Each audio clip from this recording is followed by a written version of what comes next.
go!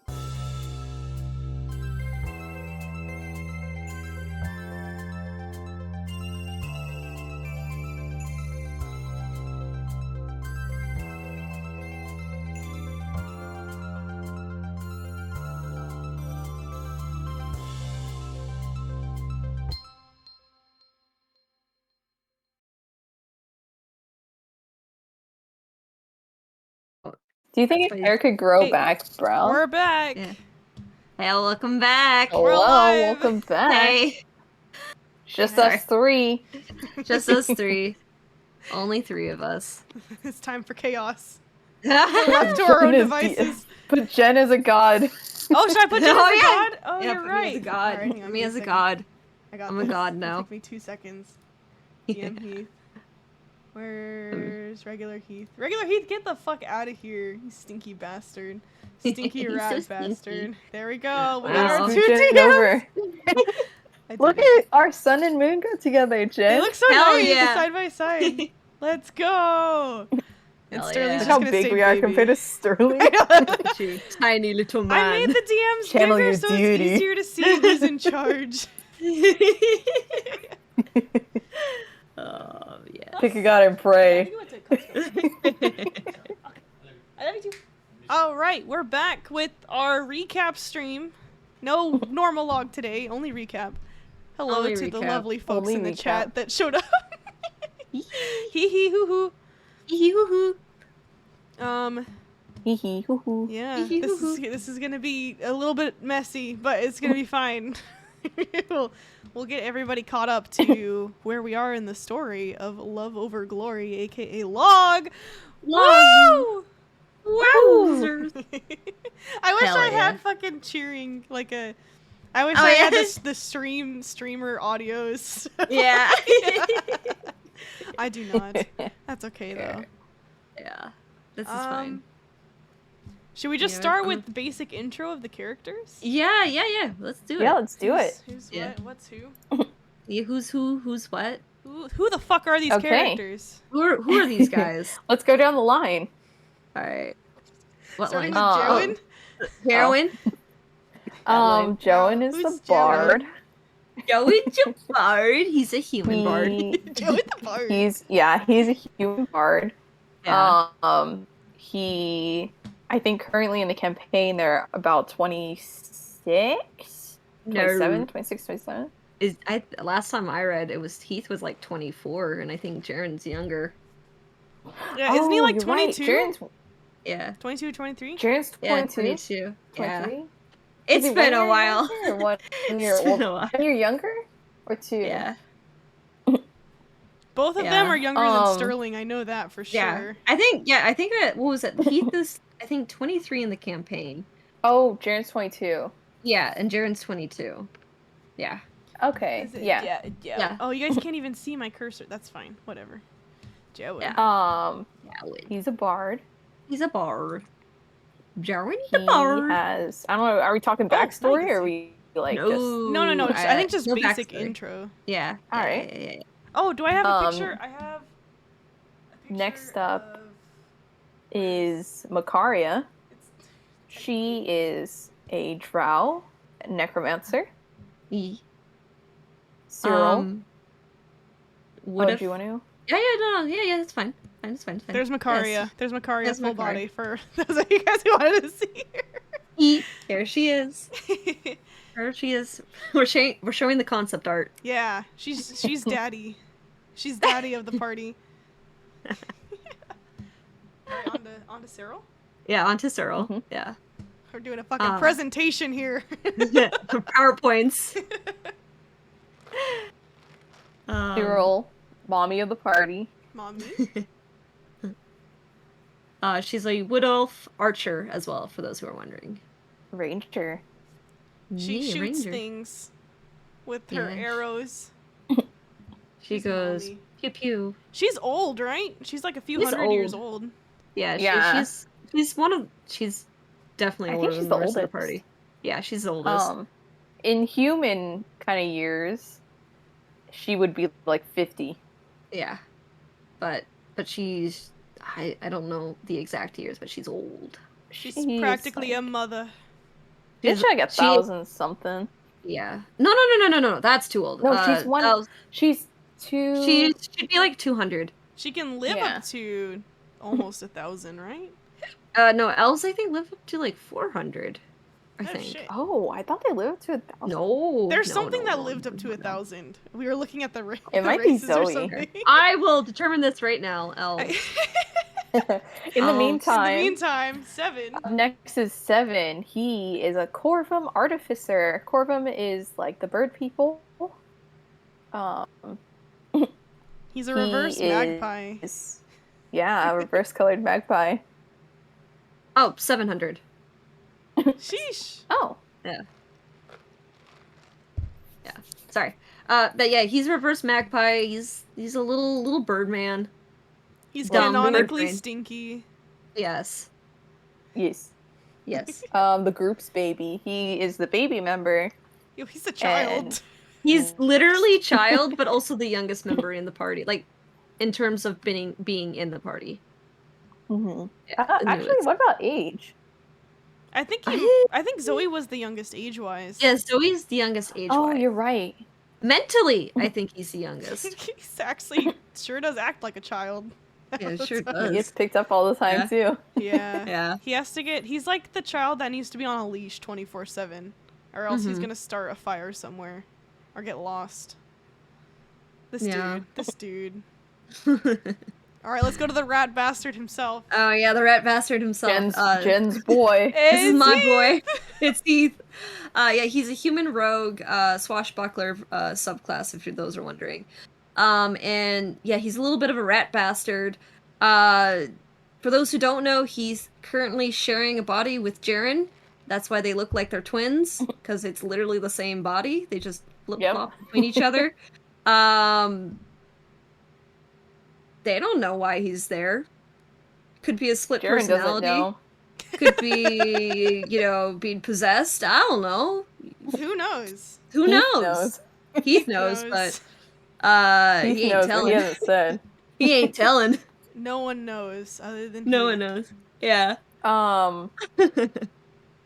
They argue on their clothes a lot. Oh yeah. So yeah, they had a little bit of a costume change. So like the first Heath drawing is the original OG outfit that he was in when the party adopted Jaren. You can see Jaren over here wearing that same outfit.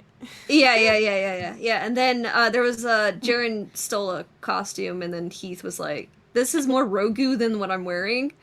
So, which is the undercloak one, but he thinks it's not rogue enough. It's a little too fancy for him, so he puts the cloak on top of it. Yeah. Jaren likes the fluffy sleeves, and he's like, "This feels barred. Okay, Yeah. I can perform in this." Yeah. Oh, these boys. Yeah, these These boys. boys. Zoe, like we said, is the youngest of the party, but she is a water genasi druid. She's very naive. She's very I think sweet. she's 19. Yeah, she's 18, 19, 19? 18. Yeah, so She she's just got to that point where the genasi like solidify like the age that they are. Mm-hmm. Yeah. So, and I believe yeah. that their age is kind of like elves. Yeah, something like that. So she's really baby. But she's also really wholesome. She's Mhm. honestly, I swear to God, keeping this party fed. She really I know, is. keeping the party fed. She is She's holding kind of the everyone glue. together. She's basically the glue of the party here. She doesn't understand half the things that they're doing, but she's there having a good time vibing. She's doing her best. She's doing her best, honestly. trying to Wait. right the wrongs in the world. Yeah. We love her. We stand her. I need more of her goods in the story. We gotta keep her. I know. Yeah. Don't worry. Don't worry. It's happening. Yes. Yes. All right, time for my Alrighty. dumb son. I had to quickly Yeah. grab a picture of him because I didn't have him already. This is my dumb boy Sterling. He is a fallen Azamar cleric, though no one in the party knows that he's an Azamar, let alone fallen. He's about 25 years old, and he's stupid. He's so stupid. He tries to heal as much as he can. And whenever he tries to fight, he doesn't fight well. A stupid boy. He's very emotional. He's a crybaby too, but that's okay. He's pretty. He has a pretty face. Pretty punchable, if you know that's Heath. He does. He can take a punch. You can beat him up and he'll be fine. He doesn't have that many hit points, but emotionally, he'll be okay if you beat the shit out of him. Kind of. Wow, why does this sound like a Dom? No. No, like the, No, it's like he's when the you're, he's the you know, you're receiver. the opposite. The Yeah. receiver of a Dom. He's the yeah. masochist. Yeah. There's the Dom's the sadist, and then Yeah. the receiver is the masochist. Beat up my boy, he'll be fine. Yeah. Oh my god. Okay, all right. Now you know who's who. Now you know a little bit about our party, the wacky Ye- group of strangers, Stranger. a bunch of strangers. Yeah. Imagine being a Chaotic. bunch of strangers. Oh wait, Imagine. I have the. Where did I put the map of everyone's origins? That would be a good Oh, thing to show real quick. before wait, we start yeah, doing that just to stuff. see how far they've traveled to join together. Yeah. Let me save this. Origin map. Ugh, okay. So I can bring it up right here. Spoilers. Yeah, spoilers. Some of them traveled far. Oh, Oh. they traveled I very, can't very talk. far. Actually, I think the ones that traveled the shortest might be. It's Jiren. Yeah, Jiren and Heath. Jiren and Heath. They were so close Yeah. together too. Yeah. Too bad he didn't stay there for very long. No, they're both Yeah. pretty close together. Sterling's Yeah. over here. Jiren's a big made his way up homebody. Yeah. here. Sterling would have been. Man. Those Man. those years. Those years traveling. Years traveling, 7 years. And then Makaria, we don't have like a specific spot for her on the map, but she was underground She's underground. Yeah. She's in the Underdark. in the Underdark, which we don't really have like a map for. Yeah. 7 is extremely far away. That's why Yeah. it took him so long to join the campaign. Exactly. And you know him. He's a little bird brain. He got distracted. Absolutely. This dude. This dude. Alright. I love that gift so much. It's so stupid. Oh god, it's so So dumb. in the I beginning, love that. Yeah. this is when they first kind of met up. Yeah. It Yeah, so basically all of them in their own way made their way, except for Mercari and Seven. They're not in this right here. But they all kind of somehow found their way into Netherwinter. It's like that Oops. perfect all stars collide, parallel universes Mhm. and, the stars align where they just happen to be in the right place at the right time just to get this job and meet together. But yeah. But see here. Yeah. Showing where we are. We're starting off over yeah. here. Neverwinter. That's Netherwinter. Yeah. And for those who don't know, that's a really far up coast city. The whole world is called, or the continent that they're on is called Faerun. And they're on the Sword Coast, and it's super, super far up north. Almost just always snowy, but it's not. Yeah. But yeah, they were basically in Netherwinter. on their own, pretty much on their own reason. Yeah, they had their own reasons why they needed to be there. But they kind of all collectively overheard some yelping and shouting. And they find this little dwarf Gundren getting beat up by a bunch of alleyway street rats. There's Gundren. Yeah. There's Gundren right there. He just slapped around by nip out ruffians. Yeah.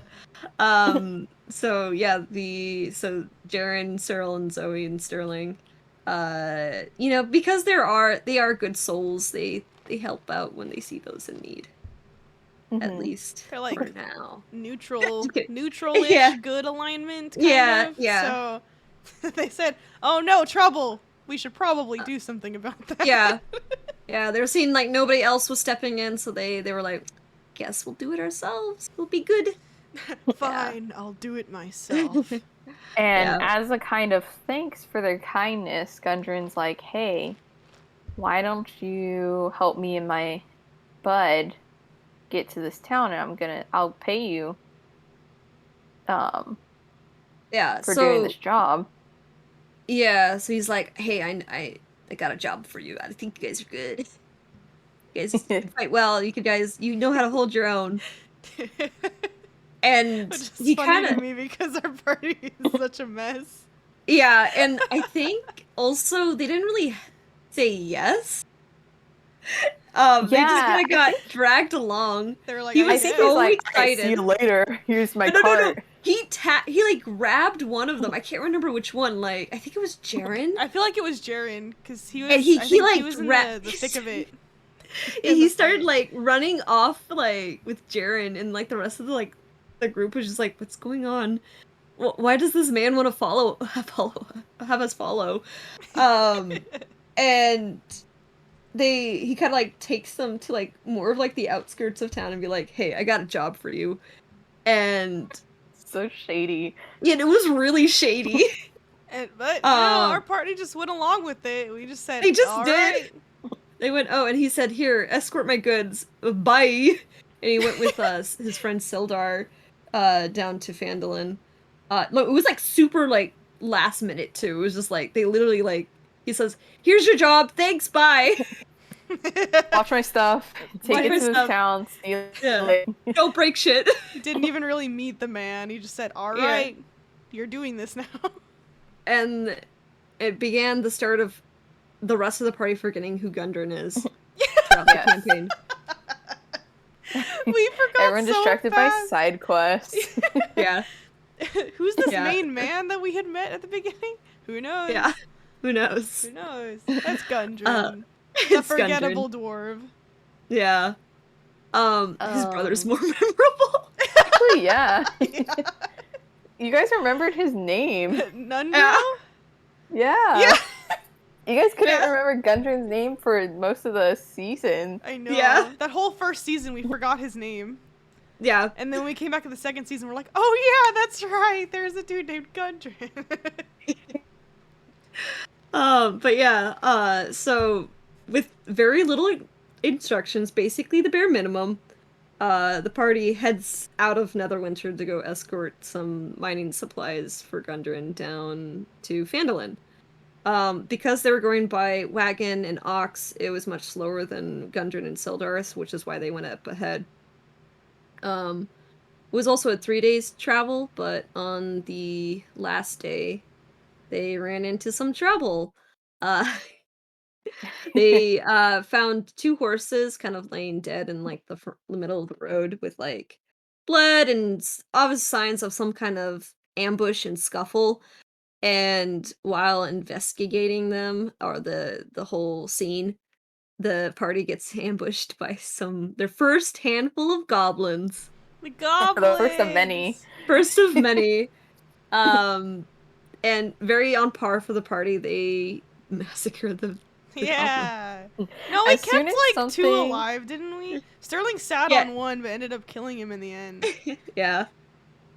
As soon as something is like mean to the group, immediately they go Shine. Yeah, they really do. If it's cute and nice, everyone's like, "Oh, okay." Like, Yeah, You cross us, Well- you're fucking dead. exactly. they're on the brink of being murder hobos. There's So a little close. bit of a conscience with our party. Yeah, it's like murder hobos with the bare minimum for conscious. They're holding back. They're holding back. Yeah, so after they take care of the goblins, they let the surviving two flee back, and they wanted to follow the goblins. I think they mentioned that they had like a little bit of a hideout while they were getting interrogated, but they didn't want to lead them, so while they fled, they led obvious tracks for the party to follow. Yeah. How convenient. How convenient. They were scared. Yeah. So basically it leads them to the goblin hideout where all these like bands of goblins who've been ambushing the towns or the roads in that area were kind of just hanging out. And so the party does what they do best and raid the goblin camp. Yeah, more murder. Let's fucking go. Hell yeah. Massacre. It was literally a massacre. But while they were kind of going through their cave hideout, they found Mikaria. Yay. Yay! Mikaria was acquired. Yeah. And Sildar. +1. Yeah, and Sildar. I don't have art for Sildar, but Just think old man. Think Just think old- old man. old man. Old man. He's a strong old man. Was he the one that I Yeah. drew like a really like a block? Yeah. he's the nips out. square. Yeah, Yeah, he's okay. square. It's somewhere, but I don't have that on me right now. He Just- was being I think he was being held hostage by the goblins for some. Yeah, no, he was held hostage because the goblins took Gundren somewhere else and they just left Sildar as the torture toy. Ew. Oh, Yeah. Yeah. Ew. Yeah. Yeah. Excuse me, stinky. Yeah, so, and Sildar was super, super weak when the party kind of rescued him. Mhm. Mikaria was fine. She was just there. She had her own reasons of why she was in this cave. But, yeah, so they kind of rescue him, Sildar, and then they could proceed to pretty much beat up the leader of the goblins, pretty much massacring everything that was hostile there. They did get flooded. I do remember them getting flooded in the cave. Yeah. Yeah. when they first kind of go in, there's a trap that they triggered that the goblins kind of flood the cave to flush out any intruders. Mm-hmm. Zoe once But- again keeping the party together, kept I the know. water away from them so they could escape. I know. And But Jerry yeah. used his bara arms to like help everyone up this rope. The so small strong. at the Carrying time, people up. at the time, the smallest member of the party trying pulling everyone up. Bro, Yeah. wait! This was the first instance of firefighter Jaren. Yeah, firefighter Jaren, the Jaren's first just instance. secretly a firefighter. Yeah. Screw being a It's bard. in his it's in his blood. It's in his blood. Why do you think His my hair is heritage. fiery? It's his heritage. Oh god. Oh my god. But yeah, so after kind of clearing out the cave, the party kind of decides it's time to move on. With the injured Sildar. So they start to head down to Phandalin to complete their task of delivering the supplies. But on the way, a little strange thing starts to happen. Jaren passes out. Yeah, Jaren passes out, and a rat bastard appears. The rat bastard himself. We meet Yeah. him for the first time and everyone's thoroughly confused. His first words were, "Who the fuck are you?" Last he was out, he was on his own. Yeah, he was on his own the last time he was out, so he was just like, "Oh my god, who the fuck?" The fuck are these people? Yeah. I think by this time Jaren doesn't even know about Heath too Yeah, no, much. Jaren is completely oblivious of Heath. He Heath just thinks knows that about he like blacks Jaren. out for random periods Yeah. of time, right? And then wakes thinks- up. Yeah, he thinks he He sleepwalks. Sleepwalks. Yeah. Oh, this dumb boy. Heath does know of Jaren's existence, since he is the parasitic host. Or not the. Yeah, he's the parasite, and Jaren's the host. Basically, that's what it is. There you go. Imagine being a Yum. parasite. Yeah. Imagine being a know, rat bastard and a parasite. parasite. That's Heath. How embarrassing for him. How embarrassing. So yeah, Heath knew of Jaren. He just never interacted with him. And in his eyes, he says, I fucking hate that guy. Keeps selling all my shit. Said, hey, yo, fuck this guy. Yeah. He's spending all my money. He's spending all my money. Jaren's not good with money. Heath is a greedy bastard. He is a Rogu. He is a Rogu. So yeah. I think what convinces Heath to, like, stay with the party is that they're like, we're in the middle of a job and we're about to get paid. Yeah. Which I'm pretty sure Heath has done jobs before as Yeah. Jaren. Yeah, so he goes, thank God I'm in control to make sure this money doesn't get spent. He's like, I wouldn't say parent of, like, when it comes to money, like, he's like putting a allowance on Jaren, but in a way he kind of is. But yeah. These dudes. So yeah, so the party eventually makes their way back to Phandalin. Go all the way around here. yeah. There's the Cragmaw hideout was where the all the cave goblins is. were. Yeah, that's the cave. That's the cave. And then we go all the way down they here. were supposed to Phandalin. drop off all the stuff at Phandalin. Mm-hmm. So So, they completed their task, Which now, which town of Phandalin. yeah, town of I'm sho- Phandalin. I'm showing the maps. Hell yeah. Big Town of town. Phandalin. Everybody comes Yeah. in through here, goes to the inn. Nobody. It's a small little town. It's one of those where people don't usually stay too long. And it's very small community. Everyone kind of knows each other. Yeah. So, which really sucks that they were being terrorized by the Red Brands, which is the local gang that was kind of under control of Phandalin, basically bullying anybody who wasn't part of this gang. And yeah, so it didn't take long for the Red Brands to realize there's some new incomers or outsiders coming into town. And as bullies do, they go, hey, let's throw our weight around. These dudes.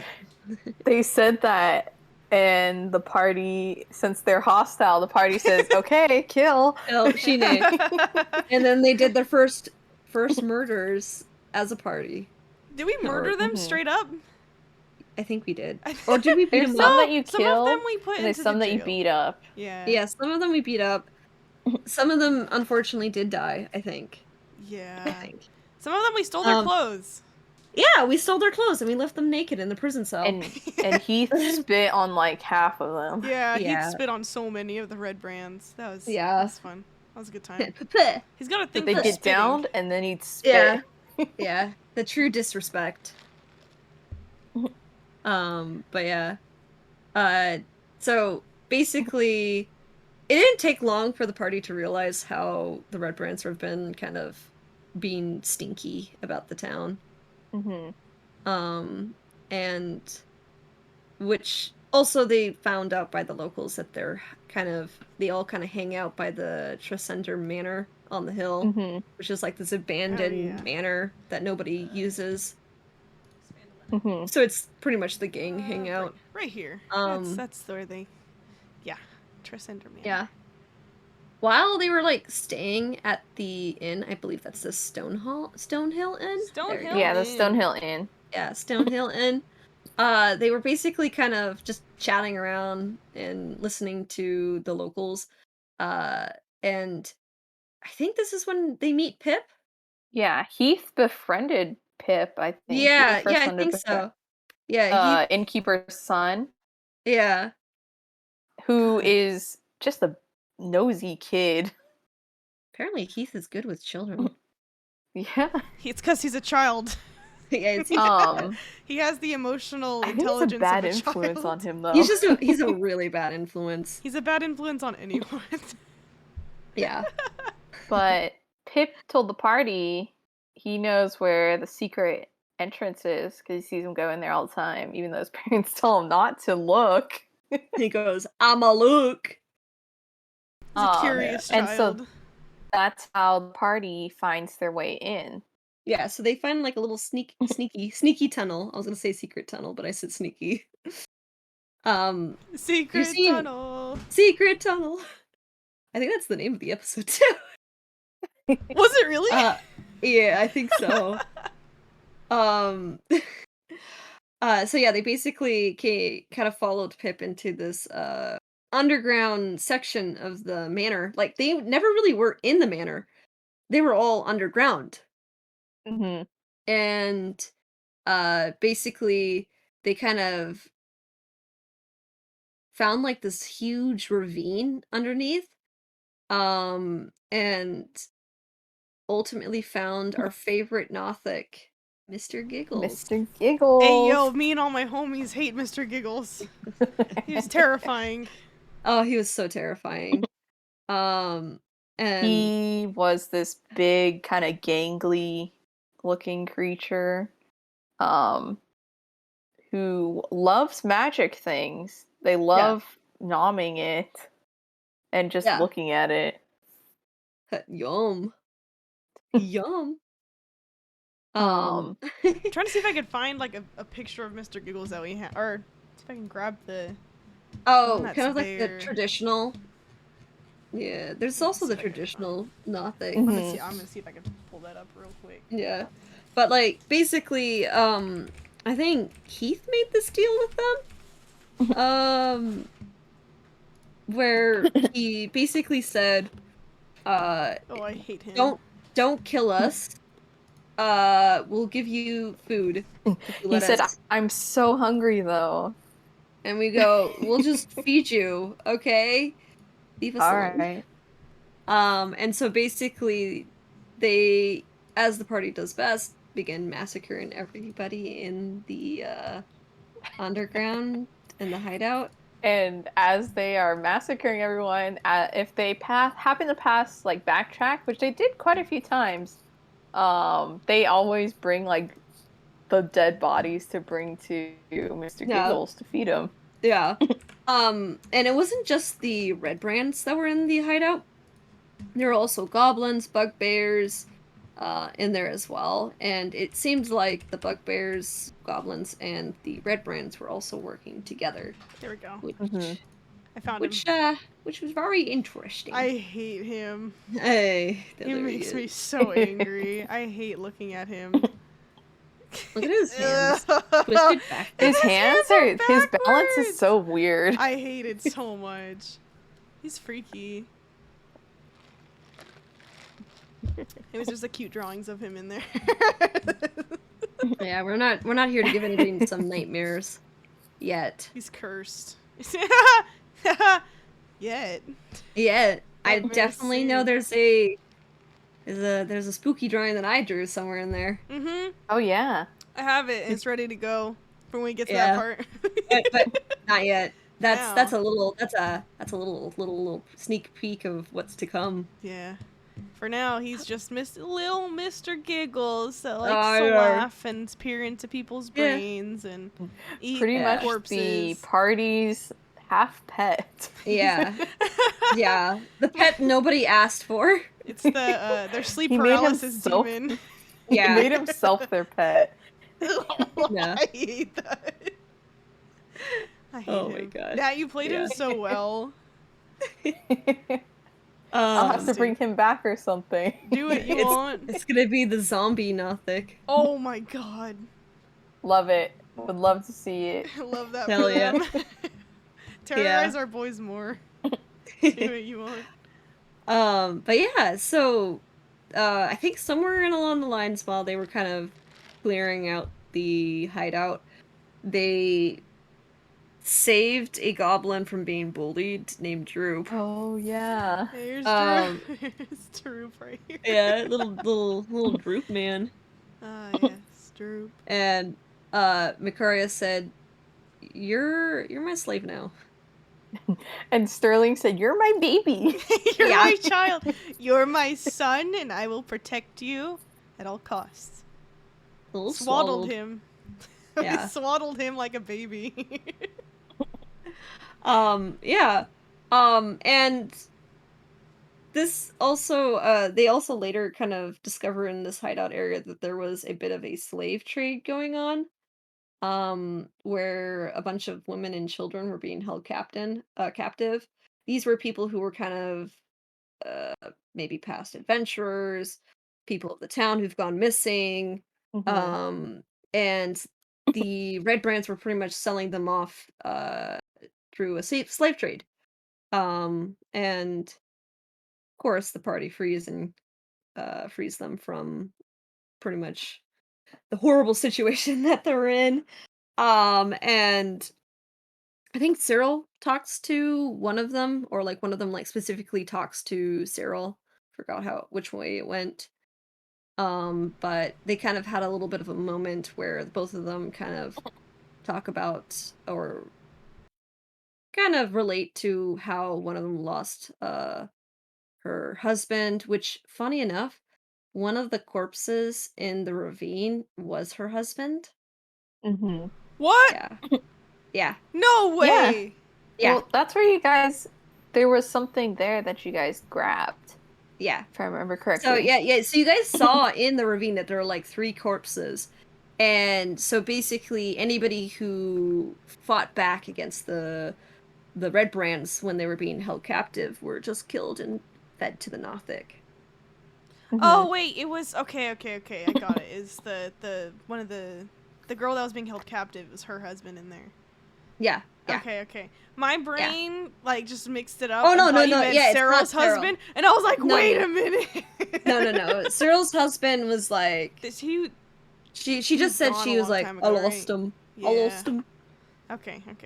He and then yeah, so then yeah, fueled with this like rage about the Red Brands, pretty much the party was gonna go confront the mastermind who was a human under the name of Glassstaff, because of the staff that he would use.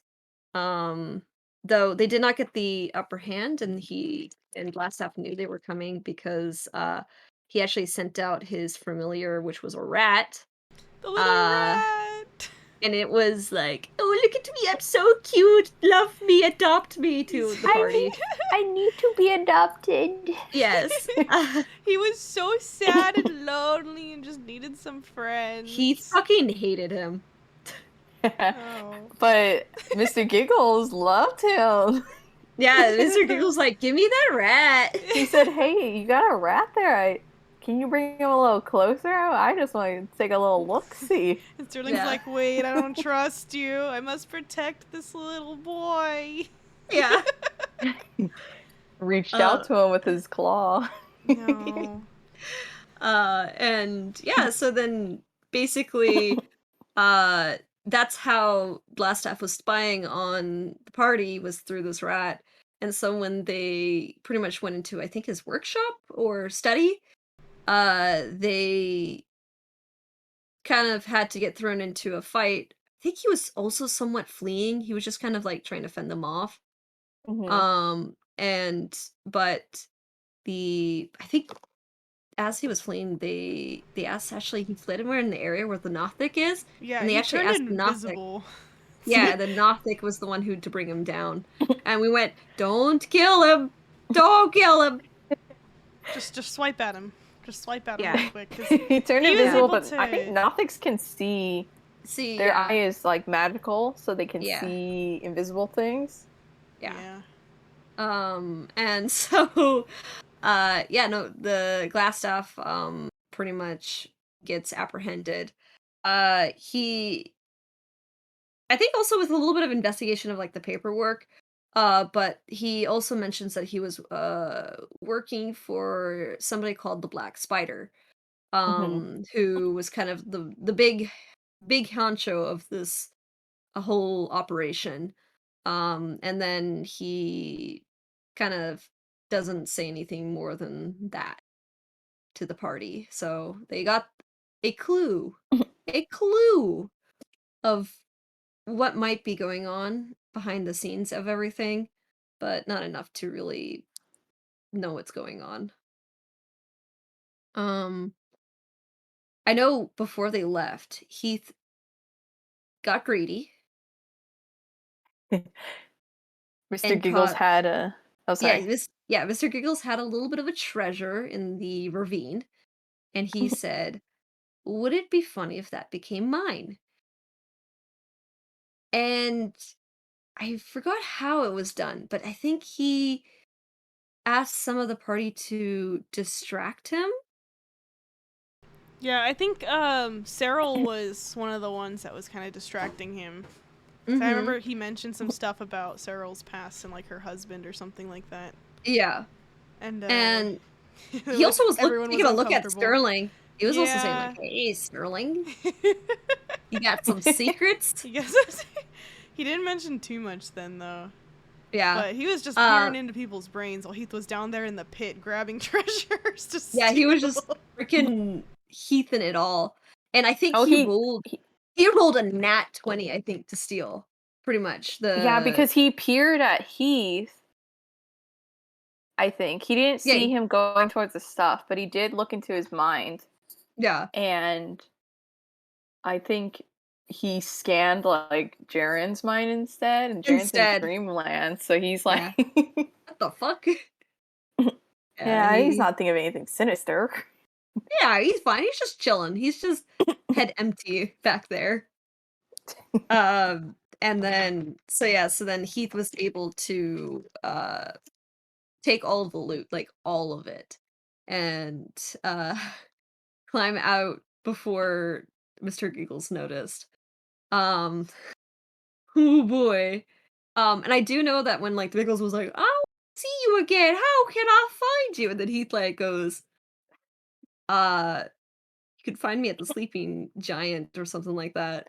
Yeah, Sleeping Giant Tavern. That's the place that's. Let me see, where's Fanwin at? It's like the second inn. We're It's the staying shady at like, we're staying at this where are you inn? guys going? And he Don't was you like, wanna "We're stay?" at this one." Yeah, so no, he's like, yeah, go to that other inn. With a bunch of innocents in it. A bunch of innocent And the bystanders. butterfly effect started there. Yeah. You know, in those games where you see like what was it, like the dark picture games where they have like So when you do an Mr. action Giggles and there's will like a remember little that. like a little like remember that, or it's like there's like a little butterfly symbol that pops up saying that you made a decision. The course You've made has a been decision that will have consequences. This will yeah, have pretty consequences much. later. Yeah, no, that's basically what Heath did. So yeah, and I think the party after that just heads back into the town away from the thing. I think they give the prisoners who survived, including Glassstaff, back to the town master and be like, "There's an operation going on." Something like that. And they kind of say, "Deal with this, Mayor. Bye, we're gonna go sleep." Basically. Before they slept, though. Yeah, so yeah, they were kind of eating dinner, and he kind of pulls out all the treasures that he got from Mr. Giggles, and well, he does that. He gets a little woozy and passes out right on the treasure. Like an absolute freak. Stupid rat bastard gremlin. And then out comes Jowen. Yeah, Jowen's turn to wake up. Yeah. With all their new kind of money and stuff, they decide it's a good time to go shopping for supplies. And this starts the long chain of being banned from the store. Yeah. Our party is too chaotic, too messy. A bunch of hooligans, if you will. Yeah. It's basically an elephant in a china shop. Mm-hmm. So very fun times, shenanigans, and this is where I think he gets the outfit. He doesn't put it on, like, officially, but he has the outfit. I think he did put it on, though. He Like, put it on to test it out, and I know that's why one of the sleeves get, like, mucked up. because of Yeah. the mess that they made. Yeah. He had like So- fallen over in the shop, knocking over a bunch of things, and I think it got torn. Yeah, that's Something. why the sleeve on the right side is torn off. Yeah. Yeah. Heath Yeah. said icky. Where's that at? Yeah. Show that. Yeah, Yeah. there's the torn sleeve on the puppy shirt. Yeah. Yeah. Yes. Torn There's the off. outfit change for the boy. Yeah. So that's the costume that he grabbed. And so he knocked everything over while grabbing it, and he got kicked out of the store. And then he proceeded to change into his new outfit out in the middle of town, Yeah. which is where we get. Where'd it go? That's where we get this one. There's that. It's the same picture. Just it's blown up. Where Sharon's half naked in the town. Putting on his new He's outfit. just taking off a shirt. Yeah. just just a little sneak peek. Titties out. Titties Yeah. out. Titties out. It's on full display. Oh yes. But yeah, so I think they do a little bit more shopping with like the rest of the party that didn't get kicked out. And they bought the supplies. I think wait, didn't like Jaren when he got switched to a through his costume, he did that performance thing? Yeah, so he, in his new clothes, is like, time to perform. Do what bards do. And he began like performing in the inn. And people throwing coins, people this got is where drunk. we threw a party because Jaren started performing. Everyone started partying in the tavern of the inn. Yeah. That was good. My god. what a time. Everyone Then started everyone got drinking. drunk. Yeah. Yeah, pretty much. And then yeah, no, everybody was drunk. That's right. We got drunk Sterling. No, he barely started getting drunk towards the end. Yeah. He kept rolling high for his constitution saves, so he was fine for some Yeah. reason. Somehow he decided to roll high on those. He rolls Didn't low on Jaren- everything else. Didn't Jaren, when they went to bed, like want to go and sleep in other people's rooms? Yeah, he kept mistaking other people's rooms for his, and I think Cyril ended up swaddling him and stuffing him in his own room so he couldn't move, so he couldn't go on He anybody went to else's sleep. rooms. You need to sleep. Oh, the lock's broken on his door too. Oh yeah, the Oh lock is my broken. God. Yeah. Yeah, because he He broke it. broke it. Broke it open. Yeah. Can't find my key. Oh, the party guess was I'll where break- we see Zoe do an interpretive dance for the first time, and she uses Oh, water yeah. to make it all. She just took somebody's water from their cup.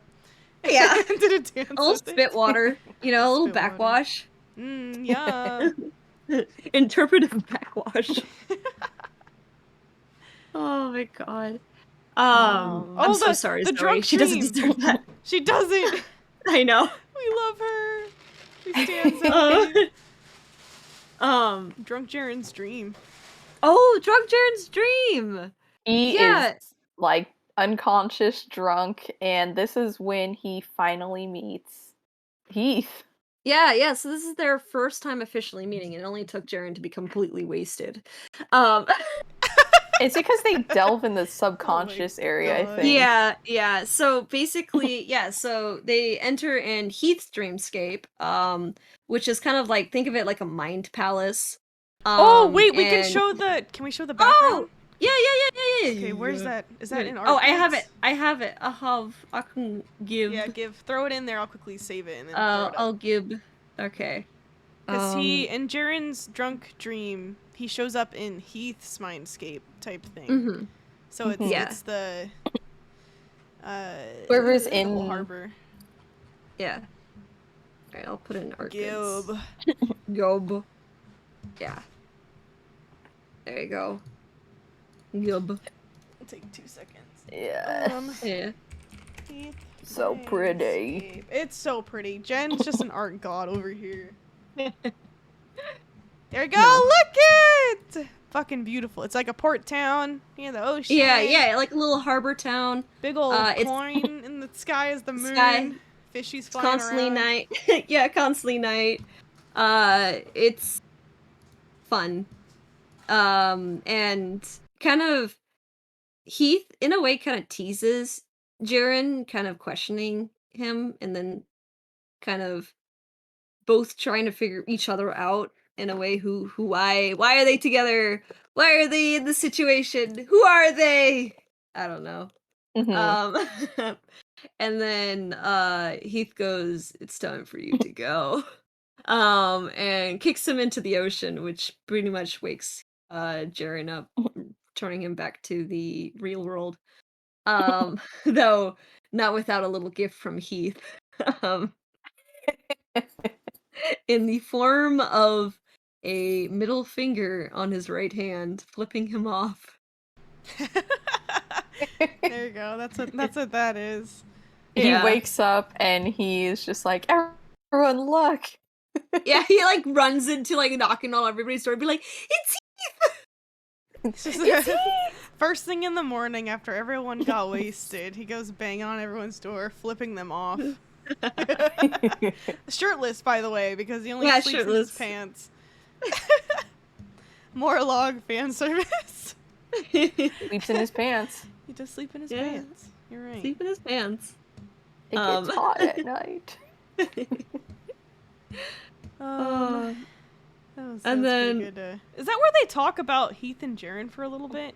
Yeah, they kind of talk about, they're like, what's up with you guys? Why are you switching around? They didn't get many answers, but they Yeah. could at least tell Well, him. Jaren doesn't know either, so. Yeah, Jared goes, "I don't know. I just know that Heath is at the sea. There's a bunch of fish in the sky, and there's a coin, and then The he moon looks convinces like a Sterling. coin. Yeah. Oh yeah, he convinces Sterling that that's what the beaches look like. That's what the Yeah. ocean Neither of looks them like. have seen the ocean. Neither of Yeah. them. Oh, these dumb lads. But yeah. They're so dumb. And then I think they kind of talk about a little bit, like whenever they switch, it's kind of really painful and stuff like that. And Like, then really bad yeah, heartburn. it's like I imagine more like a heart attack. Mini Yeah, heart that attack. too. Yeah, Ouch. heartburn is more in the throat, but it's I imagine it more like a heart attack, and which is partially why they completely pass out every time it happens. Um, Heart attack and you're dizzy and you feel Yeah. nauseous. and you feel nauseous. It's it's a fun time. A triple know? whammy. Yeah. um. So yeah, they talk a little bit about that, but I think the party also discuss about it's time for them to kind of see, because they both, like, they all realize that Gundren has been taken and they don't know where. Um and the only lead that they had was Glassstaff, and he's not telling. Mhm. And so they kind of agreed to go talk around town to see if they can get any more information, and just also to pick up side quests for more money. Um which they do. They also leave Droop in Mikaria's room, since she says, "You're mine now." And I think they also tell him just to make sure to watch over the stuff. Um, And they So that- pay the innkeeper, just be Yeah, like, watch just to this keep the kid. rooms. Yeah, You can put him to use while he's here. yeah, He's Pretty Makaria's much. slave. yeah, Also Sterling's child. yeah. And so yeah, they kind of talk around town, and uh they get some information, little bits and pieces here and there, um, about like things that have been going around in the area. But one of the biggest things that they kind of get hooked on is that there might be a guy who knows a lot about the area that they're in, and who can potentially give them information and clues, and just general information about the whole Phandalin Neverwinter Woods area. Mhm. And he lives in a deserted town in Thunder Tree, or the deserted town of Thunder Tree. And so the party basically says, "All right, that's our next big quest. Let's go to Thunder Tree." So, yeah. Um, and I think they Mhm. prepare their stuff and they just head on out. Mhm. Um, yeah. I think the encounters that they did end up having were like the goblins, Mhm. and which we know how that ends. Massacres! Yay! Murder Yay! Murder hobos! hobos. And then when they get there, they meet these freaky little twig dudes called twig blights. Oh yeah, those guys were freaky. They were like And they were weak, but they hit hard. yeah, they punch really hard. Yeah. Just imagine corrupted Oh yeah. trees with Let me sentience. There we let me go. show where we went from on the map. Where'd Yeah. it go? I'm losing my stuff. Yeet. I'm losing my stuff. There we go. Okay. So Yeah. we were After at Phandalin, fighting, and we went all the Mhm. way up here to Thunder Pretty much. Tree, all the way back up. Yeah, so it's Yeah. basically they went all the way to what would be Netherwinter as well. So it's just It's a big. they should the have same stopped off in distance. Neverwinter. I honestly could have. Um, but they basically went all the way up to Thunder Tree. And yeah, they fight the twig bites. They also had a horrible time with the ash zombies, Those which ash was fun. zombies would not fucking die, dude. They would not die. Yeah, that was our lost episode, and Not that one. Whoa, whoa, whoa. I'm getting. yeah, Here we and go. and so basically they fucking kept killing the or defeating the ash zombies, and they rolled really well on their constitution, so they kept coming back alive, and they kept doing this over and over again. This was near the end of our session. We were all like, Yeah. "We want to go to sleep." We were Everyone's all tired. really tired. This was Yeah, during school too, so yeah, we were all just like, "Please." And this is when we did it when we had the next day We had to go to classes the school next too. day. Yeah. So Yeah. everyone's like, Mhm. please free us from this hell. Yeah, I was also it was the first time I was using the piss dice Oh, too. fuck those piss oh, the dice. piss Yeah. dice. Stupid piss dice. Piss dice. They roll so well. Too well. Those are my favorite DM dice. They just piss on you. And yeah, so then at some point, I think while they were there, resting, Zoe had a dream. And it's basically kind of she had a vision of the past where they saw what Thunder Tree looked like when it was still bustling and doing its thing, and all of a sudden like the huge earthquake happens, and in the Netherwinter Mountains, I think, there's a Mhm. volcano that's basically right by the town that just erupts, basically causing all of the townspeople to just grab their things, run away, and some of them who are like, "No, it's not going to be a problem," or just didn't have the time, pretty much get covered in ash, killing them, Pompeii. and pretty much it's Pompeii. And you wonder where those ash zombies were. Mm. Yeah. And so yeah, basically Zoe has this whole vision about how the town no longer is what it is, or how it became the ruined city that it is. Um, Man, must be nice to have visions of the past, just being like, yeah, that's it. That's it. But, um, yeah, so I think they also continue to explore a little bit. Um, they also find where one of the old captive people used to live, and that's where she was from. She was pretty much a refugee from this place. And she had like a heirloom that was in there, and I think she actually overheard when the party was going to head over to Thunder Tree and said, "If you're heading over there, grab this for me." I think. Yeah. So this was kind of like a side quest that they were doing. And it was like in this like old little storeroom, like probably would have been some kind of herbalist shop. And they found the heirloom, and Cyril kind of pocketed it so that she can give it back when they went back to Phandalin. They also came across my favorite part of the Thunder Tree, where was the dragon cult. The dragon So and Jen cult. played so good. We were back here in I this love corner. the dragon cult. They were so fun. Poor Harvey. Harvey. Harvey. Harvey. This poor guy. Yeah, he was the bullied of the dragon cult. He's being hazed by Yeah, he was being hazed, and they all shared one bed. Oh cuddling with the yeah. homies, dude. Yeah, cuddling with the homies. I think Jaren tried to convince that he wanted to join the cult or was part of the cult. I can't remember. Yeah, which he was. made like he had a disguise kit that he bought from the store. And Yeah, he made the costume.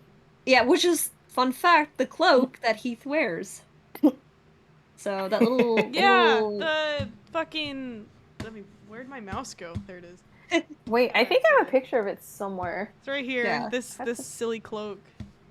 yeah. This silly Yeah. cloak. There we go. That's a better picture. So yeah, so there's like a little like goofy dragon icon on like the kind of like the holding the cloak together, and that's supposed to be the dragon cult symbol. Jaren saw it from way far away, so he had to guess. Yeah, it's really derpy. It's great. It fits him so well. Yeah, it really does. And so yeah, so basically he kind of convinces the dragon cult to be like, okay, we'll let you into our club if you do something. Here's your hazing ritual. Which is basically to go talk to the dragon that's been living in Thunder Tree. Which is funny because the whole party didn't realize there was a dragon living there until they told them, and they were like, ah, Oh shit. shit! Ah, shit, there's a dragon? A dragon! And And the cultists were like, "Here, bring this diamond to the yeah, dragon." yeah, it gained his favor because you'll be part of the cool kids that way. Truth be told, they were just too chicken shit to actually do it themselves. Mm-hmm. But kind of the party goes when like kind of Jaren comes back. They're like, let's not do this yet. This is kind of scary. So they end up And exploring more of the town before they head over to the Dragon Tower. But this is where they Mhm. meet Redoth. and that's the man they're looking for. Yeah. So Redoth is the man that they were talking who actually was pen pals with one of the people in towns, and that's how they found out. Oh yeah, they they have got like little these crushes on each other. Yeah, they do. It's really cute actually. And so basically they talk about him, and they mentioned how his pen pal told him to look for him, and he's like, fine. He didn't like the party. He didn't like Jaren a lot.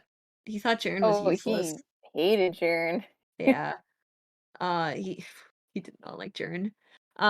He's like, of course you're a bard. He's so mean. I know. He has a thing against bards. Um, but he says, okay, I'll tell you guys information if you do a little thing for me, and that is to drive away the dragon, or at least bring the dragon out out of his tower.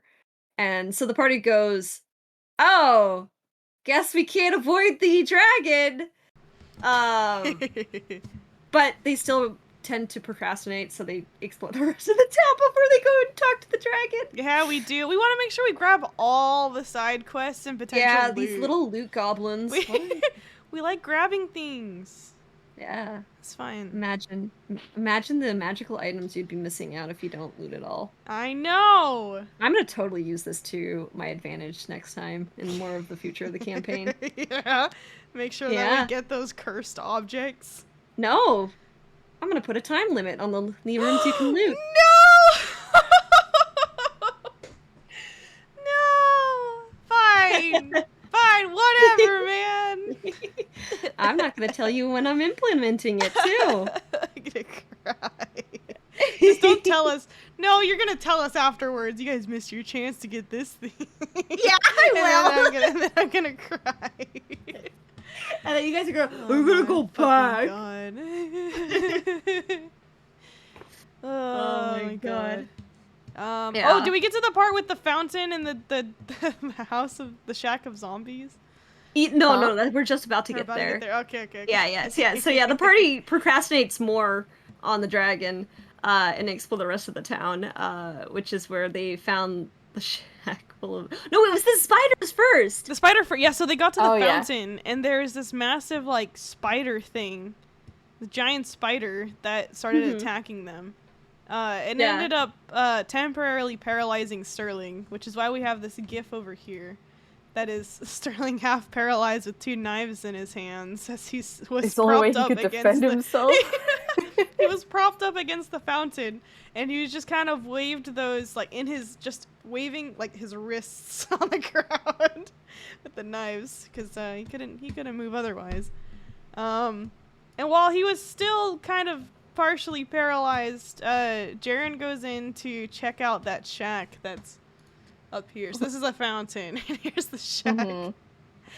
And he was trying to be sneaky. So he ends up taking off like most of his clothes. Because the cloak and stuff is it was really big and like not well made, so It was in the way. He has to be as stealthy as possible. Why is So Jared he always went in. stripping? My He's god. dumb. This is himbo, true himbo out here. So he went like into the shack and he finds these zombies and ends up doing like a whole ass loop. And he's just running circles around the shack in his and the zombies are underwear. chasing him. And the zombies are chasing him. Which is why we have this one right here. This naked Jared. No, kind of just in his underwear, Jewin. Underwear and his leather vest. Yeah. He keep his vest on but take off the shirt. He took off the bells and stuff. Oh yeah. Well, the bells don't make noise anyways. He's dumb. This dumb boy. As he was doing labs, I think the party like also fired at the zombies, so he was the distraction for part of it. Yeah. Took the aggro. And then after this, after Sterling kind of regains his strength and can move again,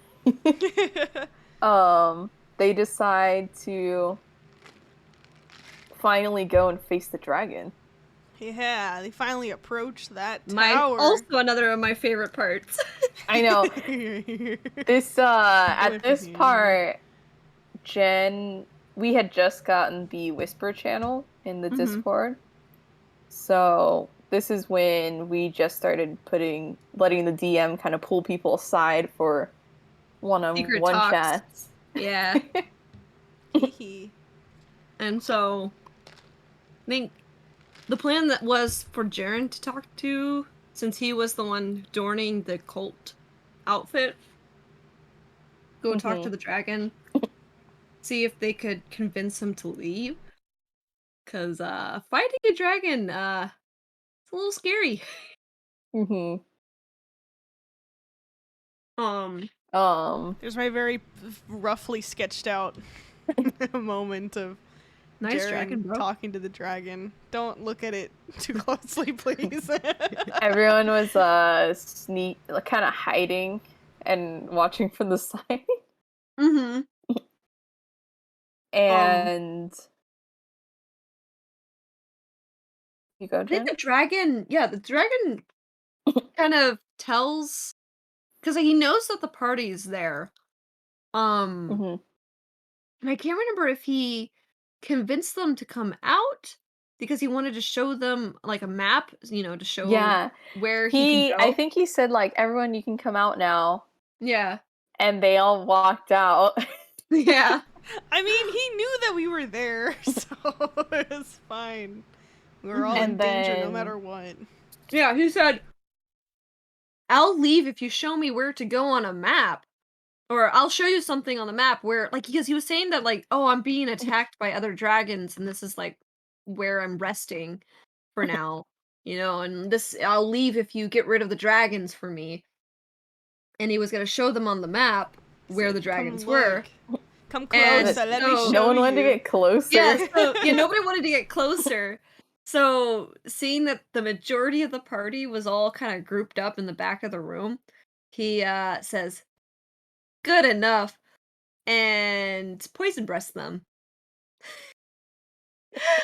Yum. So he attacks the pretty much the whole most of the party. I don't think he got all of them, but he pretty much knocks them down really low. Mhm. And Everyone's running. everybody by goes, this time. "Uh-oh, this is a bad time." And so they start like attacking and then running. Mhm. And this causes seeing that like the party is leaving. The dragon goes, he's like, "Well, might as well fuck shit up." And You ever just want to go ape shit? yeah, and he knocks the entire tower down onto the party, causing both Sterling and Jaren to pass out and get pinned by the rubble. Um and so yeah, he got the two healers down. Yay!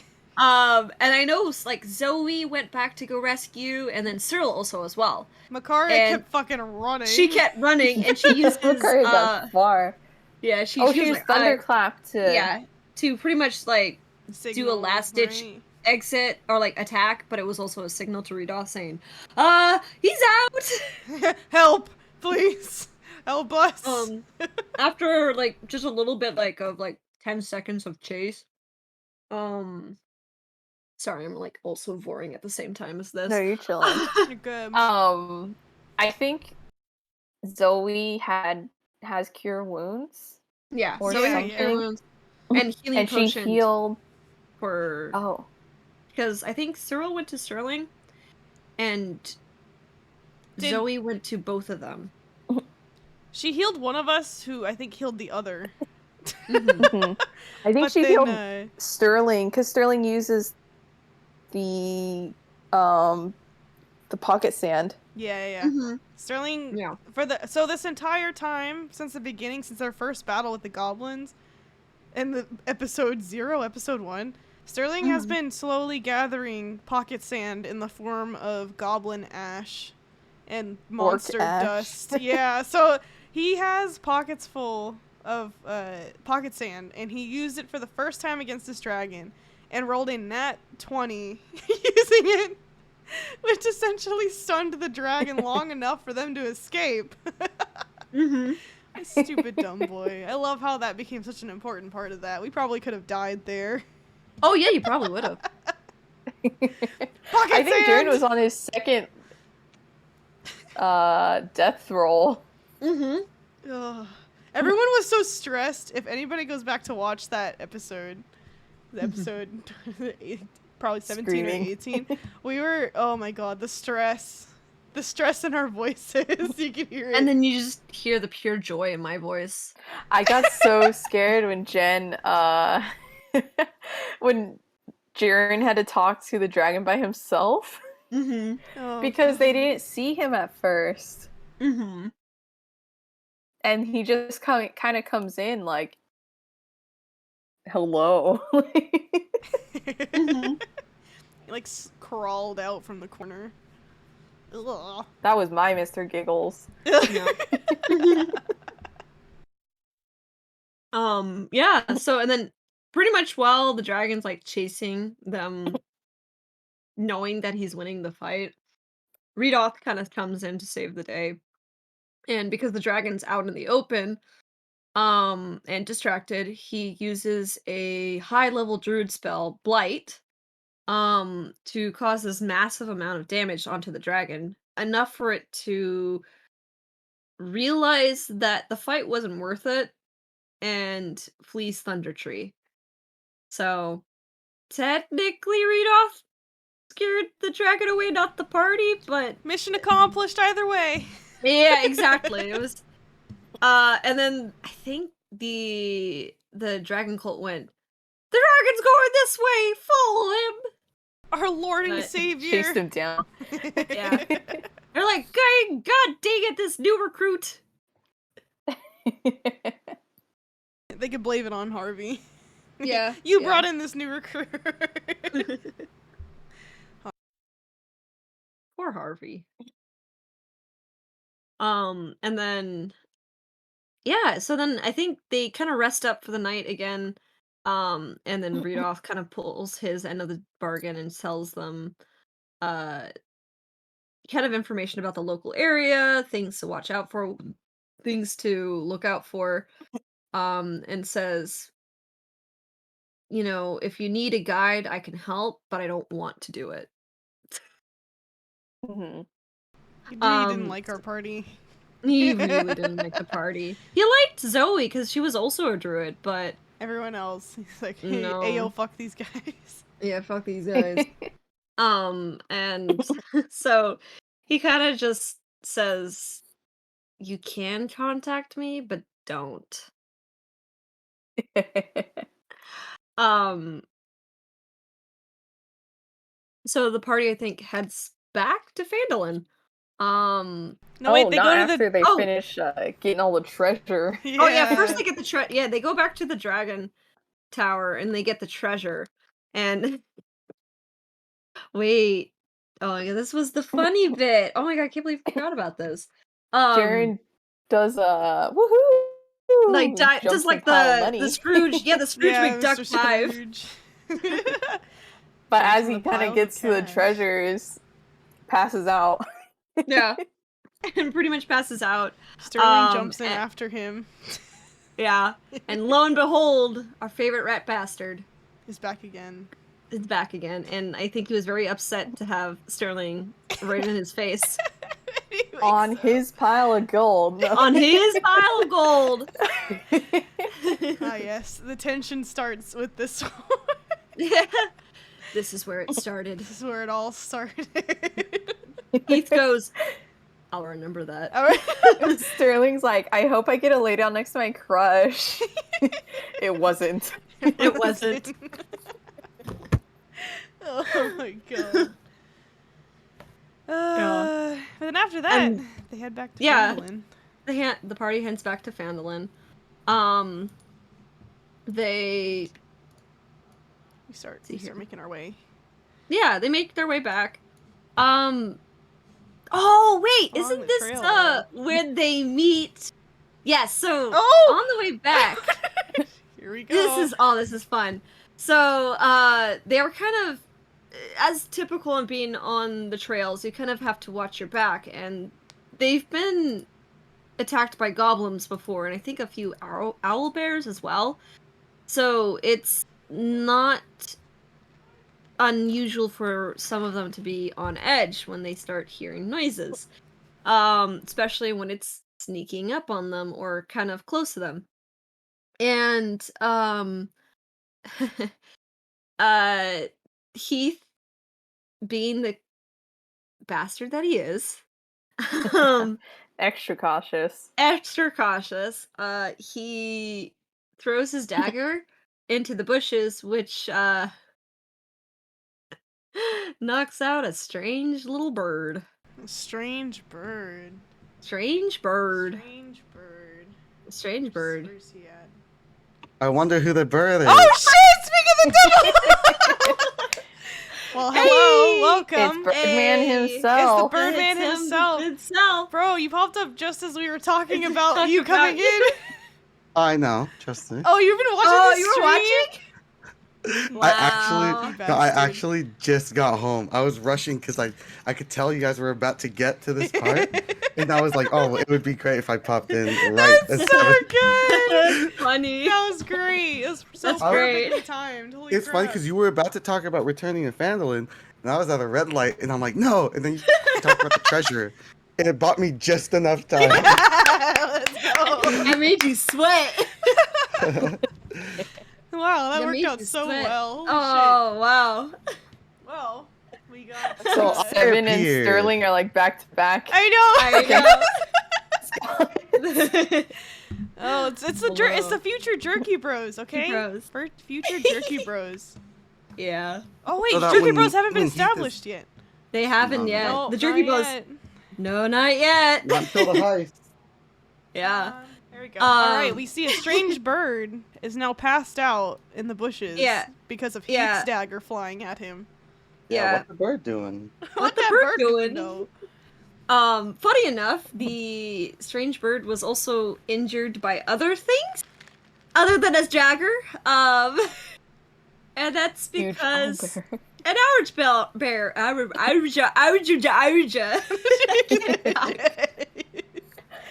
Owlbear.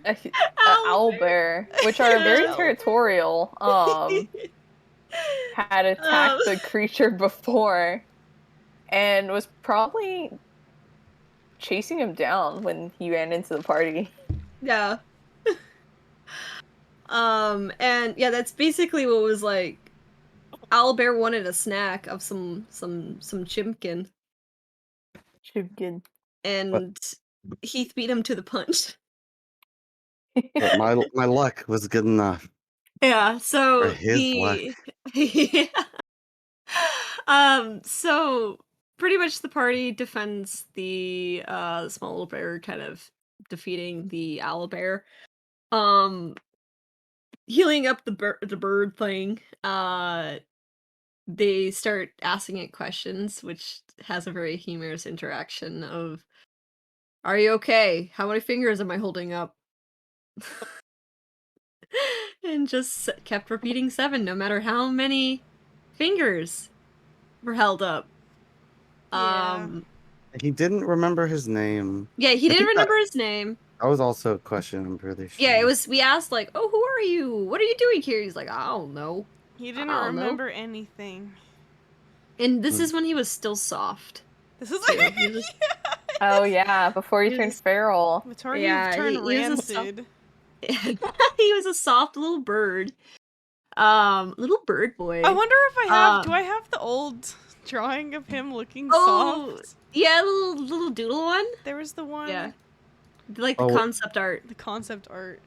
Yeah. See No, if I can, didn't I'm you gonna see if I also- can find it. Oh yeah. Didn't you also make a different one with like the one that right now for the talking head? Yeah, I did have that It was one. it was like because I was like, okay, now it has to be a little different because Yeah. He ended up turning rancid really quickly. He really did. I But think- yeah, I think so he came out great.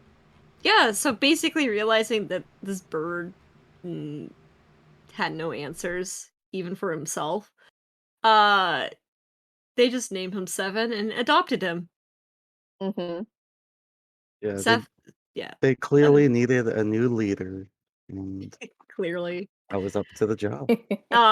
And yeah, they named him 7 because he kept saying 7, for counting. He only knows how to count. Not 2 7, just count 7. Only 7. You are what you count, I guess, in this case. Yes. But yeah, like part of the party thinks he would have been a better meal, and others think he was just the pet of the party. 7 himself thinks that he became the leader, the de facto leader. Well, that was a bit later. On Yeah. Was this when we finally meet 7? Is this Mhm. where that meme of Heath with the gun comes from? Was it this Yes. moment, or was this was it Yes. a different moment?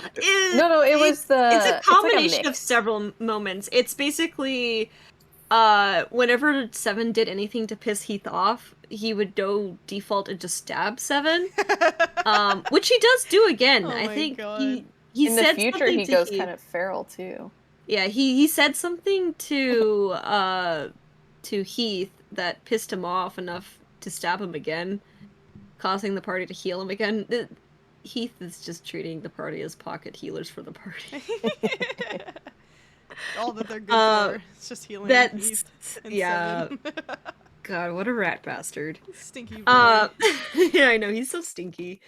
And yeah, so he basically the meme is pretty much where any moment where Seven pisses off Heath, that's basically the moment where he's doing. Got it.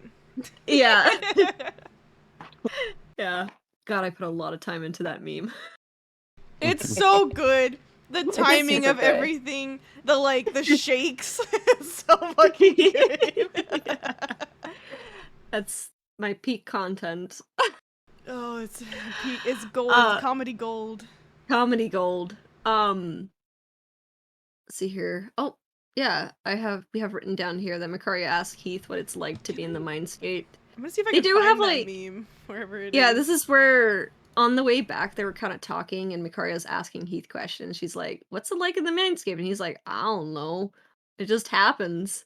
And they kind of talk about she actually does mention to Mikaria that they're sharing a body, and sometimes Jaren's in control and Heath is in the Mindscape, and vice versa when Heath is in control.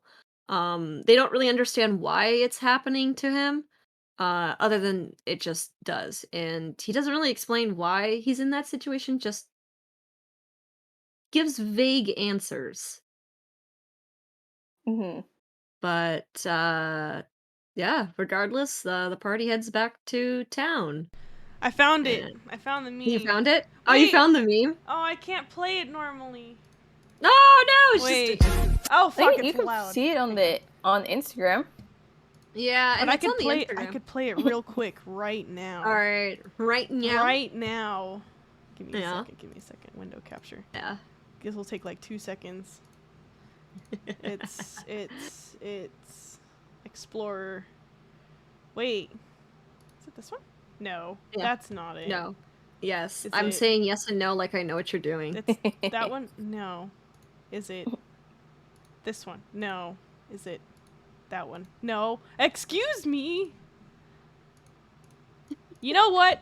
You know what? You know what? Instead, hang on. Instead, I'm just gonna do a fucking screen capture. I think that's the best There you thing I go. can do right now. Is just do a screen There you capture. go. Screen capture. Where's it at? Wow, look at us. Screen capturing. Display capture. There we go. Yeah. Yeah. I need. What the fuck? There we I mean, go. could it Oh, also it's technically be played fucking on? huge. Oh my god. It's huge. Okay. Well, anyways, very quickly, I'm just gonna make sure that's not super fucking loud like it was 2 seconds ago.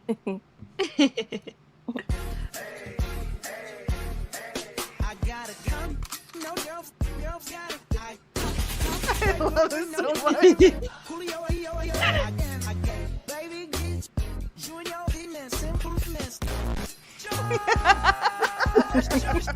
There you go. That's the meme. Oh, I gotta close it. Get out of here. Get out of here, man. Okay. Alright. I fucking love that meme so much. It's so good. It's so good. Okay. Alright. Back to Alright. what we were. back to the recap. A little meme break. We got a little meme break. But yeah. Yes, poor Seven. Poor Seven. This is the start of his trauma. This is what turned him into a feral child. He was in Yeah. survival mode. He really was. Villain arc. The beginning of his villain arc. He's basically always trying to survive. Everything was trying to kill him. Including his best friend slash mentor question mark Turkey, bro. jerky bro, future jerky bro, trying to kill him. Pretty much. All right, where were we? Back to town. Back to The town. boys are back in The town. boys are back in town. Round 2, I think. Right? When they come back in town, the party finds out Droop has been, while they were away, has been stealing bits of money from everyone and The little paying thief. and paying tribute to the Goblin King. As punishment, they kind of throw him in jail. And on their since the jail is in where the townmaster, the mayor is, they also find out that the mayor's been stealing also stealing from the townspeople and kind of exploiting them while he's kicking the townspeople while they're down from the Red Barons. You know, they're already getting harassed by the Red Brands, and the mayor's like, "Ooh, I'll get in on this too." Stinky. So the party decides, okay, we'll overthrow the mayor sometime, but we'll do this later. They grab another side quest. And ignore Gundren. Yes. Yeah. They forgot about Gundren. We Yeah, even at this forgot point, his they forgot. name. We forgot his This name. whole We forgot time he existed. is captured and probably being tortured. And poor Sildar is thinking, oh, they keep looking and they can't find him. Where has he gone? They were not My looking. best friend. They were not looking. They were not looking. But yeah, I think they talked to a few of the townspeople to pick up their side quests. Mhm. I think they talked to Sister Garrelay. Mhm. I think is one of them. Galele. Particularly. Oh, they Yeah. probably brought back the. Oh no, they didn't bring back the heirloom yet because they Mhm. saw what the mayor was doing. I think. Yeah. Yeah. No, I think they did give it back. They just said hide it from the mayor. Oh, okay. Yeah. They were kind of telling, and oh yeah, they were also talking about like potential coup replacements Oh like, yeah, for the mayor. So they're kind just of getting there. scoping out who Mhm. might be a good person in charge. Yeah. Um but they do I think by the end of the day they kind of take a rest for the night since they've been busy. Um Mhm. and there's some fun stuff that starts happening. When My favorite part. Ahaha, hee hee Yeah. hoo hoo. I hate this. I love it Yeah. and I hate it at the same time. Uh-huh. But yeah, so pretty much in the middle of the night, uh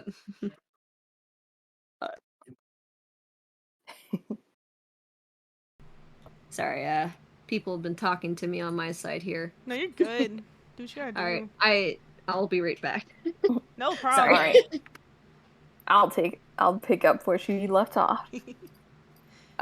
Heath is woken up by a voice in his head and finds Mr. Giggles has been lurking outside the window.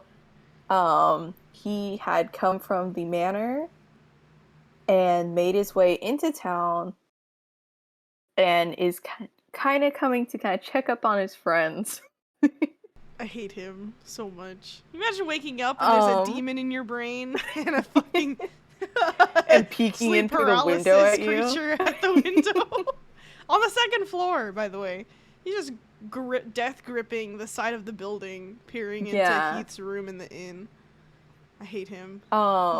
Heath so runs freaky. down and he's like, everyone, he's here.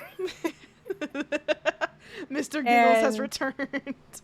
Seven, who is the new member, I think he was sleeping in at this time. Yeah, he was still in his room. I'm pretty sure he slept naked too. He did Wasn't that sleep the thing? naked. Yeah, he slept naked, and Mr. Giggles goes to pay him a visit since his room was right next to Heath's. Heath's. Another member of the party being awoken to the sound of some freaky giggling monster in their brain. I'd never met him before. Yeah, Seven had never met Mr. Giggles, and he was there at his window watching him naked, Sleeping. sleeping naked. But it's okay. And he pretty much keeps asking Seven, like, where's my stuff? Oh, you got a You and nice your bag friends. there. What's What's in your that bag? you have there?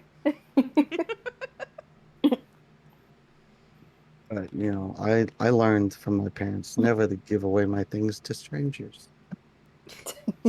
You remembered that from your parents? You remembered your parents? I mean, who knows? The moral values are still in your brain. Just nothing else. Yeah, you only give strangers things if they're beautiful. Why didn't you give anything to Sterling? I did. What'd you get? What'd you give him? Trauma! I gave him free trauma. He didn't even have to ask for it. Really, we'll get back to that later. For now. 7 was like, that's my bag. I'm gonna leave now, and also runs down to the to reconvene with the rest of the party without actually addressing Mr. Giggles. So he was still outside, but the whole party was in the inn, the tavern Except part of the for inn. Zoe, who I think at that time decided to meditate outside to kind of, because she wasn't used to staying indoors as much, and she wanted to be out in the nature. Yeah. During her meditation, she hears the innkeeper wife scream and sees and gets informed that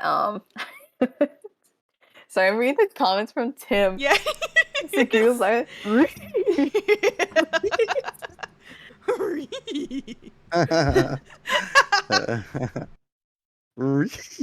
I can't do it anymore. I can't do it. I'm not even gonna try.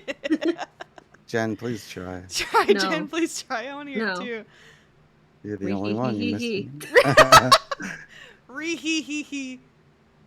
No, wait, do it in the Ulu girl voice, please. At least do that one. Ree-hee-hee-hee. Leaving. Okay, but imagine Heath doing that. Do I make it a woo, Heath? Oh, please. Oh my god, E-boy. E-boy? boy. Yeah, his nails are painted black. He's wearing chains. Oh my god, got the little cat ears on. He has the Can we gamer make- headphone case. Can we Yeah. redraw? Can we? Oh my god, E-boy, E-girl, AU, log party. Boy. Oh, no. Yes. All of them. Add it to the AU list. Add to the AU list. There's so many AUs we've Are made. they also Oh my like God. fuckboy? Like are they wearing like Supreme? Yeah. Oh my god. Oh my god. Okay, wait, back to the sorry. Back, sorry. We got possessed by the AU. We could talk about our boys for days. I You know. can't die. You're so hot. Yeah. That would be Sterling. You made me do the dinosaur laugh. You made me do the wheeze laugh. Jesus. Oh, okay. We continue. Oh, So goodness. anyways, that Yes, innkeeper's wife just be anyways. screaming. She's She's screaming. She's hollering. screaming. Yes, Her screaming. son has been kidnapped by Mr. Giggles. Oh, okay. And Yay. as Zoe goes to try and see if she could save him, he sees her and is Hold on, like, Jen. "Oh, why don't you come and wait with me for your friends?" And this is at the Sleeping Giant Inn. She had followed him over to the Sleeping Giant where Heath had originally told him that we were all staying at. Yeah. Yeah, They you went up remember to the butterfly second floor. effect? They went through they went through like the window. It was like the Mhm. second He floor climbed window up. again. Ugh. So Zoe tried to like sneak in as a raccoon, I think. Mm-hmm. Mhm. A raccoon, but since Mr. Giggles had already like talked to her before and seen her before, he just peered into her mind and was like, "Oh, I recognize this one. Come here. Let's wait for the rest of your party to join Yeah. us." And also, he had Pip being held hostage. Pip was Mhm. he was a little piece of work. He was. Ew, why'd you say that? Pip, being the stupid kid that he is, Mr. Giggles had convinced him that this is all a big game. Everyone's just in on the game. He did not Fun. understand the danger he was in. He did He was in the not. claw of this creature. freaky. Oh, I Um. could show him again, huh? Where's the fuck is Mr. Giggles? No thick. He's not thick. He's not This thick. fucking He's not sleep paralysis demon motherfucker. I hate him so much. Oh, I think he's kind of cute. Wow. Horny jail, horny jail. Really? I'm kidding. No. I'm kidding. I actually You want him deleted horny back? jail from this stream scene. Yeah. Put him in a horny jail. Why? What'd you Oh wait, delete did we yeet it? We yeeted it. I yeeted it from the recap stream. It's still in the regular log. Yeah. Yeah, I don't think we need it for this one. It's fine. Are I you gotta sure? bring back the sensor bar though, because I forgot that was a thing. Until Yeah. we were looking back at the old streams and I forgot before horny jail we had the little black bar to censor people's eyes when they were being horny. Put over their eyes. Yeah, I'll bring it back. Yeah. Oh, when they were Um, like not when they were away. No, when they were being horny. Oh, that Instead of happened horny that jail. often? Not that often. It was either No. being horny or being censored by Discord. I think I got a lot from being censored Yeah. Yeah. She was when I like, had shit internet. Yeah. Now Jen's gonna become a streamer. Yeah, now I'm become a streamer. Hee hee. Imagine that. Streamer. She'll be hosting the Wow. next log session. I will be. Okay. So there was Zoe and Pip being held captive by Mr. Giggles in the second floor of the Sleeping Giant. Around this time was when the rest of the party said, "Oh shoot, we heard a scream outside. We should probably go find out what's happening and deal with this." And the entire time Heath is like, "No, we should go get a mob. We should let the townspeople deal with this. I don't want to go near that thing." Why was Heath so afraid of it? Dude, that It was- thing's freaky. Yeah. Yeah, Also, I saw that in real Seven life. didn't want to go in to fight it either. I think Sterling Yeah. had to drag him by the hood. Yeah. Oh yeah, because he was always like in super survival mode. This was Yeah. before he Yeah, had any this confidence. this is zero confidence. Only fear in survival mode. Yeah, Mhm. that's true. He's done a lot of growing. That's full character development. Character development. Very positive character development. Shannon, I Scroll down on do. scroll down on the recap. I know, I was getting there. I wanted to make sure the picture was or get to the picture. Yeah. All right. This is the So, best part. as Yeah. the innkeeper's wife kind of tells, I'm pretty sure she tells the group, "Hey, your friend went to go find Pip, who's with the Mhm. Nothic." They decide to go to the Sleeping Giant Inn, where they Much- find Heath is not a happy. massacre. Yeah. Everyone in there, all of the civilians that had been staying at the Sleeping Giant, had been brutally murdered by Mr. Giggles. Even an important NPC. Yeah. Which I don't even think you guys went into the No, Sleeping No, you Giant never Inn. met. You We never met her. had. Yeah. Yeah. It's Well, unfortunate. guess you'll never meet her. Everyone was dead. Yeah. Stay Everyone for was one dead. person. Oh, except for one person. That's right. They were. They found a locked closet, and Heath helped pick the lock but refused to open it. So Sterling tried to open it, and when he went to try and open it, it was barricaded, and the girl that was hiding inside was very spooked.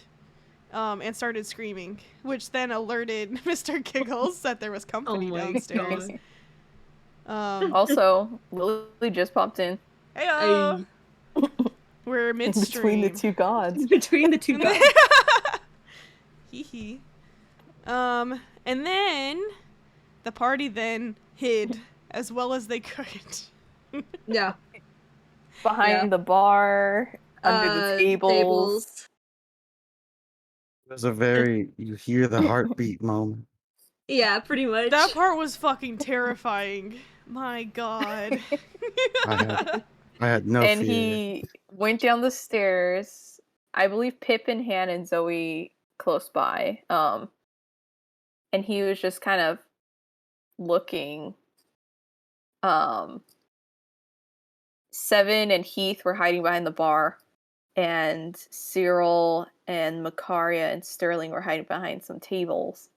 And as he kind of looked around the room and got close to the bar, Seven dug through his Well, here let's Oh, say this could was keep- you can Mhm. keep going. 7, you can tell this part. Oh yeah. No, I could Yeah, definitely yeah. tell this part Yeah. because this was the first time that I would say Seven and Heath had a moment where it wasn't Heath trying to kill Seven for the first time. You know, Oh I'm assuming yeah. Heath was in a life or death situation. So like, all right, I can't really fuck around here. Can't really be an asshole when I'm trying to live. Yeah. So yeah, well, it wasn't planned at all because everything that Seven does is never really planned.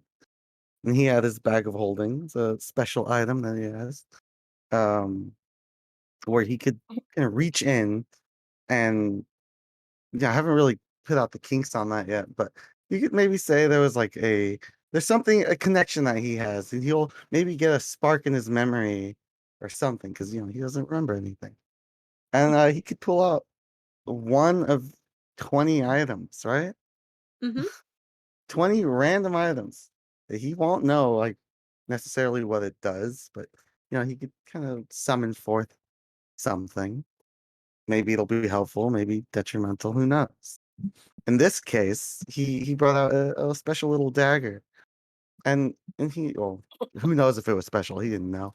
It was just a dagger to him. But he's seen Heath throw around some daggers, so he's like, oh, okay, Heath is seems like he knows what he's doing with these things. So he gave it to Heath. While this was going on, Mr. Giggles did find Sterling Oh yeah, that's right. and was looking for Heath because before they had left, Heath had made a deal with Mr. Giggles of, I believe he said something like, "Oh, if you," because Mr. Giggles was interested in Heath's, how Heath was like not actually, that's not actually his body. He said, an extra body snack that I can take. Hand it over. 2 souls in 1? And Heath said, "Oh, I'll think about it. Let me go have a conversation with the owner of this body, and then I'll get back to you." He did not get back to him. He ghosted So Mr. he went to Giggles. Sterling and Yeah. he said, "Where's your friends? And We have a deal." Sterling said, "Oh man, yeah, fuck that guy. He ditched us and left town." Which just made Mr. Giggles kind of angry and was like, "Well, what do I do with this young boy I have here?" And death grips Pip. It was just like, "Ooh, wow, getting a little, it's getting a little uncomfy here, sir." Oh, stupid little Pip. That little lad. Always getting in trouble. him. Yeah. Yeah. I wonder how he's still alive. And this is when the dagger comes back into play. Hell yeah. Yeah, Heath. What'd you Oh, do with yeah. him? Do you want to talk about that? So, yeah, I can talk about the dagger, Mr. Daggerman himself.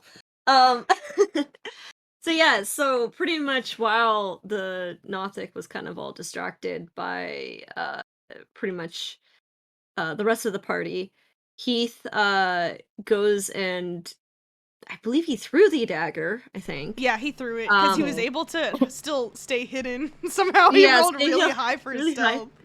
Yeah, so he kind of sneak attacked, daggered the Mr. Giggles, and instead of injuring him, it emotionally injured him with emotional damage. Damn, he had emotions? Yeah, which pretty much enraged him. Kind of having him go absolutely berserk on the party, going like, Yeah. Yeah. What a was mess so he was. angry. yeah, he was really angry, and this, I think by the time this point and the party actually trying to finishing off, Heath and Seven kind of both did reveal themselves. So it's good to know in his last moments that he realized they lied. Yeah. Heath was still here. This was when the Which the probably would have entire made him battle even more started. angry. Yeah. Yeah. Yeah. They had The whole party then started fighting Mr. Giggles. Yeah. Which they did manage to defeat him. Which I want to say Heath did spit on him. I want to Probably. say, but He was Probably, I can't scared, remember so seeing yeah, anything. yeah. So Heath probably did spit on him for that disrespect and all the fear that he put him through. Um, yeah. So and then I think pretty much collecting Pip. I think we just left the streaming person in the locker or in the closet, just there. Yeah, we I did. We don't. forgot about her. She came out Yeah, on her own eventually, but the yeah. party She forgot that she she. was there. Yeah, we just kind of left her there. Sometimes you can't help those who are in a panic, and you just have to yeah. let them figure it out. She needed to calm down first. Yeah, We'll leave and you by in there to that, calm down. come out and see an entire massacre. It's okay. Here, She's have some gonna. Pretty sure survivor's she was guilt. there with Yeah, the she's gonna have massacre. survivor's guilt. Yeah. Um. So basically, I guess. Yeah, and then I think there was a little cool moment with Zoe and Heath where they were talking, and she kind of asked him, she's like, because I think Zoe failed her stealth a few times because that was the initial stealth that kind of went, oh, you're here, kind of in the beginning. So Zoe was kind of asking him, like, why, how did you able to completely like negate your presence from Mr. Giggles, even though he was actively looking for you? And he goes, and Heath just pretty much responds saying, just pretend, or not really pretend, Don't, but just imagine yourself that you need to do this or you'll die don't get if you caught, fuck up. stupid. Yeah, don't get caught. Just don't get caught, forehead. Yeah, pretty much. Just be good at Yeah, just hiding. be good. Just get good. Just, Yeah. yeah. It's Really, really wise helpful words. advice. Very wise words, I would say. Yeah. Yeah, so basically because they rescued Pip, the parents who are the innkeepers pretty much give them a free meal. Um And even though they were kind of yay, they killed the monster, rescued Pip, and freed the town of the Nothic. Sterling was still in a little bad mood, because he appeared and said some things that really Oh, fucked yeah. Sterling up. Yeah, he in the Mr. middle of the battle, Giggles. Mr. Giggles had looked into his mind and mentioned that Sterling was a monster and that Yeah. that messed up Sterling pretty badly. He Yeah. was big sad boy for a while. Yeah, and so the party kind of tries to cheer him up. I think Zoe offers, the Sterling some berries. I know Heath did start a feet fight. Eat A fight, feet eat fight. fight? Dang, Ethan a feet? Damn. Fuck. Oh man, bro, what's wrong with me? He threw some food fight. food at like 7. 7 and it Yeah. hit Sterling 2 or something. And then Yeah. they just started a little food fight with their free meal. How Yeah, wasteful. how wasteful. How wasteful. Not only did they didn't pay for the food, they wasted it. I know. And this is like right after the Red Brands. Yeah, pretty much. Brand I guess Yeah. they're the new bullies The in new red town. police. If you talk to Barthen, yeah, that's true. Oh, poor Barthen. I mean, he is an ass. But speaking of Barthen, party does go back to go restock. This is Seven's first time shopping here in the party. So they head over to Barthman's Provisions. The party does manage to piss them off so much that they I think, did they get banned right away or did Heath just get banned? I think they all got banned. I think Jaren was already like not allowed in. Yeah, and And then because Heath- Heath was there, not knowing the context. And this is his first time shopping here in the town as well, because I don't think Heath ever went into the store before, because they did all their shopping before he. So this is Heath's first time going in the store, so he doesn't understand why he's getting all the aggro.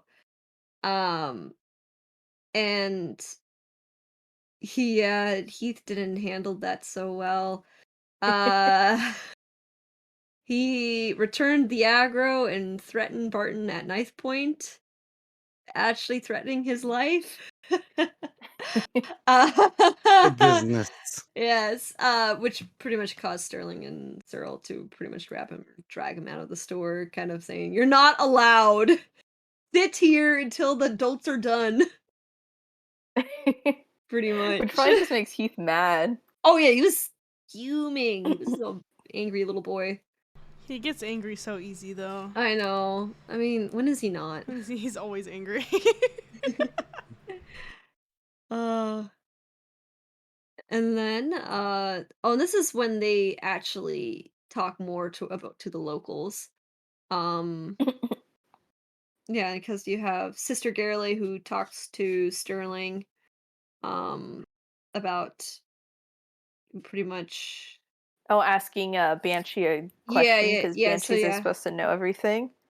Not necessarily. This banshee knew a lot about what she was trying to research, pretty much. Because they are old spirits. Hmm. So it's not the fact that they're all knowing, it's just she knew that this banshee in particular has knowledge that she's looking for.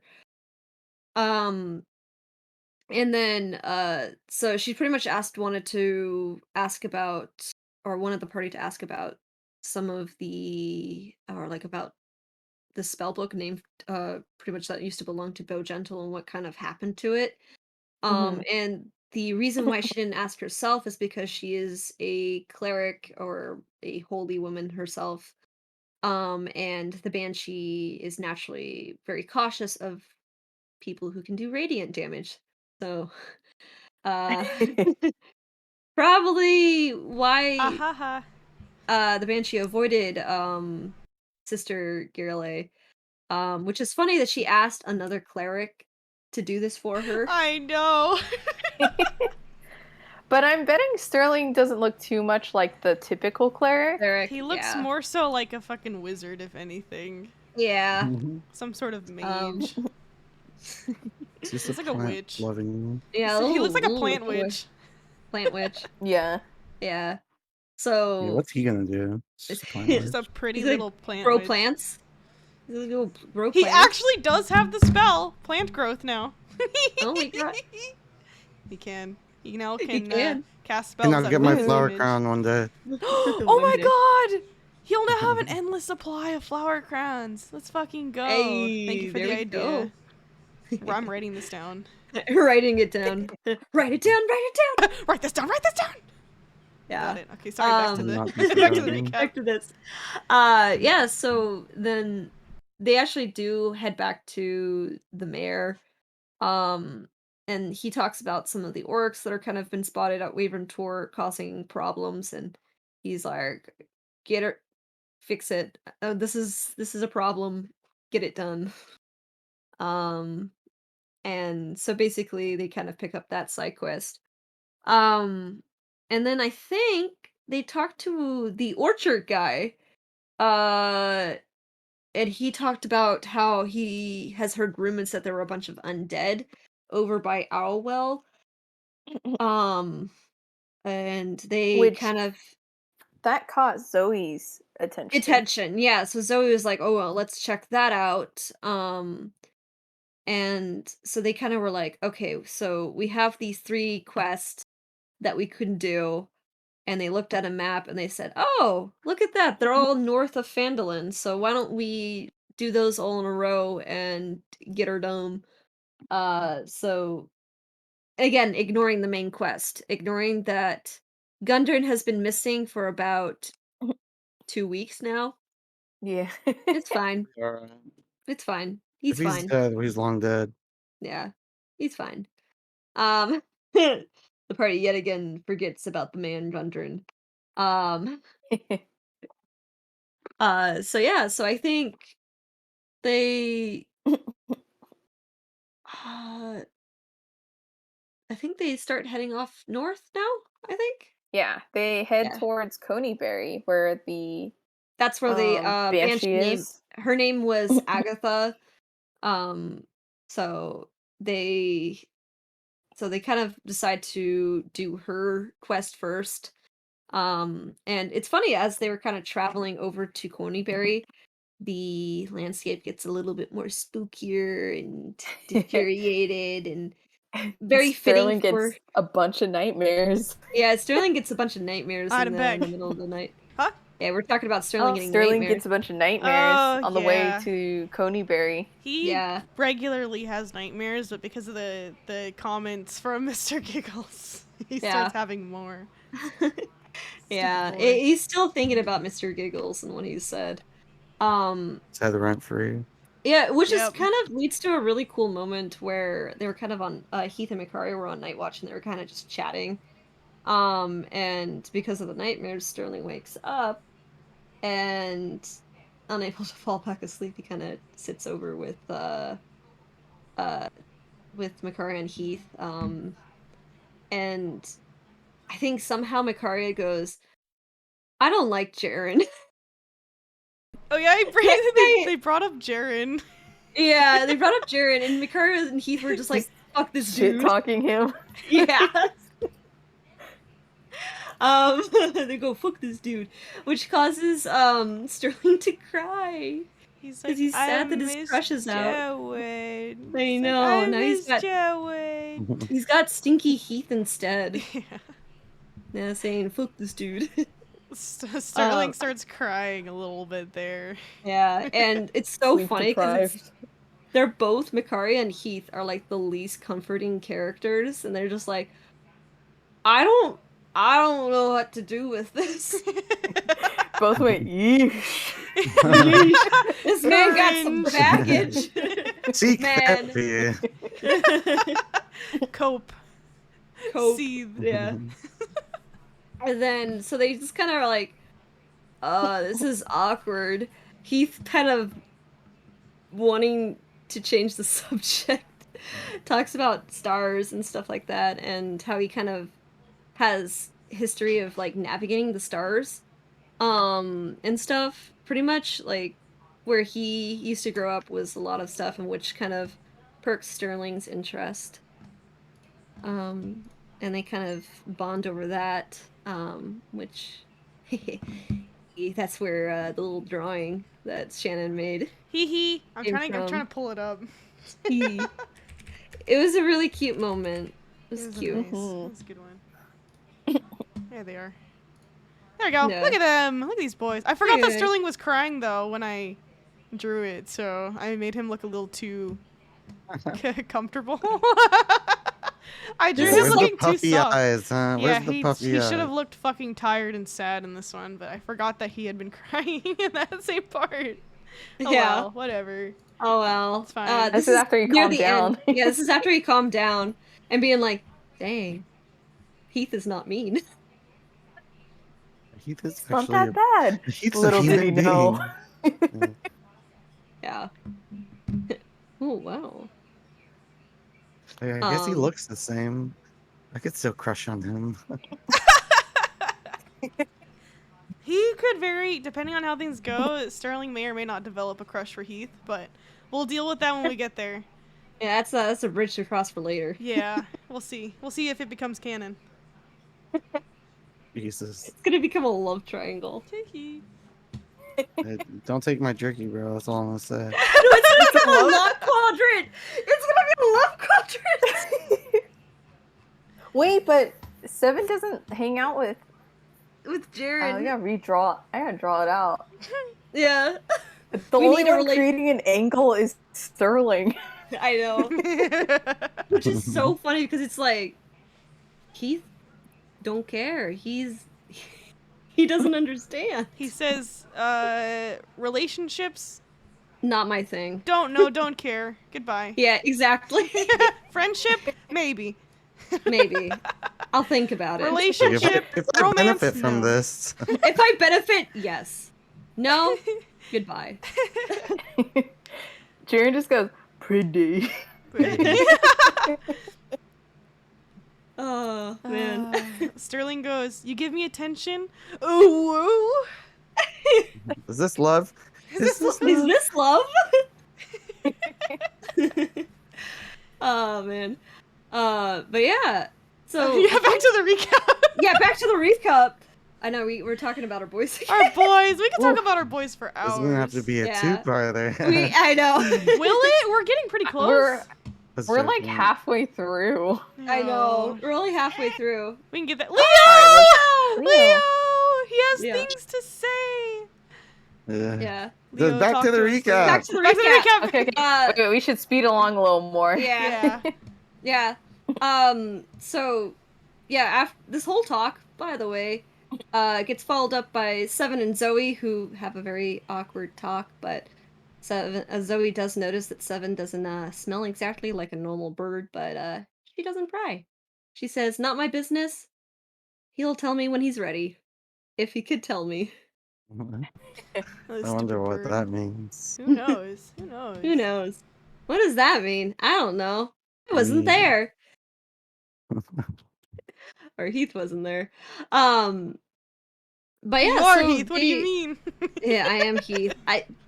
This has been an ongoing thing for me. I sometimes confuse myself to be Heath sometimes. I am method acting too much. You're too good at RPing, Jen. Jen's Or- become Heath. Don't worry, I feel it Become too Heath. sometimes. Yeah, you do. You feel the 7? Oh, 100%. I feel bird brain sometimes. You go, I'm 7 right now. We're all just Anyways. our characters. Anyways, back to the recap. Back to this. We should have Uh, log talks.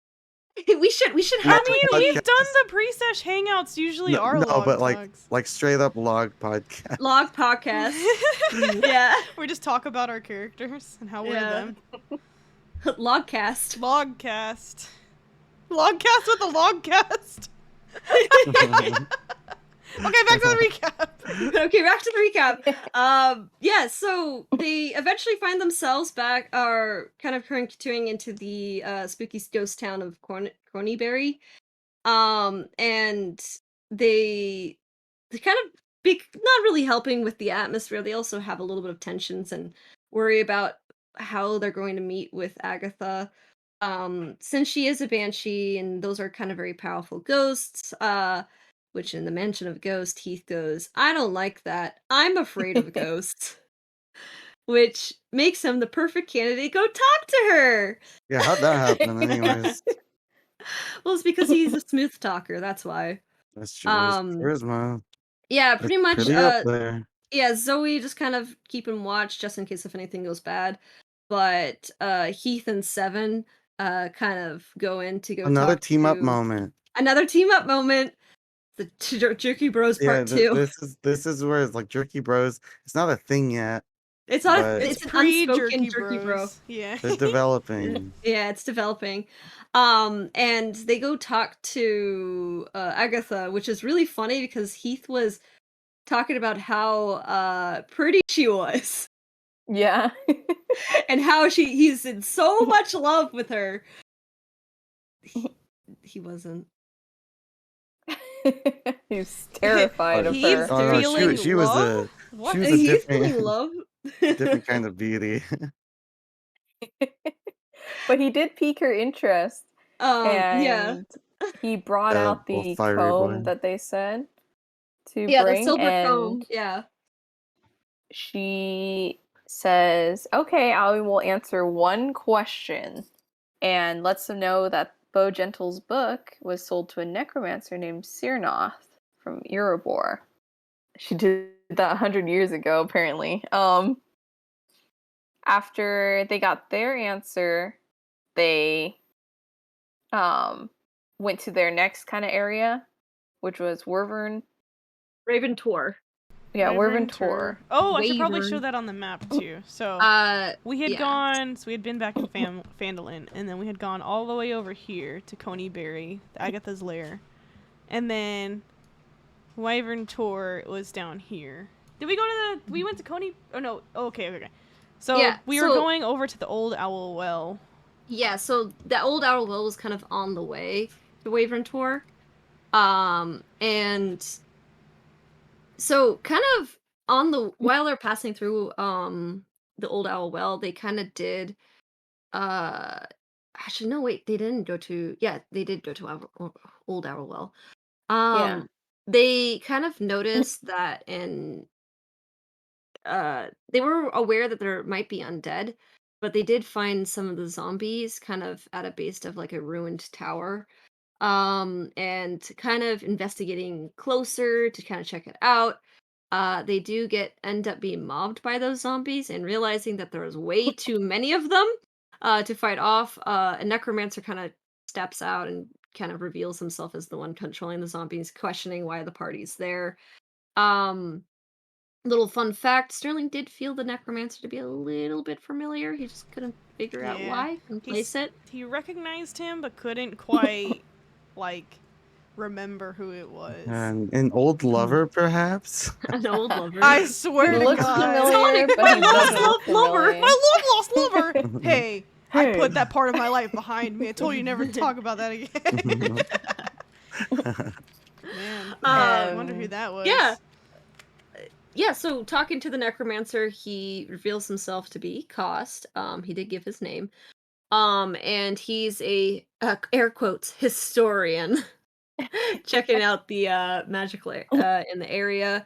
He said he was kind of looking for something, and he's kind of in the process of looking. And he kind of gets an idea in his head, saying, "Well, maybe I can ask the party." If they want to do a deal where he can give some of the information and spill some of the beans if they go talk to Agatha and ask questions, since Agatha also avoids him, since necromancers sometimes try to control banshees. So she says, fuck you. Um so he hasn't been able to approach her, so he thought the party, since they already visited her, would be a good option to get some information about what he's looking for in the area. The party says, "Ah ha ha, we'll think about that." And they'll say, "We'll think about this. We're gonna leave for a bit, and we'll tell you when we get back." They pulled a Um, Heath. they pulled a Heath.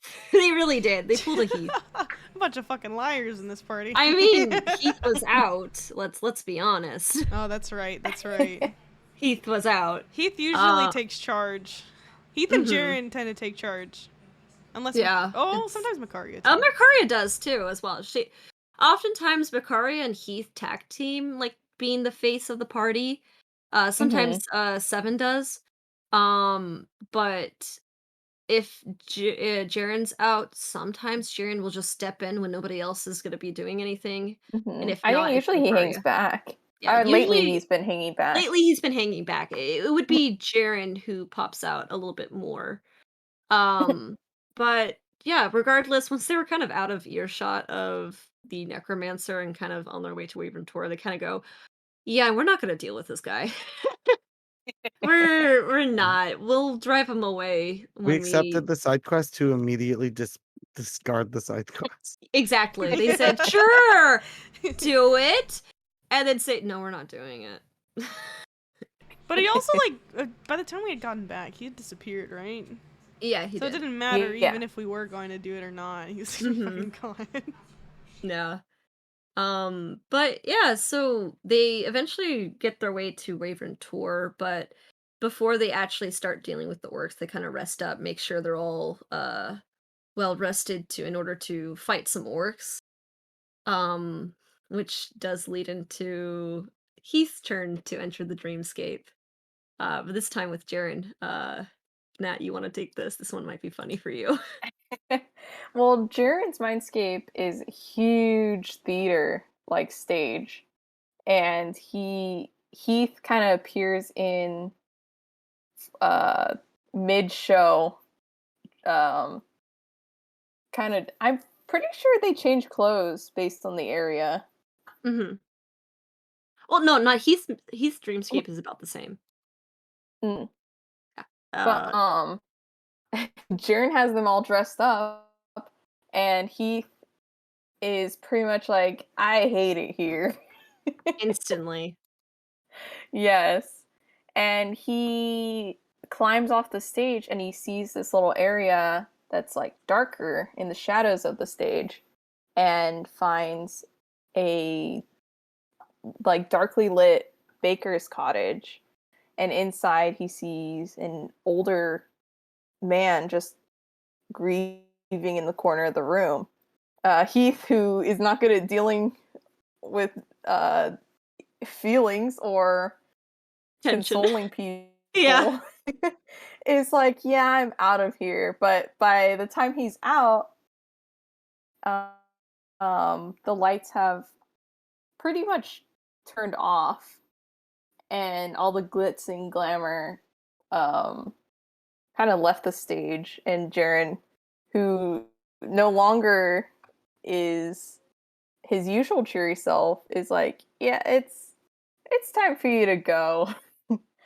And a trapdoor opens and drops Heath, Mhm.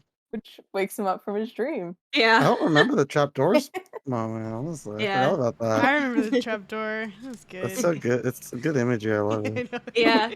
It's like They yeet. both Yeah. yeet each other out Yeah. of their mindscapes. Yeah, they do. One It's drowns time in to the go. ocean, the other just falls to the bottom of the stage. They have the power in their mindscape. Yeah. I mean, it's their own So- little. They're god. Gods in their mindscapes. Sun god and moon god. Whoa. Or I guess Jaren would be like spotlight god. Sun God, yo. Sun god. Yeah, Sun God. And Heath is Eternal Night. Moon So edgy. Knight. So edgy. Moon Cool. Knight. Alright, after the dream. Yeah, they kind of wake up and I think Bakari and Heath, they scout out to locate the camp just to make sure they get it all figured out so they're not like stumbling upon it. Since they're the more stealthier group. Kind of going back, they kind of regroup with the party, they make a plan, and they head over to the camp, which surprise, surprise, is more massacres. More bloodbath. Yay! Doing the party doing what they do best. Murder. Yeah. We love a good murder. And so they so yeah, pretty much what they did is they pretty much massacred the guards at the front of the entrance, which is a cave. So they pretty much sorry, excuse me, I'm getting distracted. Pretty much they used a silence spell to pretty much kill them all in silence, so none of the people inside the cave heard this. They also Yeah. Oh yeah, that was when Uh, Sterling finally used silence. yeah. Yeah.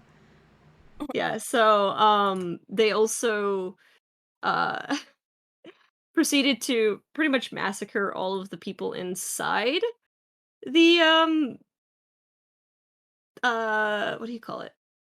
The inside cave the thing? cave as well. But they did it by luring them outside of the cave into a bottleneck.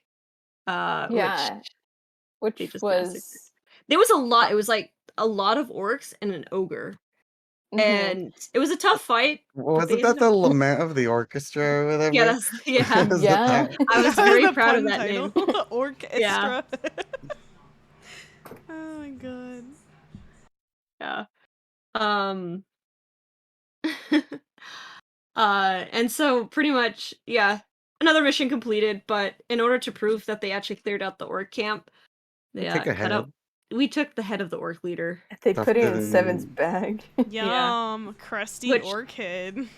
For those who don't know, that's a bag of holding. So It just Seven is the group pack mule. he's the yeah, pack he mule. is. The bird brain, the loot. He's the ass. But if you forget what's in there, It's gone forever. Yeah.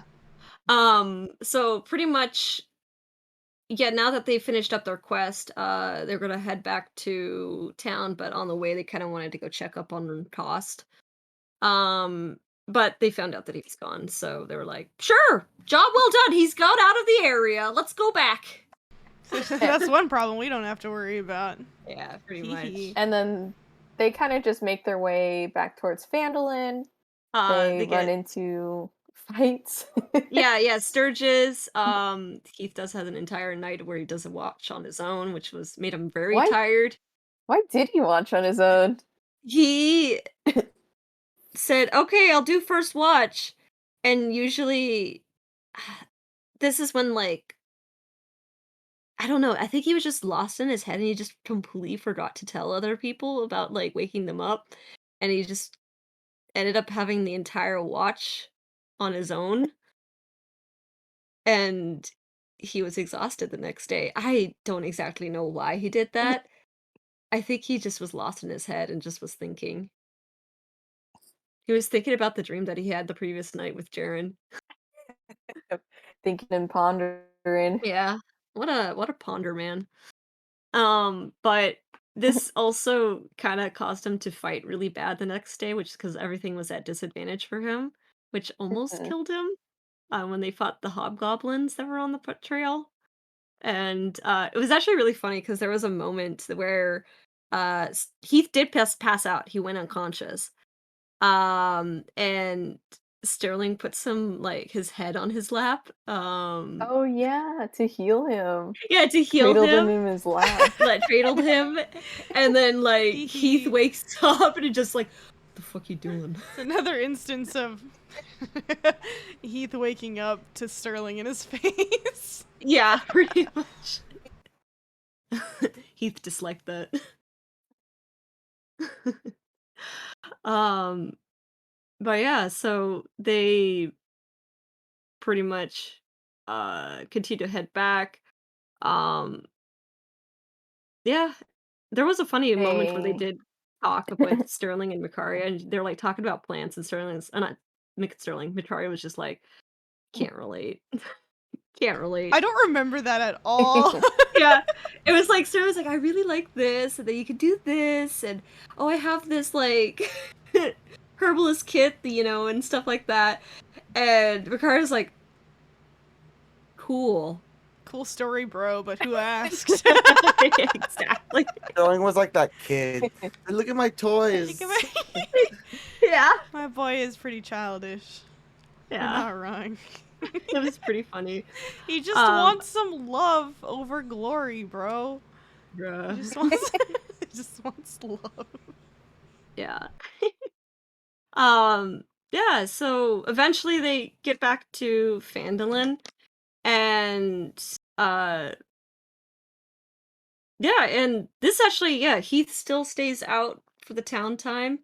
And they pretty much do a little bit of like planning, and even not actually it was really funny because it was like they were heading to town, and Heath, not even in town yet, says, "We're gonna be doing a heist." Ah, yes.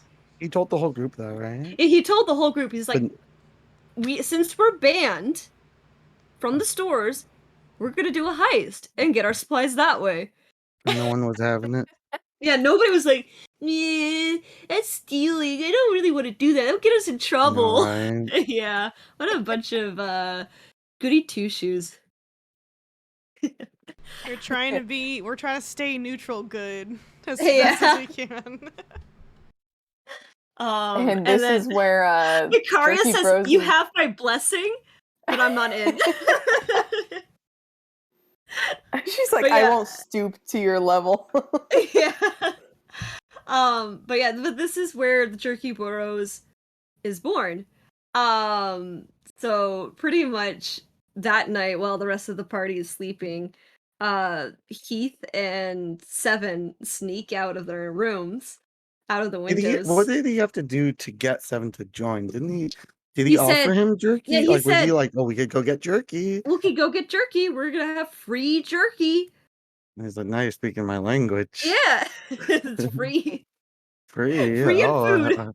Who can say no to that? Yeah. Didn't you convince him like, oh, we're not doing a bad thing either. We're just Yeah. We said this is for the greater good. yeah. And I and- think Seven also saw this as a way to like, oh, like this will make him like happy. not want to kill Can't me. kill me. Okay, gain Maybe his we can be respect. friends. Yeah, with the little Ooh. fingers together. Ooh. I've never done a heist before. I never done a heist before. I'll do a heist with you. Oh my god, I never had friends Julia? before. I want to do a heist with you for the free jerky. Deal with my friend. My friend? My friend? You'll What? be my friend if I do this with you? That Pretty stupid much. little baby man. I know. Yeah. Yeah, so they basically go at the middle of the night, all the way sneaking through town. Very And successful. yeah, very successful. They ended up getting bags and bags of jerky, pretty much cleaning it clean. Just Mhm. all the jerky. They also got 2 strange potions, which they still don't know what those potions are. And I think you guys still have them. Oh, And we yeah, I still have have it. them. And we found a vomit bag. Yeah. A smelly, smelly It vomit was bag. just a bunch Stinky of bag. gush mush Yeah. and And things you wouldn't want. basically, yeah, they pretty much took a look at their loot, and I think Seven even had a sleepover in Heath's room. Yeah, Mhm. I think they did. They did. But because Seven was up really late, he ended up sleeping in. And the rest of the party just left him. When they kind of woke up the next day, and this is when they did like For split like up. closing their quests. Yeah. They were pretty much closing up the quest to they split up. Makaria and Zoe talked to the Orchard Darien. Darren. Darren. That's it. And saying like, yep, the undead are gone. Pretty much. Sterling, Cyril, and Heath went to go talk to Sister Garrelay. And pretty much tell her what Agatha said about the spell book. Mhm. Funny enough, when they were about to leave, Sister Garrelay kind of pulls Sterling aside and says, "Can we talk in private? I have something In I my need to room? tell you." Can we talk in my room? Sterling goes, huh, what? Everyone else also went, what? What? Everyone thoroughly confused. Sterling getting I know. flustered. I know Heath for sure didn't really care too much because he's like, I need to get out of this temple. It's a temple of Tamora. I don't want to be here. Oh, yeah. Yeah. And then, so yeah, while Sterling and Sister Girly were talking, she kind of tells them, she's like, so the reason why I'm here is to ask you to join the Harpers. And Which is like a secret organization. Yeah, it's pretty much like a secret information, kind of like secret society Mhm. of trying to do good. Yeah, a society. Sterling I think says, she gives oh wow, him- a hero, like they're like superheroes. Didn't Sterling Yeah. think she was flirting with him? Yeah, he Yeah. did. That's why he got flustered. He didn't know what to Yeah. do. Um, So he didn't yeah. ask for any further like information. He just said, "Oh, haha, okay." And she Yeah, said, so- oh, good, here, take this. And he Yeah, you got have like a coin. little Good badge, and you have the title of Watchers within this organization Yeah. Mhm. called the Harpers. Sterling becomes Wonder a if that'll watcher ever for the come back. Harpers. You're Yeah. a an watcher. And he's watching for the horny. And he's looking out for cuties. Okay, he's Yeah, watching out for he's- cuties, but he's got his eyes set on one already. Mhm. Yeah. Oh, Pretty much. Oh. Uh, the party meets up again back in the inn, and this time they kind of wake Seven up and like drag him because he's the one with the bag, with the orc head. yeah, So- they did. Yeah. And so pretty much they go to the town master and present the head for the orcs, or to the master, or Yeah. the town master. So mayor. head. So here's a head. Get some head. We gave him head. Gave him head. And so basically they're saying, where's our pay? And pretty much in order to pay them, he had to open up a safe, and Heath, with his little stinky rat eyes, Saw uh, the code. saw the code and said, I will remember that. And it's pretty much they also go to the jail cell and they have a chat with Droop. Makaria again tortures him with the emotional dagger, which was hard for some to see, but I think wasn't Heath just eating jerky while watching this the whole time? Yeah, I think the only He was person just who eating was like, snacks, and he like "Oh, had it's his dagger Sterling." out. So yeah, Sterling was Yeah. the one that was like, I'm scared for my son. He's just a baby. He's just a And then- baby. He's probably then- getting bullied to death. Ooh, this is getting to the good part. any sort of underdog, Sterling goes, I must protect. I'm on their side. Oh my god.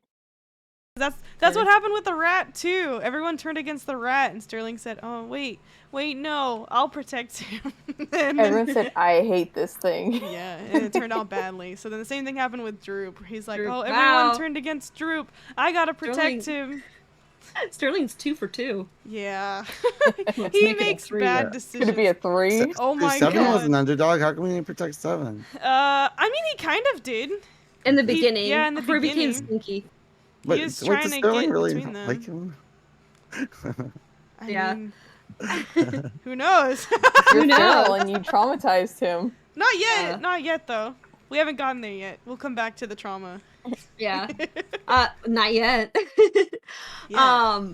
Yet. So Makaria pretty much interrogates him, and they find out that he's been taking their stuff, like bits and pieces of it, to the Goblin King, who supposedly has their stuff as well as potentially Gundren. I know. Main quest. The main quest. Who'd have thunk?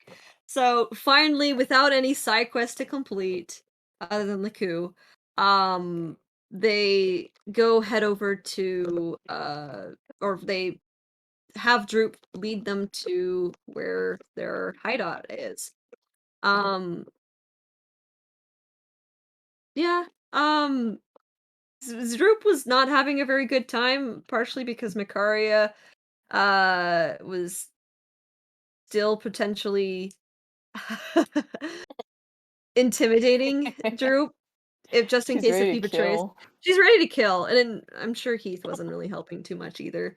And they end up having actually Sterling, because he's protecting the underdog, actually gets a little bit of an argument with Makaria. Well, like an eyed argument. It was more of like glaring daggers. They're glaring daggers at each other because Sterling wanted Yeah. to hold Droop's hand as a form of comfort, and Makaria said, "We got work to do. Quit fooling around." Yeah.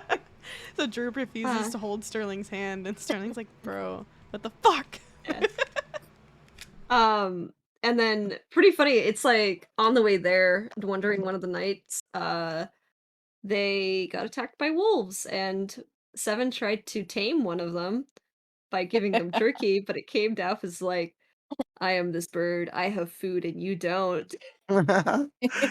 That was what happened. Yeah, which pretty much caused them, to massacre the wolves and skin their pelts. Yeah, I still have none. Yeah, They Seven didn't kept- tan the pelts. but and they it's they been- skinned them. It's been weeks. It's been Oh, weeks. wow. Pelts are kind of rancid. They are. They're kind of rancid. Are they even still usable? Yeah.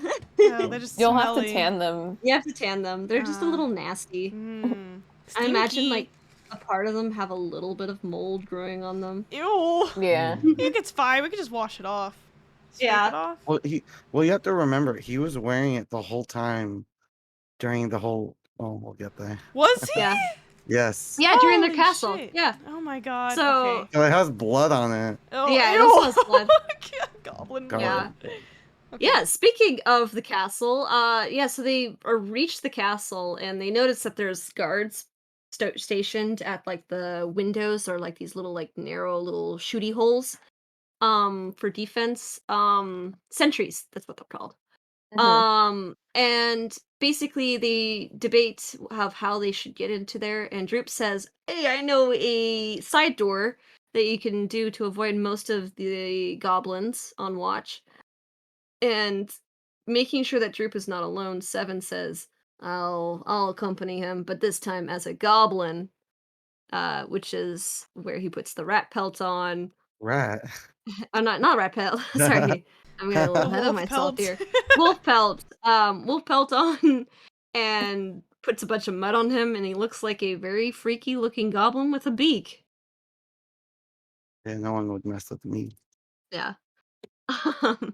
which causes them to go inside the castle, which they sneak into, and they entered into the kitchen slash mess hall for the goblins of who've been just kind of making their own stuff into this rancid kitchen. Uh, and the goblins believe Seven is also a goblin.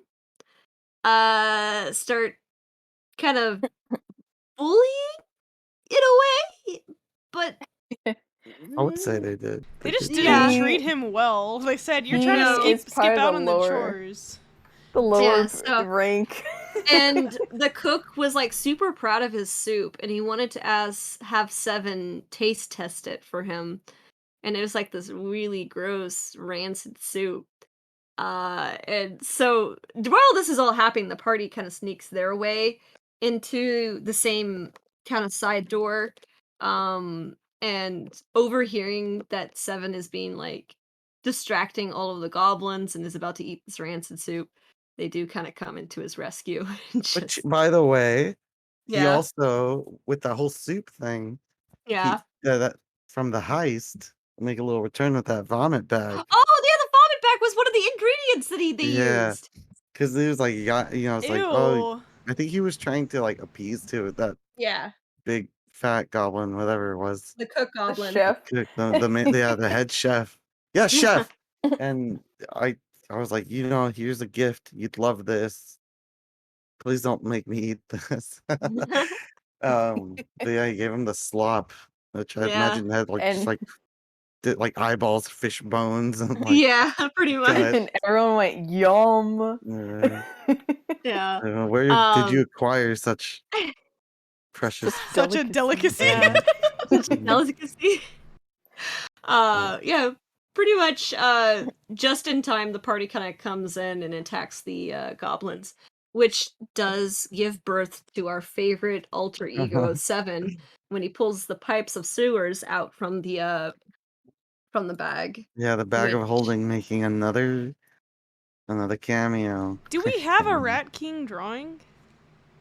No, huh? I No. don't No, think so, okay. which is a shame. That's fine. Yeah. We'll get one eventually. We'll get one We'll eventually. update these Yeah. docs with he- more artwork. Because he had Yeah. to look disgusting, by the way. Ew, Yeah, rancid. 'Cause He's he's bloody, so rancid. muddy, Muddied, untanned, like whatever, ungroomed. untreated, Yeah, treated. wolf pelt. Yeah. It was He- but yeah, yeah. he pulled out this the pipe of the Pipes of sewer. sewers. Yeah, pipes of And the sewer. yeah, pipe of the sewers. And with his little and- beak mouth, he played a little tune and a wave of rats came on. Yeah, real fun for And- Heath. Fun for Heath, because we all Yeah. know, We all know he hates fun rats. fact, Heath loves rats. Mm-hmm. He And loves them Seven, so much. He also loves Yeah. being called a rat. yeah, Yeah, so be it sure totally to call him a does. rat. And make sure you call him a rat. A stinky rat, too, Yeah. that nobody loves. Anyways, Oh my So- god! with this whole pipes of the sewer, he was able to control these rats, and he kind of let it get to his head a bit.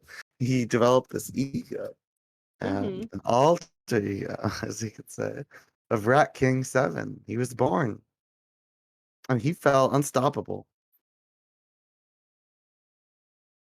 Commanded them to just gnaw, and Yeah, consume. There was just goblin bones left. Yeah, they would just suck all the meat off the bones. It was actually terrifying. Kind of scared by this whole sight, Droop does betray the party and flee further into the castle, so that he can get away from this crazy party who just murdered a bunch of his kind. He With went to go rats. warn everyone too, I think. Yeah, pretty much. And so the party kind of like chases after him. And they find themselves into another room with a bunch of goblins. And because they're sort of Droop's betrayal, they end up killing all of the goblins in Droop, which funny enough, Heath actually killed most of them. He was seeing He- red. He was seeing it. So he was also hurting really bad because a lot of the goblins got some really good hits on him. So he was like super low on HP, and he kept one-shotting all of the goblins, and which made him kind of go like a barbarian, into a rage per se. And pretty much, after like the fight's going, like you just imagine Heath like heavy breathing over the corpses of all these goblins with like the blood running down everything. Still It's daggers kinda- in hand. his hands. Yeah, it's kind of funny. While Sterling was actually trying to heal her, Heath, another goblin ended up attacking, which Heath also did again. Stabbed the goblin several times while it was still dead, which caused the rest of the party to be like, "What's wrong with this guy?" And Seven actually walked in, and Heath saw him and kind of lunges at Seven since he kind of looked like a goblin, and he said, "Kill, only kill." I do Uh, remember that part. pretty much. The party restrains him, and Mikaria force feeds him a healing potion, be like, it's just the bloodlust. He wants to kill. He Yeah. wants to destroy. And then Sterling also heals him, just to calm him down. This also causes him to pass out, and Jaren comes out briefly being like, "Why am I covered in blood?" And then he gets up just to only pass out again. These poor mans. And like in the next like few seconds, Heath and Jaren like fight for control over the body, and like there was like this one point where like Heath is like crawling over to not to Sterling, to Seven, and like trying to like reach for him to just kill him. But like you have Jaren like fighting back, and it's a tough sight to see. It's rough. It's rough. That's It's rough, buddy. Yeah, that was fun to watch. But Heath eventually wakes up kind of weak to old days, and the party kind of goes, "You good? You good?" Good um buddy. Whoa, just You take it good? easy, man. Yeah, Yeah. whoa. Let's take it easy, man. Yeah. Okay, Drake and Josh watcher. You knew the reference? Holy shit. Oh, that little clip from Drake and Josh has been in my brain for like a decade, and it has not left. Okay, back to the recap. Yes. So yeah, basically they continue to like go in, and they find this one room where they see like resting hobgoblins, and they ray of sickness them and basically massacre them in their own beds. Oh, that's right. Makaria said, pew pew. All right, they're done. Yeah, pretty much. Seeing that this Jesus. is like next to like a storeroom that they can lock, and this being a good room to just, because this also did heavily, the hobgoblins kind of beat the shit out of the party too as well. So everybody I was just really realized I low. could show the map. Yeah, Let me go find Cragmaw and Castle. it's in the woods. And so basically pretty much they needed a rest, so they used the storeroom and the barracks to pretty much sleep up and heal up. Mhm. They also stole a bunch of alcohol from the storeroom.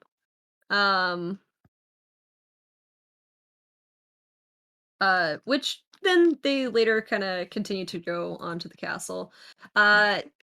They go into the next room, which they see, or they didn't go into, but they noticed in the next room is a bunch of goblins kind of are surrounding an altar, and Seven yet again infiltrates their ranks. Do you remember the cult ritual? I do remember they wanted Seven to drink like a goblet of blood.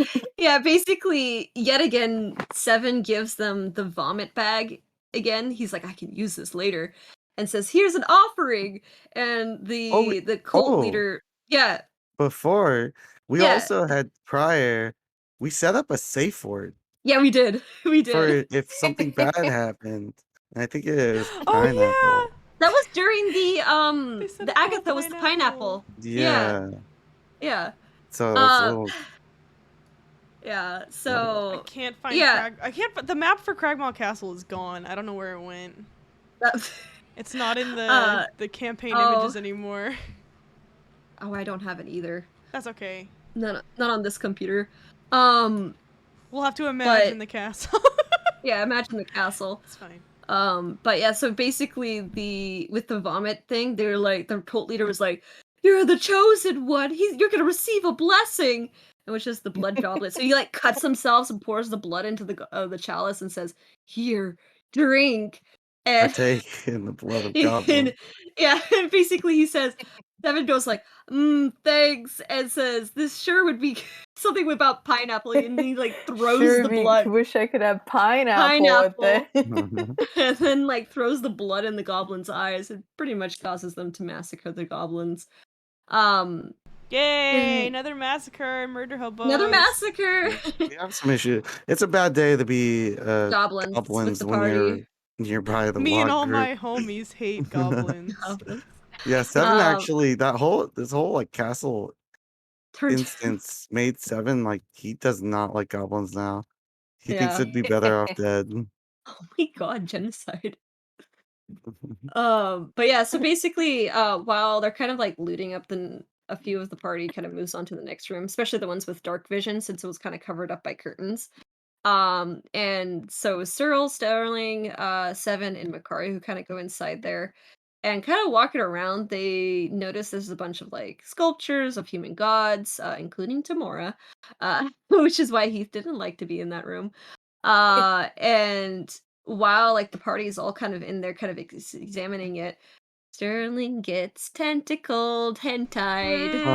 Yeah, I remember that Really has one. hentai moment. Yeah, he gets attacked by a Grick, which also leads into another really funny moment where he starts screaming pineapple Yeah, he twice goes, in one episode. Pineapple, as he's getting fucking dragged by a tentacle. Um, I didn't Which- consent to this.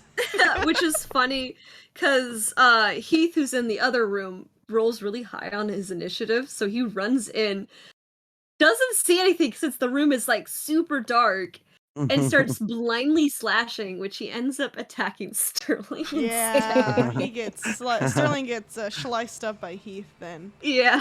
wow, the foreshadowing. Wow, I know. Dang. The foreshadowing way back when. Yeah, pretty much.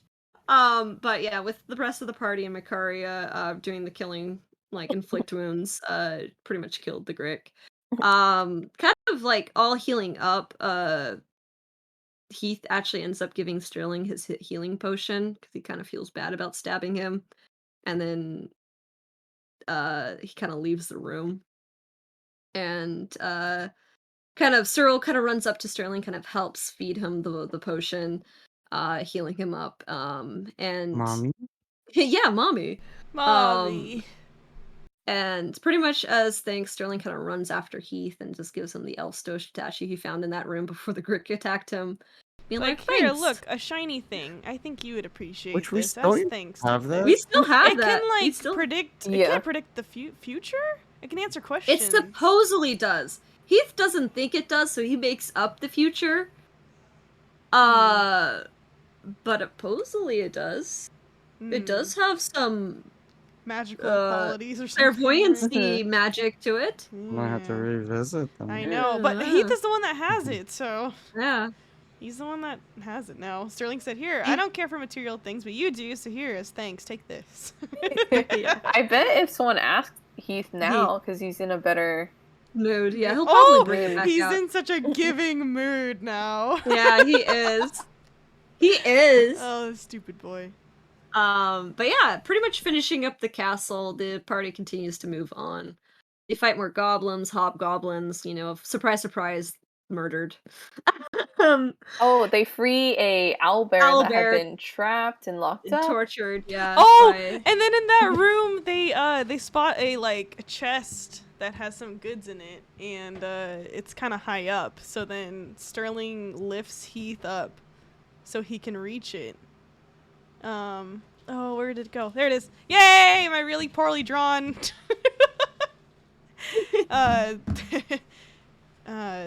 Heath Crunchy. getting lifted up by Sterling to grab the goods. So, wow, imagine these Oh, a boys working full together. ass I grab, by the way. know. Yeah. Full on ass grab. Yeah. Did he No, have to there center wasn't that? an ass grab. No, that's his feet. He's He's holding holding It's his his feet. feet. It's his feet. Yeah, Wow. Heath had No, that no doesn't trouble fit like my head stepping on canon. Sterling's head to Yeah. here. But He when said bringing treasure. him down, You know, the it eyes kind for of the looks gold. like it looks like he's turning Sterling's head away from his looking at his Yeah. Aw, He says, no peek. no looky without Jaren's I consent. know what you want. These cheeks aren't ripe for the taking. Yeah. Wait until Jaren. I'm waiting for main Bay to come back. Yeah, pretty much. So when yeah. they bring him down, though, Sterling does hold him like a prince, like carry him like a princess for just a little, like just 1 second, and Heath goes, "What are you doing?" You freak. He Put just me down. wanted to. He just wanted to take in the moment that he could carry Jaren like a princess. Anyways, Not he the let other him way down. around. I mean, the He's other way around trained- would be good too, but this is just what happened. That's for the future. Yeah, he's giving Sterling ideas. But pretty much they move on from that room, and then they go into a room which, or not really go into a room, but they find the room where the King of Goblins is, King Groll is. He's actually not even a goblin, he's a bugbear. But the party sees him that he's actually beating up pretty much, or intimidating a tied up dwarf who looks a lot like Gundren. It's him! He's finding him! The party has Finally. finally found him. And so basically, coming up with a quick plan, Seven goes in with his little, I'm a goblin routine. It's Yeah. been tried Believe. and true. Believe it. Uh, but unfortunately, King Groll does not see or sees through Seven's disguise and says, "So you're the party who's been messing around with my castle," and pretty much calls Seven's bluff and states that he knows Oh, yeah, what the went in party's been doing in alone. Phandalin. Yeah, and he says, "I'll let you live if you leave now and never return." The party Seven goes back to the party, be like, the gig is up. Which they say he also mentions that there's a tied up dwarf there, and they're going, "It's Mhm. Gundren!" Yeah, because Seven didn't know who that was. Yeah. So pretty much the party makes a plan where Heath was going to turn invisible and rescue Gundren, while Seven returns to the room, and if they need to, the rest of the party will come into the room and fight King Groll. Which, as you can imagine, pretty much goes. Seven goes in, tries to talk to King Groll, ends up becoming a fight. The party fights. Heath tries to rescue Gundren. Turns out it's not Gundren. It's a doppelganger who is pretending to be Gundren. And so they end up having to fight the doppelganger as well. Once the fight is over, they barely were able to defeat King Groll and the doppelganger and his wolves. They were able to pretty much take into the room, and they actually ended up finding the other Gundren, this time kind of locked inside another room. And kind of unsure if this is Gundren or not. They kind of keep him tied up, but they say, Just like his brother. maybe we should take him home or take him to Phandalin. Let's just keep him tied up just in case. Funny enough, Seven and Heath end up finding a strange map, which ends up being the map to Wave Echo Caves in the Sword Mountains. But they don't Wave tell Echo the party. Cave. Yeah, Wave Echo Cave. And This is Heath great. gives it to Makaria for safekeeping and just does not tell the party. So the party doesn't know that they have a map to the Wave Echo Caves, which is the same map that this entire thing that everybody's been looking for. Heath doesn't tell the party. But this will come back later. This will come back later, trust me. So they pretty much escort Gundren, finally determining that he's actually Gundren at one point in time. when they return, they kind of take a quick bath or try to clean up once they return back to town, which causes Mikaria doesn't actually want to use nature's bath, so she goes over to the actual bath in the inn to clean up, but the rest of the party cleans out, pretty much becomes unstinky in the river near Phandalin, uh, which does end up causing Heath to pass out into the water, and Jaren wakes up. Very fun. Yeah, they Almost had to drowning. like fish him out of the water so he didn't He was like drown. drowning. Yeah. He got baptized. He got oh yeah, this was the back guess who's back and baptized episode. Yeah, pretty much. Yeah. He had arisen from the waters, a man anew. Yeah, pretty much. Which funny, Jaren's first time seeing Seven just laying in the water, just on his back, kind of floating there, and he kind of just like the speed swim to He's Seven, like- being like, He became That's an a big Olympic bird. athlete. "That's a big That's a bird, big time for bird. dinner." That's a big dinner. Yeah, pretty much. There you Yeah, which causes Jaren and Seven to not be on the best terms. Poor Seven. He thinks he's finally getting friends with Heath. go. Gets Suddenly, beat up by Heath. Suddenly gets beat up by Heath, but it's Jaren. the tormenting never ends. Yeah. Eventually the party pretty much gives or escorts Gundren back to Sildar, who's happy to see his friend returned, but also gives them rewards pretty much for their efforts for finally finding Gundren. It's Yay! been 4 months. Gundren's still alive. Let's go. Let's go. Actually, it's been 3 months, but that's fine. Who's counting? Who's counting? And so the party kind of restocks. They sell all the weapons over in like Lion Coaster and also Barthelman Provisions, which Seven and Jaren do technically unban themselves, but they get completely ripped off because Barthen absolutely hates the party so much. So much. They do end up sleeping in for that night, but in the middle of the night they do end up getting attacked by some goblin assassins. Which I believe it was Jaren and Makaria who got attacked, right? Yeah, they had the Mhm. ones that were like their rooms were right next to each other, and they had Mhm. windows facing outwards. I think so. Then they had Yeah. They were the ones who got And I think attacked. Jaren's room still doesn't have a lock. Yeah. yeah, that too. Which pretty much I think Jaren got pretty badly hurt and so did Makaria. Both of them Yeah. because they both were got unarmored. stabbed. Yeah, they had no armor, they got sneak attacked, and it was basically my turn to use rogues against the party. Mhm. And basically kind of Just fucked like, them I've up a been little bit. waiting for this. I was like, yes, I want the party to experience the rogue's wrath. You already do. They do. What are you talking about? Yeah. Well, Seven does. Seven does. Seven does regularly, but the Yeah, rest of the regularly. party, not so much. Mhm. Yeah, especially Sterling, never. Oh yeah, Seven. Yeah. Sterling never suffers from the wrath of rogues. Mm-mm. Never. Haha. Ahaha. But so pretty much it leads them to a fight out on the streets, I think, with the goblins, since they kind of were trying to escape. Seeing that the rest of the party was kind of entering the fight. They do manage to kill them, or kill a few of them. The one that survived, they kind of mentioned that there's a powerful drow that wants them gone, and that's why he got sent there.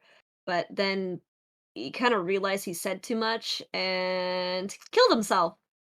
So Yeah, I think wasn't Yeah. it Sterling that was holding the dagger at him, and then he Yeah. he rolled a nat 20 on shoving his own throat into it. yeah, pretty much. Yum. He badass. unliked himself. Yum. Mhm. Wow. Imagine trying to unalive. Yeah. While being held by a beautiful man. That's apparently the way to go. So pretty much the party kind of shooked by the whole thing. They kind of were like, we need to talk to the mayor. The mayor needs to know about this, about assassins. They also kind of barge into his house unannounced in the middle of the night in his PJs. Oh, In scandalous. his pajamas. Everybody's in They break down PJs. his door too. No Yeah, privacy. he did break down his door. But they, Seven and Jaren kind of do barge their ways into the house, and they do find some blank papers, which they snatch. Cause he was looking really Um, sussy. He looked like he got caught. Yeah, he doing looked something like he shouldn't saucy. have Yeah, been. he's got his pants down. I guess metaphorically. Metaphorically. Metaphorically. It's a saying. Is that a saying? It is. Yeah, he Yeah, caught yeah. his pants down. Yeah, you Yeah. know that? I don't think I've ever heard that saying before. Anyways, Really? yeah. Anyways, Jared and Seven Uh, barge in looking for what Why he's sneaky looking stuff. sussy. Yeah. Yeah, Sneaky his stuff. little He treats mungus. Seven like a pet It turned into Yeah. like Tom and Jerry, where he was Yeah. like, "Get out of here!" Yeah. with a with broom. the broom. Yeah, with the broom. Yeah. But they managed to swipe up some papers that were on his desk. And then they're like, you gotta keep your town better protected with these assassins running around. Pretty much. And then they leave him with a broken door.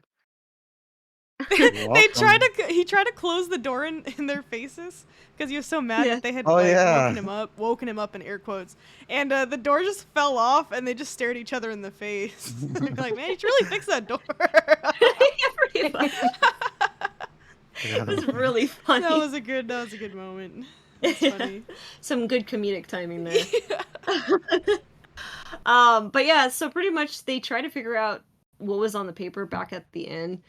They tried to burn it, but they realized they could just kind of scratch at it on top of another piece of paper to see what was written on it. And it turns out it was basically the mayor writing pardons or signing pardons to things, and they're going like, "That's a little sussy. Maybe we should do the coup, but not right now." They end up pretty much going back to bed, but this time they're doing it in pairs, so nobody's alone in their sleep. So Zoe and Mikaria, Devin and Cyril, Jaren and Sterling. were all sleeping. stoic. Yes. They shared a bed. Yeah. So they pretty much Jaren. yeah, Big snore. big snore. Sterling barely sleeping, being like, Yeah. "This is the most majestic creature I've ever laid eyes upon," as Jaren's just fucking snoring up a storm. Dead tired, yo. Tired. But yeah, this does cause I mean this doesn't cause, but this pretty much is how they slept. And they pretty much wake up the next morning and go sell their loot again. And actually I think they sell their loot before, but yeah. They end up heading off to the next portion. Actually a little bit of talk within the party. They were like, so Gundred tells them that he lost a map, and he's like, he needs this map, and this map is Desperate for very it. important, desperate for it. And the party going like, I don't know where this map is. We didn't have no map.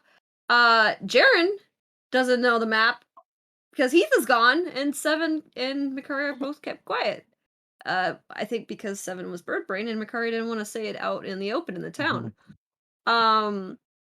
And so the party agrees to go over to Cragmar Castle, go back there and try to see if they can find the map before the other party or like the other bad guys return to the castle to find the map or something, just to get their hands on it before it's too late. Plus, they wanted to Um, get the brandy that they had seen there, which they had already Yeah, grabbed pretty much. some when they were there the first time, but they wanted to get more of that finely aged brandy. Brandy. It was finally aged in another way. It's dwarf and brandy. They so they head over to Cragmaw for the second time and pretty much sure that the whole thing was pretty cleared out from when they were last there. They open up or Seven opens the door into the mess hall, causing a massive explosion. So the castle was rigged during the time that they were gone to explode if anybody were to return to the castle, kind of like somebody was covering up evidence. Um, and pretty much everybody kind of tries to run out and uh kind of escape from the blast and the several explosions that are happening with this castle falling apart. But unfortunately, Sterling does get pinned by some of the large debris, kind He's of, I got believe, knocking him out, right? Yeah. Or pretty close to. He got very, very low. His dex is so low, but I don't think he Yeah. passed out then. He just got Yeah. hurt pretty badly. So He got proned for a bit too. Sterling's 0-2 for debris. Yeah. Buildings falling down around him. Trauma. Trauma. Which, yeah, watching it burn, not a good time for Sterling. Yeah, that was I think this is what started the bad week.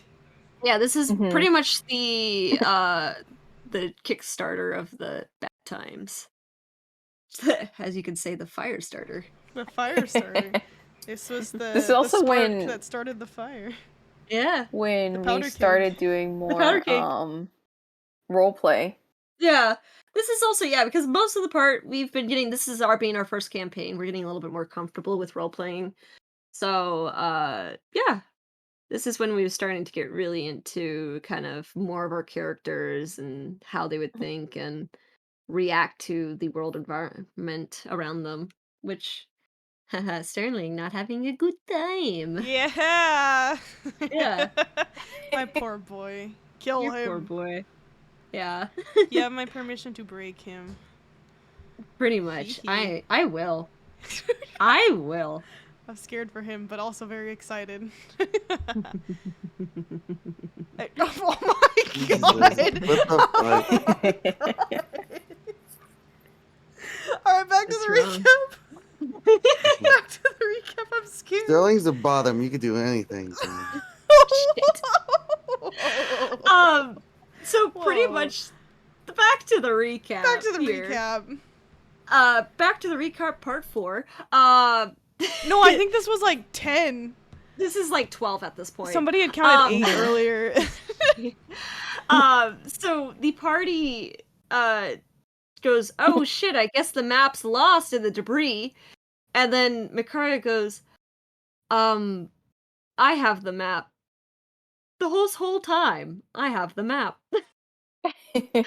And pretty much they debate of whether should go back to tell Dundren that they have the map or should check out the cave themselves, because Dundren seemed pretty keen on going there for some looty McLootersons, and yeah, party's being greedy. Who said money? So they decide to pretty much check it out for themselves, and Zoe kind of tells some animals to call and give a message to Gundren telling them where they're going to be heading to the Wave Echo Cave. But she first finds a pigeon, which ends up being too stupid to do the task, so she ends up using a crow instead. And the party Seven heads tried over. talking to it, too. Yes, yeah, pretty much. Yeah, so the party ends up heading to the Wave Echo Cave. Yay, And this cave. We love this this cave.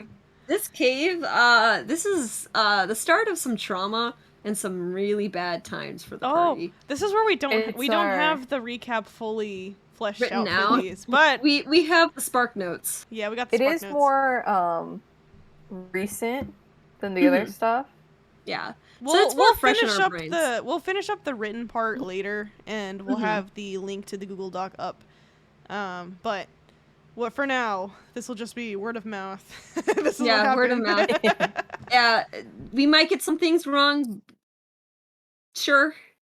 But hey, we'll make sure that the document is right at the end of Yeah. the day. We'll at least be able to give you guys the best bits of info that Mhm. come with these chunks of episodes. Junk. Chung. And Chunk. to be fair, a lot of this is a lot of it is roleplay heavy, especially near the end. So, Yeah, especially near the end. yeah. So a lot of it's gonna be some moment stuff and less activity wise of happening. But yeah, guess we'll just step right into a word of mouth time. Yeah, the party pretty much enters the cave. They quickly realize it's actually a old mining expedition and kind of old thing. And there's been evidence of people who've been there potentially maybe Gundren himself, and possibly why he wanted to continue expediting or exploring the cave for loot or whatever. But the party ends up going in, and they see evidence throughout the cave that this was an old mining area for that potentially also had relics of old dwarven wizard stuff, and also evidence of some kind of massive battle that Mhm. potentially may have caused the end of the whatever operations were happening in the cave. um they do end up getting kind of lost throughout some of the portions of the cave, Yeah, I especially got like the the map maze up. There's area. this whole map or like maze area where I Mhm. think was it Sterling that brought out his chalk and started marking up Yeah. he started Yeah. marking up where they had been, and they had wandered around a little while and eventually Yeah, got so spat out at this bottom part, I believe, the south. yeah, pretty much. Yeah, pretty much the south part that leads into kind of like that little like peninsula of rooms. Um and basically kind of exploring one by one, they find less loot but more evidence of what this cave used to be, as well as some enemies. They do try to go through a fungus part of the cave that's been like surrounded by a bunch of uh old fungus that's been kind of developing in there. They do try to cross it, which does cause half the party to become poisoned. Um, Yeah, they did really bad at trying to cross that without getting affected by the fungus. Is it like Yeah. tightrope crossing? They had to Yeah, do a they tried to do tightrope tightrope, crossing. and half of them like fell off in the middle directly into the mushrooms. The fungus. Yeah. Mm, Yeah, it was not a good Oh. time. And through this whole kind of going through the caverns, Heath and Jaren are continuously passing out, waking They Oh, up. are yeah. switching back and forth like almost every other room. Their situation Um, was becoming unstable. Yeah, it was super unstable, and both of them were like, "What the hell?" Like, it would be like within 5 minutes they would switch. It was Mhm. that bad. And this is the first time this has happened for them. They're like, "What's going on?" And Mikari even actually kind of used detect magic to figure it out. And she's like, she detected some kind of weird temporal energy that's also a little bit of necrotic as well. Mhm. Something that's affecting, and it's kind of like super concentrated and deeper into the cave. Um, and kind of following that direction, they kind of enter a part of the house, the section of the cave, that has a lot of it of more of this wizardy stuff. So the first part was definitely a lot of mining. The second half is basically a lot of where there was evidence for maybe some wizards or some studies or some kind of more of the magical uses of it. Mhm. And they end up finding a room that contained a wraith. And um, Seven Oh. entered that room first and talked to the wraith, and then came back and said, "This is fine. There's nothing in there. No, it didn't. Oh, I guess it's There's not important, but It's not important." he went in with a bottle. And Yeah, he grabbed a then bottle of glowing piss. yeah, glowing piss. Yeah. That was a thing. Yeah, that's a thing. 'Cause he Um, remembered, because he was able. I feel like it becomes it pretty often enough to mention it, but he mhm, realized he could make things glow.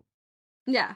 He could imbue things with this magic that would make it shine a light that would like reach pretty like 15 feet or something like that. But Mhm, Mhm. that happens a few times. yeah. Yeah, Good they did that time. to Sterling's glove at some point Yeah, too. So Sterling's Sterling glove had is a glowing too. glowing glove for a Got little a while. little Michael Jackson glove. Which is funny because we used that so that way those with dark vision could see a little bit better. But Sterling has Mhm. dark vision, so it didn't really matter for him. Yeah. Should've He happened to probably just Heath's enjoyed. glove. He's like, wow, this is kind of cool. Yeah. Yeah, he just thought it My was hand's cool. glowing. I do know that when Seven came back from talking to the wraith, Heath was like, "You're lying. I'm gonna see for myself." And then wraiths are also technically ghostly figures. Heath was terrified and said, "Let's move on. We need to go." I think they made some kind of deal. I'm not quite sure what it was. There It was a was deal Oh, with okay, whatever so was on the- like the other side. We had to like. But the wraith also had a deal. He wanted something from both Seven and Heath Oh. So the Wraith, it wanted Seven and Heath to go into the other building, like on the other side of the room, and Oh, and grab some stuff for it. yeah, yeah. Or And get so rid of the thing there. get rid of the thing. Um, so the party ends up moving into the next room, which ended up being kind of like this large study and library with a green brazier kind of fire going on in there. So it's all spooky and Mhm. stuff. And yeah, it was like a magical brazier there that whenever they put any of the weapons in, they would actually gain a magical bonus for a few hours. Oh yeah, Sterling got And his thing like enchanted or whatever for a bit, but he never used it, so it just disappeared. The Yeah. enchantment was gone. Yeah. So that was a really cool brazier that they had there. But unfortunately, before they were actually able to use it, they encountered a specter. Mhm. Which Which you is would like you would a think it'd be a small ghost, beholder. but it's a beholder. It's a baby beholder. And they're actually technically neutral, and they're servants to old wizards. And I think it was Mikaria who knew this, and Mhm. she kind of took advantage of that knowledge, pretending to be one of the wizards returning back to this area because the specter didn't realize that everybody fucking died, and he's like been waiting there for years upon years upon years. Um, and so Mikaria convinces him, saying, "Yeah, your job here's done, but technically we have one more job for you. Can you fight the wraith that has in the other room over there?" Which he ends up doing. Wait, this was also Um, the part where we had dressed up Heath to be with Makaria. no, oh yeah, Wasn't that's No, it? no, right. that's in Yeah, the Heath was no. Heath was the was like the underling of Makaria. I think it was. Yeah, because Oh, we had dressed okay. him up But so that way he he could look like he could play the part with Makaria. It was somewhere with he these two doesn't. things that we I dressed thought up he as. Yeah. doesn't dress up until we get No, to there was two the. things that he did that he got dressed up for. Okay. This one wasn't like as big or as crazy as the second time. This was just like he didn't look so roguelike, pretty much. Mhm. Oh wait, was that Yeah, no, that because was that was over? with Seven. That was with he was with Yeah. Seven for that. 'Cause Oh, that was okay, okay, Seven's okay. idea. I'm getting it That was a mixed up. different thing. All right, different Yeah. instance. Sorry. Yeah. Yeah. We haven't, Oh, like I said, man. It's Spark coming up. Notes. There's stuff that's like meshing together in my brain. Yeah. When you do 50 episodes, they all kind of meld together. Yeah. Um so yeah, pretty much they convince the Spectre to do that, and then he says, "I've killed the Wraith," and he said goodbye, and we didn't have to fight the Spectre. And we got rid of the Wraith, which we ended up looting both of the rooms, and that's how we got our items enchanted by the Mhm. green fire in the brazier.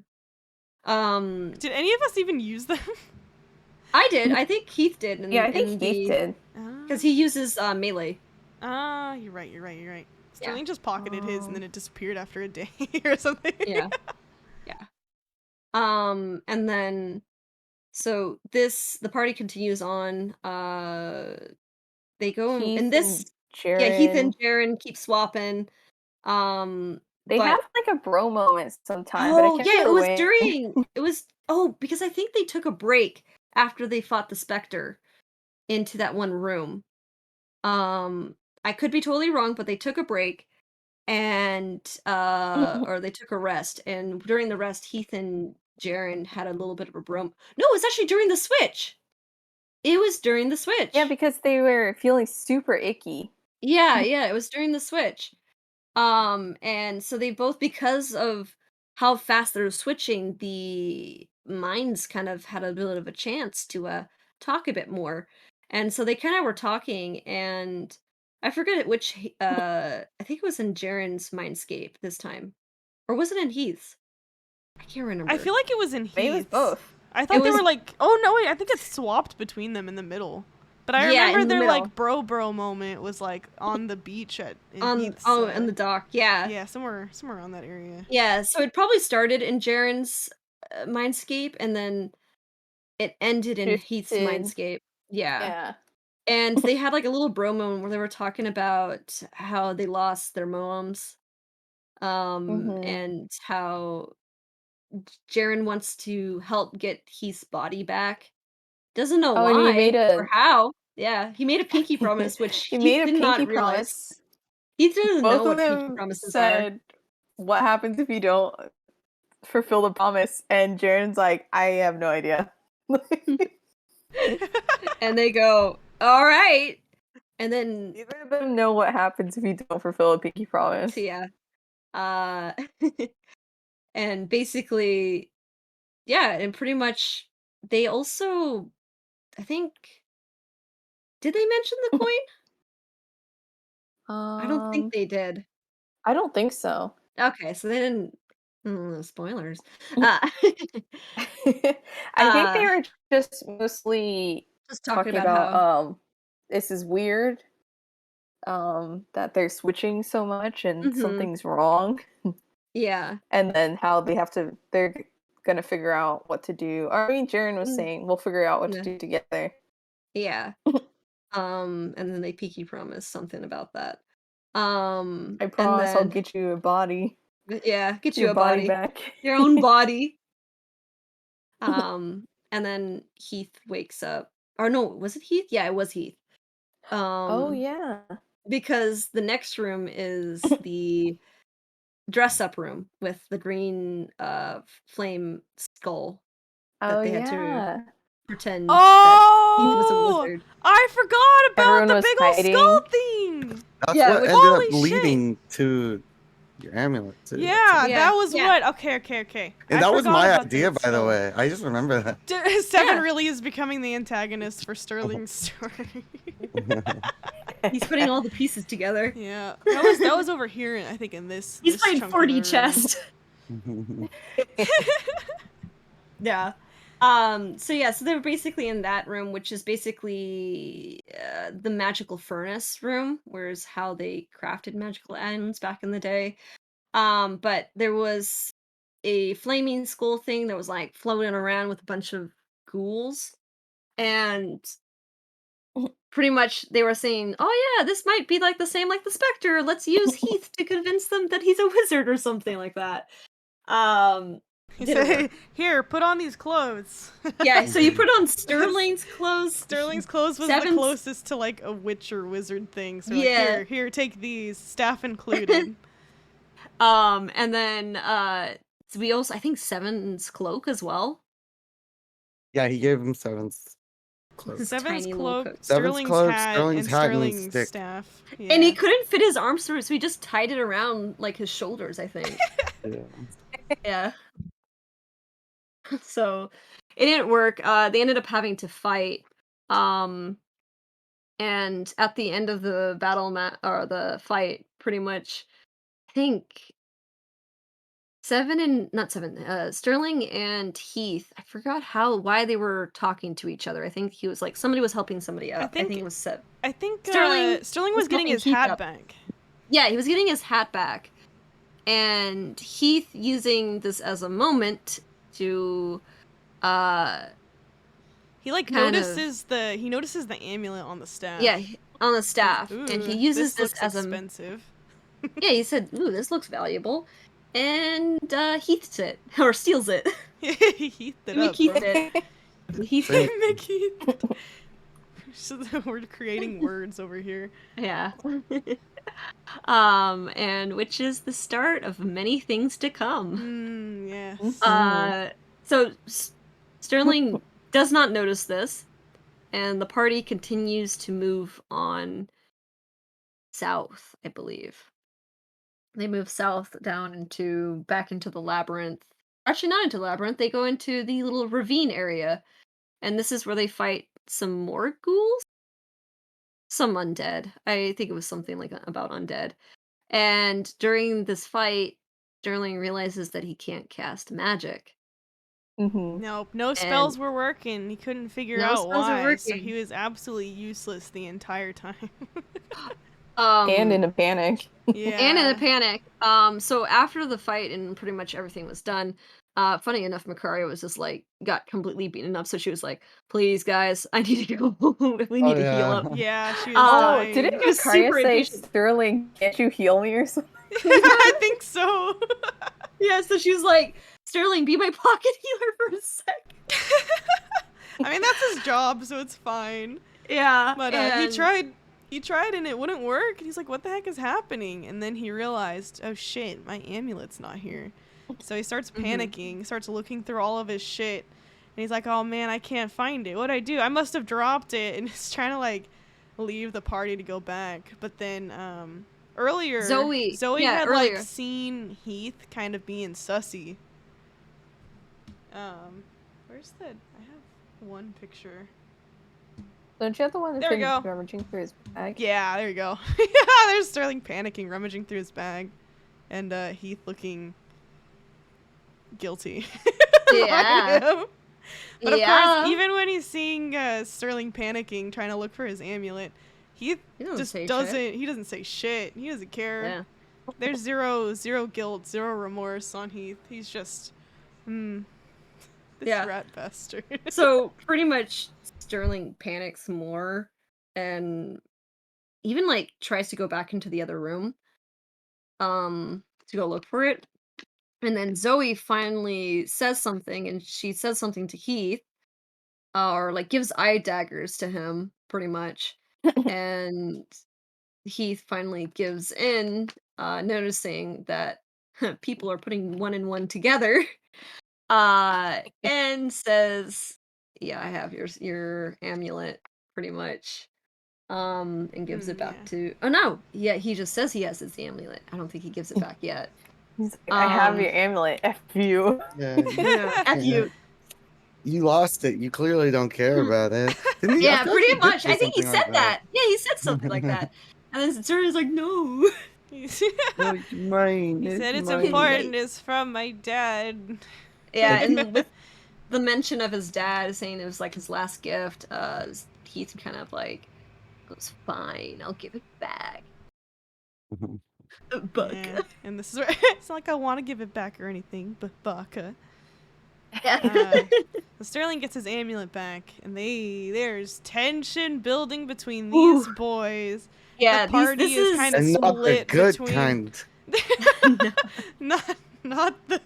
not the sexual tension. That'd be a one-sided tension, Just, anyways. I know, just the bad vibes tension. The party this is is kind the of bad vibe. split with Cyril Yeah. and Zoe kind of being by Sterling's side, and then Makaria and Seven kind of being on Heath's side, but more so just being neutral parties. Yeah, and I think even Sterling even yells at Seven. Oh yeah, before he Heath did, had 'cause he- given it back, Seven said something along the lines of like, "Oh, you could just get a new one or something," and then Sterling kind of snapped at him, being like, "It's not the same. Like, this is important to me. It's irreplaceable." Mm-hmm. Of Which- course. Poor Seven. Seven Further immediately leading forgot on. about that though. Yeah. Yeah. No, you think he forgot. You think Oh. he forgot. Stupid. Seven remembers It's when he's a that. big bad. It happens. You remember, Sterling, what you said to me in the cave? He apologizes for that later though. Yeah, he does. Apologies aren't enough. Oh my god, must pay with his life. You're on his page. Or book, whatever. He's on his ledger. You're on his list. His leisure. his shit list. list. Yeah, this shit list. my But yeah, God. so yeah, pretty much he feels all stinky because he feels like the party's turning on him. And then Sterling feeling all stinky because Heath is a stinky lad towards him.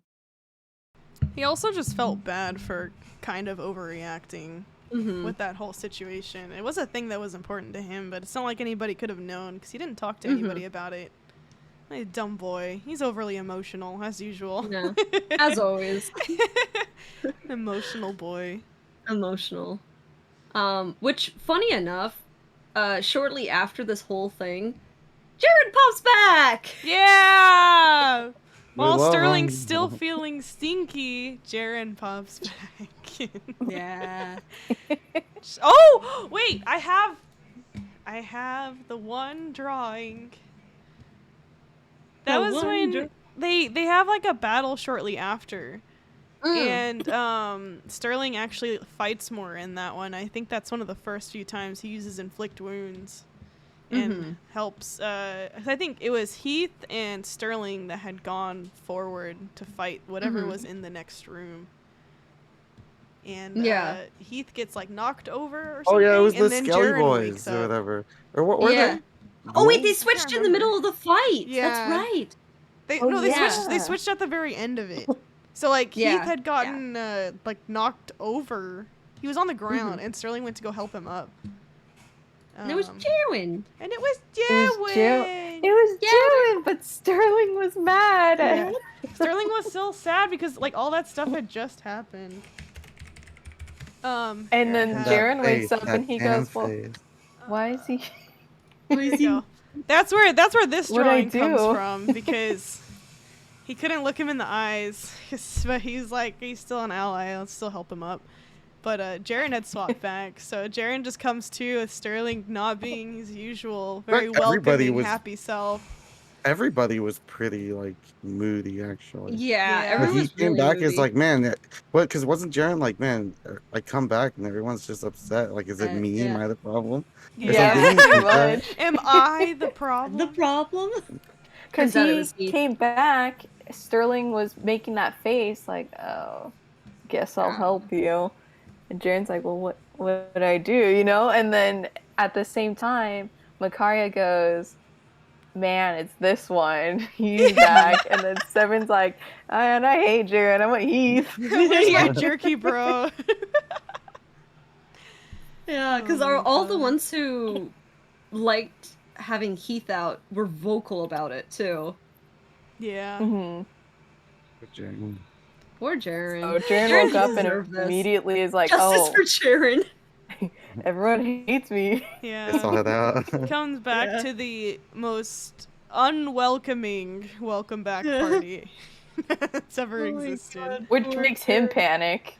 Yeah, poor Yeah. Jaren. The stupid cave is making everyone feel stinky. Stinky.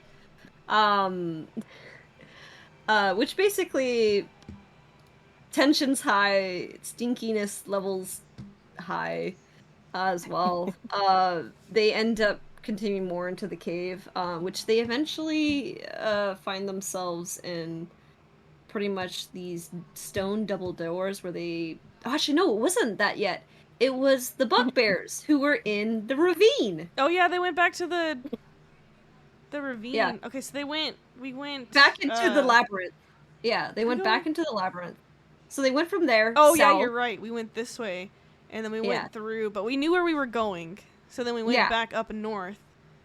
And then there was there there the something in labyrinth here? was We had to go into the water a little bit, Mhm. and then we Yeah. found this like ravine area where there Yeah. was over here was the bugbears that were in the Yeah, the ravine bugbears. mining, Yeah. looking for stuff. and I think this was also where Heath briefly popped back in again. Yeah, he did Mhm. because we were throwing we were throwing like You guys like rocks trapped a and bunch daggers of and bugbears. shit. Yeah, we were throwing shit at them. We cut the ropes so they were trapped down in there. There We broke was, their legs. Yeah, we broke their legs from afar. We did a really Yeah. good job of fighting them from a distance. Yeah. There was a moment where Heath landed a really good shot and Sterling got excited and he was like, "Wait a minute. Never I'm not mind. supposed to be happy. I'm not supposed to talk to you." Bob Like a says I'm not child. allowed to talk to you. No celebratory high fives for you. I think that was when he actually tried to like go in for like a high five but then put it down. Oh my god, that's so awkward. Yeah. He just lifts his hand and just doesn't. My boy's stupid. But yeah, pretty much that causes them to move on after they've dealt with the bugbears. Jaren switches back in briefly just as they were sneaking into the next room, which, Oh, this was a due to not being as stealthy as they would like to be, they opened up into this big kind of altar room with a statue and a lot of wide spaces with also a fire pit and some tables there with like supplies Mhm. and notes on them. And kind of walking in, they do meet with Nesnar, the Black Spider, who tells them that, you know, he was actually more curious about Mikaria because he's also a drow.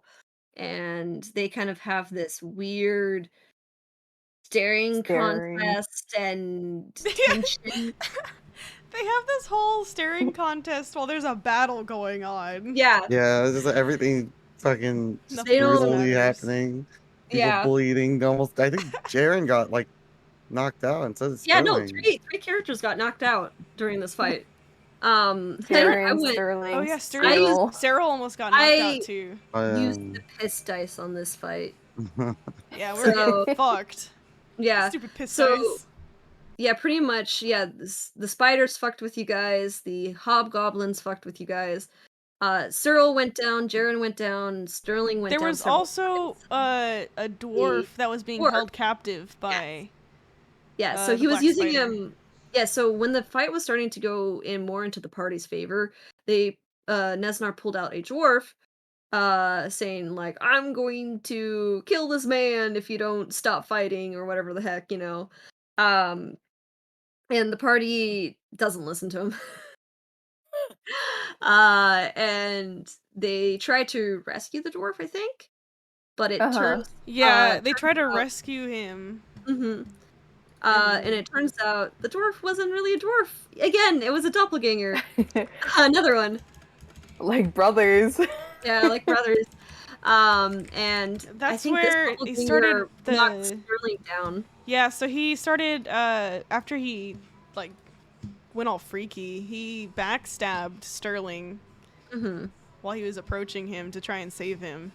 And Yeah. I think that was one of the last. That was one of the final hits I think on Sterling. There might have been one more. There was. There was one more after that. It was. That was the. seven. That was a bit. Oh fuck! You're right. Oh my god! You're right. Okay. Well, that was the last. Getting backstabbed was the last hit from an enemy.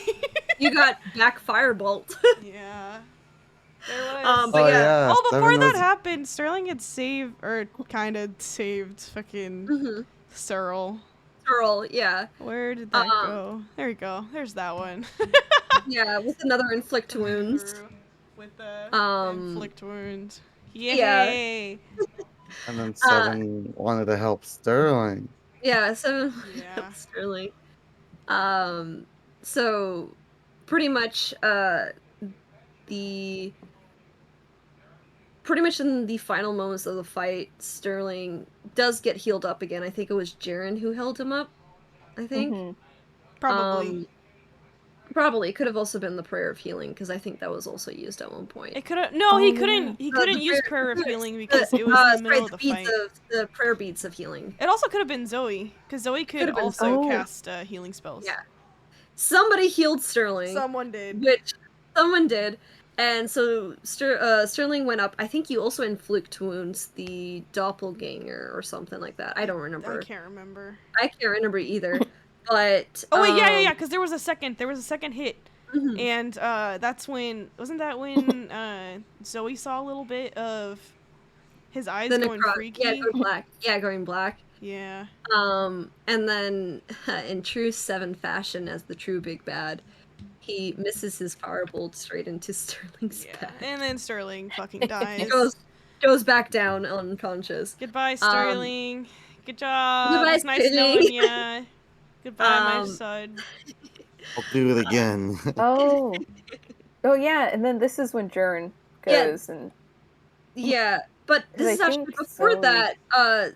The Black Spider decides that the fight's going bad, so he ends up running. Which I think with Cyril and Zoe end up knocking him down, and Makaria as well. And pretty Oh. much break his legs, and he Jesus. falls unconscious. Yeah. Yeah.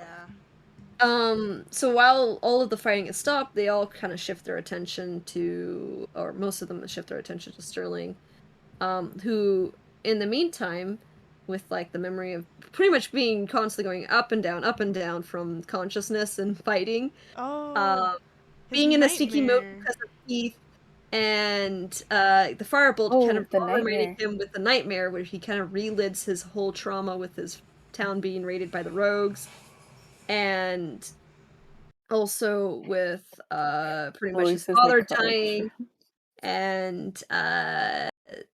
and Squirrel saying, "Want to make a deal? Hee hee hee hoo hoo Yeah. hoo, you poor child. Hee hee hoo hoo. Follow me. I'll let you be happy. Ah, yes. Not, I'll help you. not." Here, I'll give you my power so you can Yeah, murder the people that murdered your father. yeah.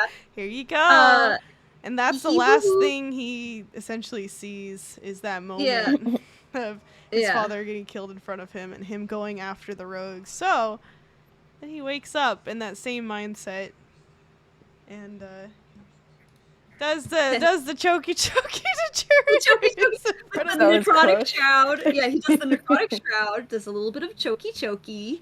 Chokey chokey. The party goes, "Is he possessed?" Um, Still says, great job, Sevens. and then pretty much, yeah. So Cyril and Jaren try to hold back the Sterling, who's going freaking ape shit on the party. Uh, Welcome. Thanks, uh, Seven. yeah. Thanks, Evan. Yeah, I gave you good content. You're Uh, welcome. yeah, and then there was a really cool moment with Jaren and Sterling. Hee hee hoo hoo. And Cyril as well. Yeah. Hee hee hoo Hee hee. Hoo hoo. Cyril uses her strength, her It's the- bear wrestling strength. Bear wrestling strength plus mom grip. Oh, I love To Mom Grip. hold back Sterling so he doesn't fucking kill anyone while he's still on a rampage. What But if he killed Seven? I think Jaren ends up. That would have been great. I think Jaren was the one who Retribution. ended up like actually bringing him back, and then His voice called out to him. yeah, yeah, and then they give him a hug, and he goes, "What the fuck just happened? What did I do?" This poor boy. Boy. This poor boy. And there's some big old guilt that gets set in his heart, but nobody really talked about what had happened. They all just thought that he got possessed, so that's that. They say, "Dang, this cave Man, possessing people." this cave is something. So yeah, pretty much the party kind of stabilizes the black spider, pretty much using him to get information. And so they kind of hog tie him up, and they move on to the next room, which ends up being kind of a resting space for Nesnar during the time that he's been here in the caves. And they also find a beat up dwarf who turns out to be Nundro, the brother of Gundren. Uh, Technically, Gundren had two other brothers. One of them ended up being killed by the Black Spider, but Nundro is the only surviving brother, um, along with who was currently captured at that time. So Cyril killed that doppelganger too. oh yeah, Sarah killed the doppelganger, who was disguised as Nundro.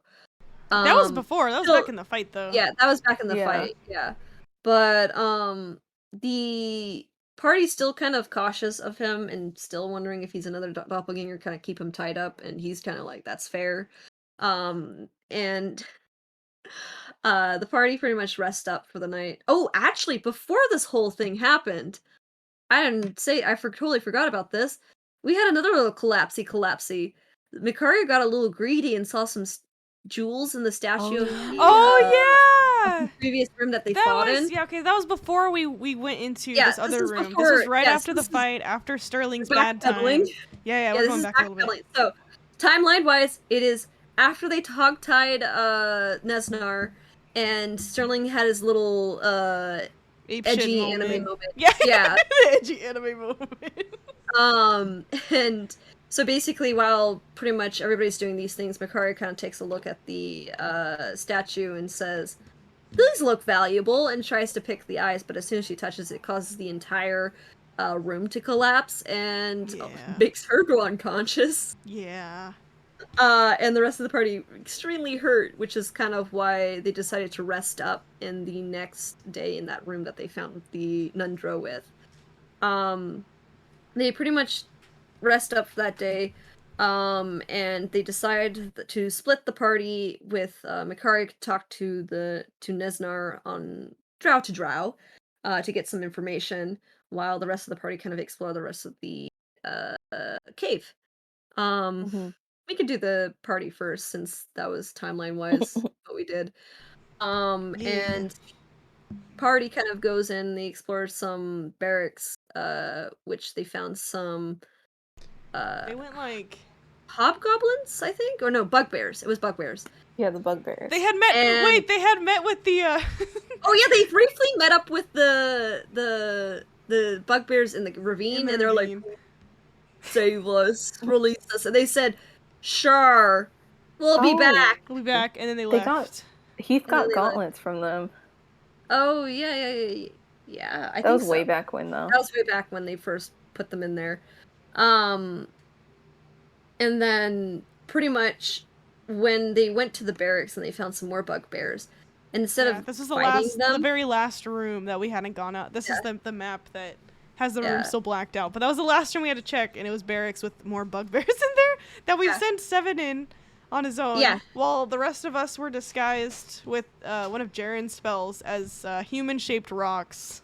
very Undertale. Yeah, very Undertale. Yeah. And then there's this whole moment with Seven. Yeah, he went in and he was like, "Yeah, I'm the second in command. The shit's going down. I need you guys to come with me." Something like that. He basically wanted to, I don't know what came to Seven that made him be like, "Yeah, I'm their leader."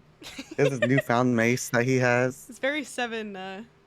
Yeah. Seven. He's had Very Seven of him. some big growth. But yeah, he led those bugbears out to the ditch or whatever. What was it? Ravine? Yeah, it was a Mhm. That had ravine. that had the other bugbears that were not looking too great. So he was like, "Hey, we gotta help them." But one of the bugbears, I think he was like one of the bigger ones, right? Was he bigger? I think I like he to was imagine kind he of like was. I think he was kind of like the leader of that little like group. That little ragtag group of bugbears. Yeah. They're having Mhm. their own campaign. Yeah. But he ended up questioning Seven's authority. He's like, "Are you really second in command? Someone like you?" So they ended up having a duel. And Seven using his newfound mace that he They was pulled from attuned his with. bag. Yeah. He which causes terror and fear and just frightening things. If if it works. But yeah, he kind of won the duel, or you could say it was a tie, but I say 7-1. It was. I'm having trouble finding the picture, but it's in the thing, so it's fine. And This one. it became a drawing that Jen made This became was a canon. drawing I drew as a joke. It was a shit post drawing that we had done like a couple weeks before. That Jen had done a couple weeks before this session, and we were like, "Wouldn't it be funny if Seven actually looked serious for once and looked like a badass?" Haha, could never possibly be him. And then it became canon. Yeah. A fucking duel the with this mace's little power. 3-foot bird.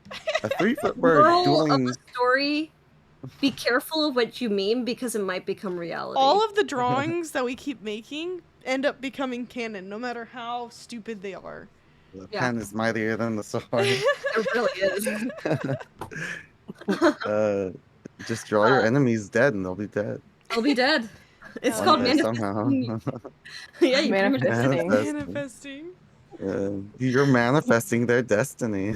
yeah, pretty much. Jesus. But yeah, but yeah, Um, Seven ended up dueling, and then they kind of were like, "All right, we believe you, Yeah. respect you somewhat," and then we fooled them into going down the ravine to help their fellow bugbears, and then we then pulled cut up the the ropes. rope. Yeah, we and pulled up the then- rope. As punishment for questioning him, you guys don't get to Yeah. keep your weapons, so Yeah, Yeah, oh, we no, took all their weapons they too. took their weapons. So Yeah. there was a bunch of wounded and kind of intimidated the bugbears that were now Yeah. stranded without any weapons in this ravine. Oh.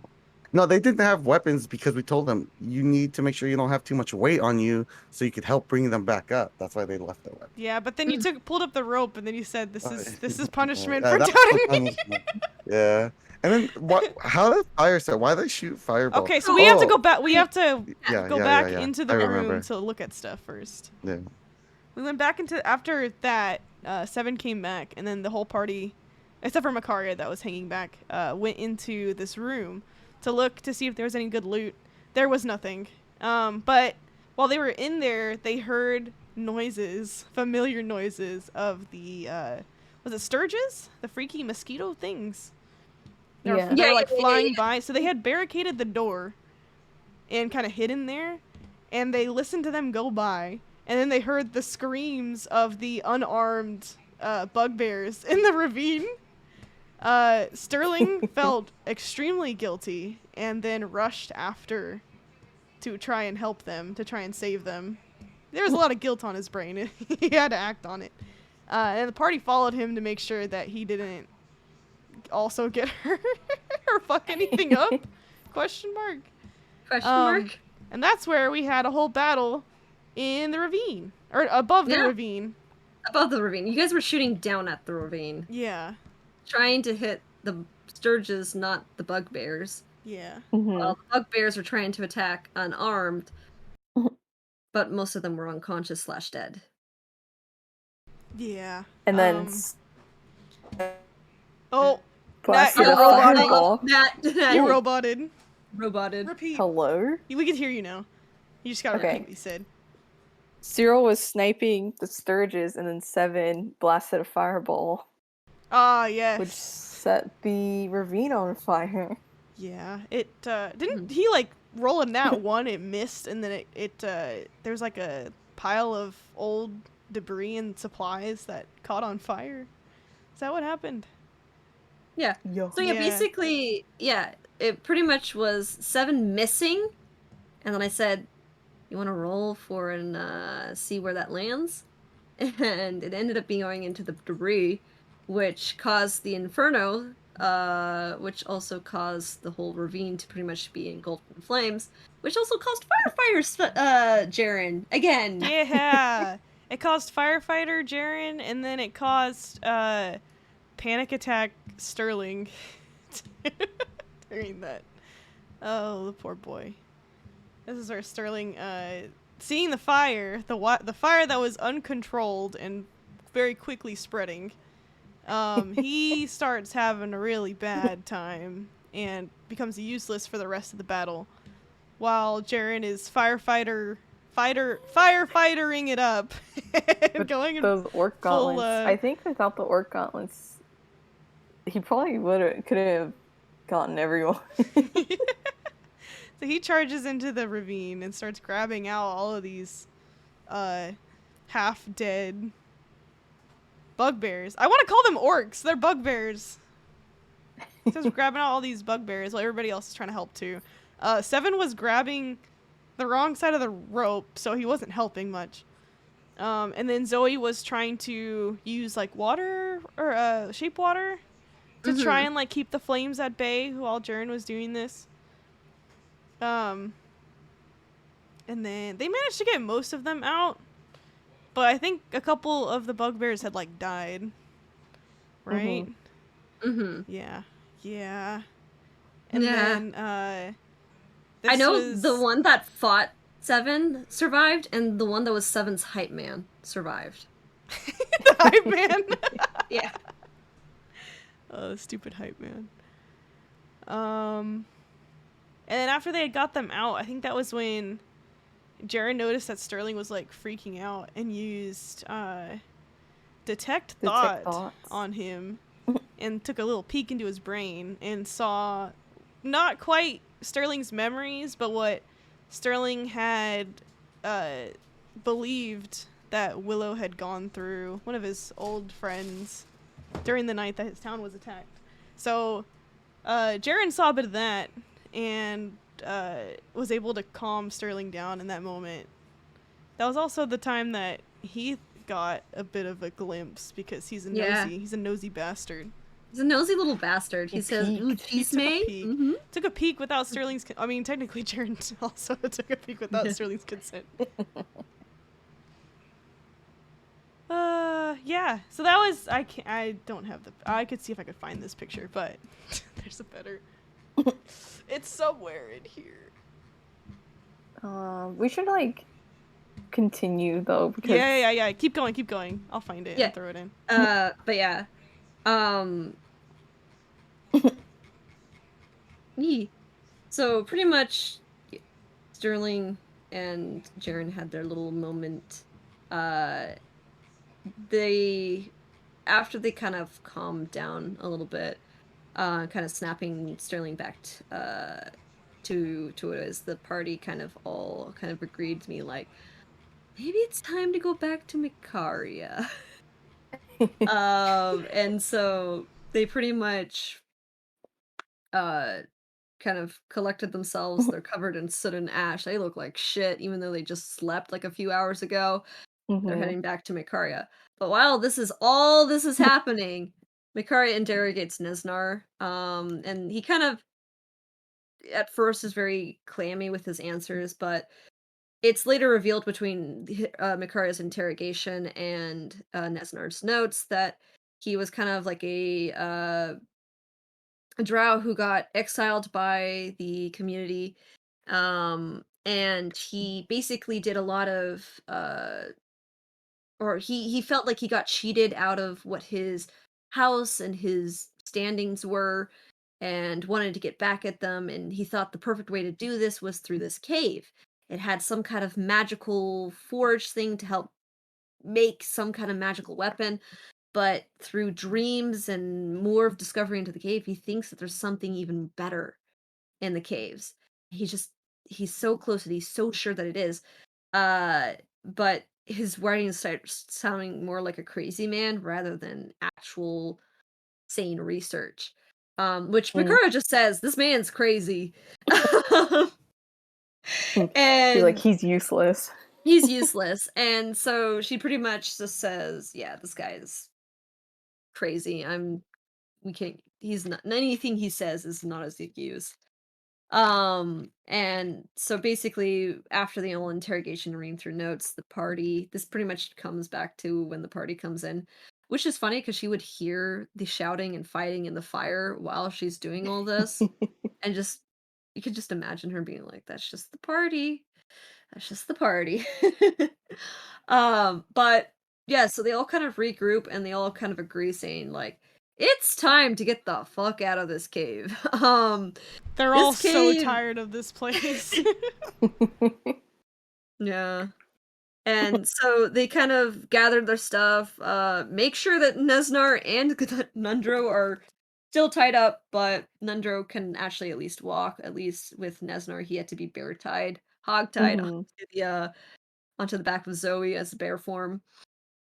And they kind of get their way out of the cave. There's like a few close encounters, but with kind of really smart decision making of how to engage and how to avoid engagement. They avoid any battles. And especially with a group of skeletons who kind of were in the labyrinth and the maze when they were trying to get out. So they end up going to where the mouth of the cave, and they barely escaped a fight with those same skeletons who kind of followed them way back, but they eventually found their way out of the cave. And when they do, and when they exit the cave, everybody's thinking, "Thank fuck we're out." Jared passes out again. Down for the And count. No Down for the way, count. again. And this time Heath comes back stinkier than ever. Bruises He on had his been neck. festering. Yeah, he's festering. And because Heath wasn't out during the time that Sterling choked Jaren, he's curious why he's got some choke marks on him. So he straight up asks, like, he's like, so what's going on? Why do I have these bruises? Nobody says shit. And he's kind of looking around, rolls a nat 20 on insight to figure out what's going on. He sees Realizes- Sterling sweating. Yeah, he realizes looking like a guilty Sterling- little dog that got into something Yeah. he shouldn't have. Yeah. And pretty much, he kind of calls Sterling out. He says, "Did you do this?" And they have a little awkward time where Heath is calling out Sterling, and he finally admits that he did it, and Sterling and Heath go, "All right, time to become rivals. Time to become not on good terms." Yeah. Yeah, Oh, it's these poor boys. These stupid boys. Yeah. And this is the moment also where Heath says it's time to bully Sterling. Yeah, this is where Bully Heath fully comes out Oh, after yeah. this. Yeah, pretty much. He Uh, after they have their little spat, he like bumps into Sterling while he walks past him. The first act of Bully. Yeah, pretty much. And I mean, it starts off pretty small, like ripping up his bed rolls and pretty much rude comments here and there. But he does eventually like in the next morning he like throws like Sterling's stuff into the mud and stuff like that. And the party's trying to comfort Sterling here and there, but like I think Cyril does try to have like a little bit of a talk with Sterling, try to cheer him up. Not really helping very much because Sterling is very sad. Um, And it Seven- only makes Heath madder. yeah, yeah, no, he overhears the whole conversation, like the comforting, and is like, Sterling's like, or not Sterling, Heath is like, dang, weak, has to be babied. He's an emotional boy. He had a Yeah, moment with his mother figure, okay? yeah. Um, which is also funny because, like, during that same day, when Heath came out, Cyril also made sure that Seven was not around Heath so that he wouldn't cause any collateral damage as well to Sterling. Yeah. Yeah. But he just became that baby drag where you just drag them by like the coat and he just goes just funny. But yeah, and pretty much it goes into the next day where Heath kind of steps up his little bully, his bully. Uh Again, Sterling's all dirty from Heath stomping in the mud. But before Sterling can even realize where his clothes are when they were like bathing, to clean up a little bit of that soot and stink from the caves, Seven put on his clothes. Oh yeah! Yeah. Wait, there's that. It's this one. Yeah. Beautiful. Yeah, Seven mistakes Sterling's clothes for his clothes and is so convinced and puts them Yeah. on, even though they literally don't fit him in the slightest. They don't even I look don't like know. his clothes. I No. think it works well and it looks good on him. No, Let me just say. half of the clothes are just dragging through the mud even more because they, Let me just they say don't fit that on his hat- body. I'm just gonna say that hat. I think Seven should keep it No, oh my god. at the very least. That's the only least thing you that could do. potentially fit him, but that hat is so precious to Sterling, you'd never give it up. Yeah. I- Um you owe him clothes. You owe him clothes. Yeah, he My Seven only- let Sterling borrow his clothes. Mhm. Sterling's currently wearing borrowed Yeah. clothing. Yeah, but the party continues moving kind of at a slow pace with their Nesnar and not Gundren, Nesnar and Nundro. God dang, two N names. Mm. But they continue to do it at a slow pace, but while they're traveling, Heath continues to bully Sterling, throwing rocks at him, and again, verbally abusing him as well. He also bumped into him at some He point. bumped into him. Yeah, they had like a little bit of a standoff where Sterling kind of got a little fed up with Heath's shit. Yeah, Um, they both did an equal amount of bump, and they stood their grounds. But then Heath Mhm. swiped some of his coins, purposefully waved them in his face, threw them on the ground, and said, "Here, you dropped this." Yeah, pretty much. Sterling said, Makari "No, I'm picked not that gonna." Yeah, Sterling's like, "I'm not gonna grab this." Makari said, "Ooh, free coin." Yeah, pretty much. And on their second night, pretty much when night was coming, when they were all kind of setting up camp, Sterling kind of went off to go collect some firewood. Noticing that Sterling was alone in front. Sorry, that was just a weird way to say that.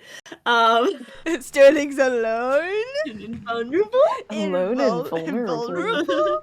Sorry. Jesus. I know. God. Dude, Jen taking advantage of Sterling? No. Sheesh. Heath kind of sneaks away from the camp without the rest of the party knowing, really. Um, and pretty much confronts Sterling, and seeing that Sterling's not really crying because of Heath's bullying, he decides to take things a step further. A little too far. And Ashley convinces Sterling, with the knowledge that he gained from the Detect Thoughts a little bit earlier in the cave, to convince Sterling that Heath was one of the rogues that attacked his village. Yeah, he goes, so I which- missed one, and then he attacks Heath with the big ol' inflict wounds. Didn't that knock him down to like half health? Yeah, it knocked him down to half health. Heath, Yes. not standing his ground, kind of convinces the taunts, or continues the taunts, and pulls out his daggers to go swipe at Sterling for a bit, and they kind of have this weird knife and magic fight, which does not end well with when you have one party trying to kill and the other one just trying to mess with somebody. So Yeah. Heath took it a little too far and got a little burned by some necrotic inflict wounds, which causes him to kind of back down and say, "It was just a joke, man. It was just a joke. It's just a prank, Just a bro. prank, Just a bro. prank, Just a bro." prank. And yeah, which, as you can imagine, when you bring up trauma, kind of pisses somebody off. Yeah, but at least it made it so that Sterling wasn't trying to kill him Yeah. anymore. Then it was just a, what the A fist heck? fight. I'm so Yeah. hurt by this. I'm going Yeah. to punch you. Yeah, which pretty much with both of them kind of now just punching each other, and Very anime fight. very anime. It's a very Very Naruto and anime. Sasuke fight. They even and- had that one moment where they tried to like tackle each other, but neither of them And was they- going down, so they were they're just stuck. aggressively holding each other. and The then grapple. yeah, the grapple, and pretty much it causes pretty much Heath losing steam, and Sterling technically too, but Heath first, since he took a little too major inflict wounds to the face and arm. Does kind of give up, or not really give up, but still tries to fight feebly at Sterling while getting pinned, and starts, both of them, the boys start crying, actually. Yeah. And they kind of just lay there on the ground, kind of the whole fight over in their blood, sweat, and tears, literally. Literally.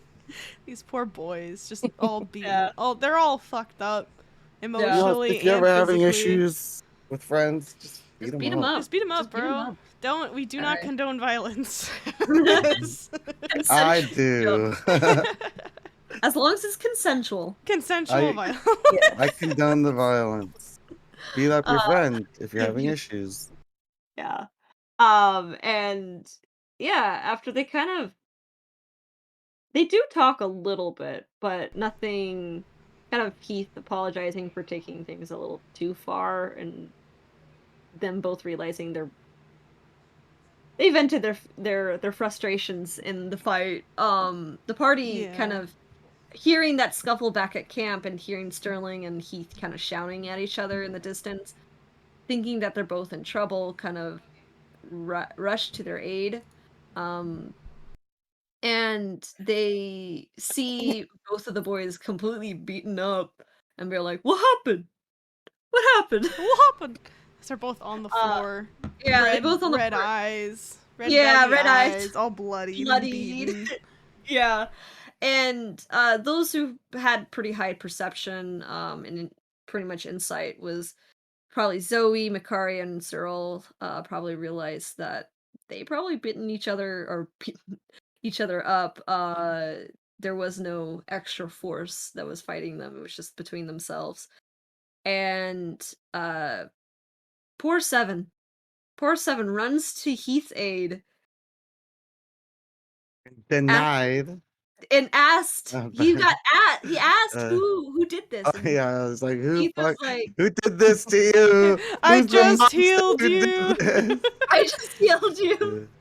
Yeah, Yeah, and Heath doesn't really tell Sterling. Just said that he got a good hits on him, yeah, and Seven vows that he will find the man who did this, I will.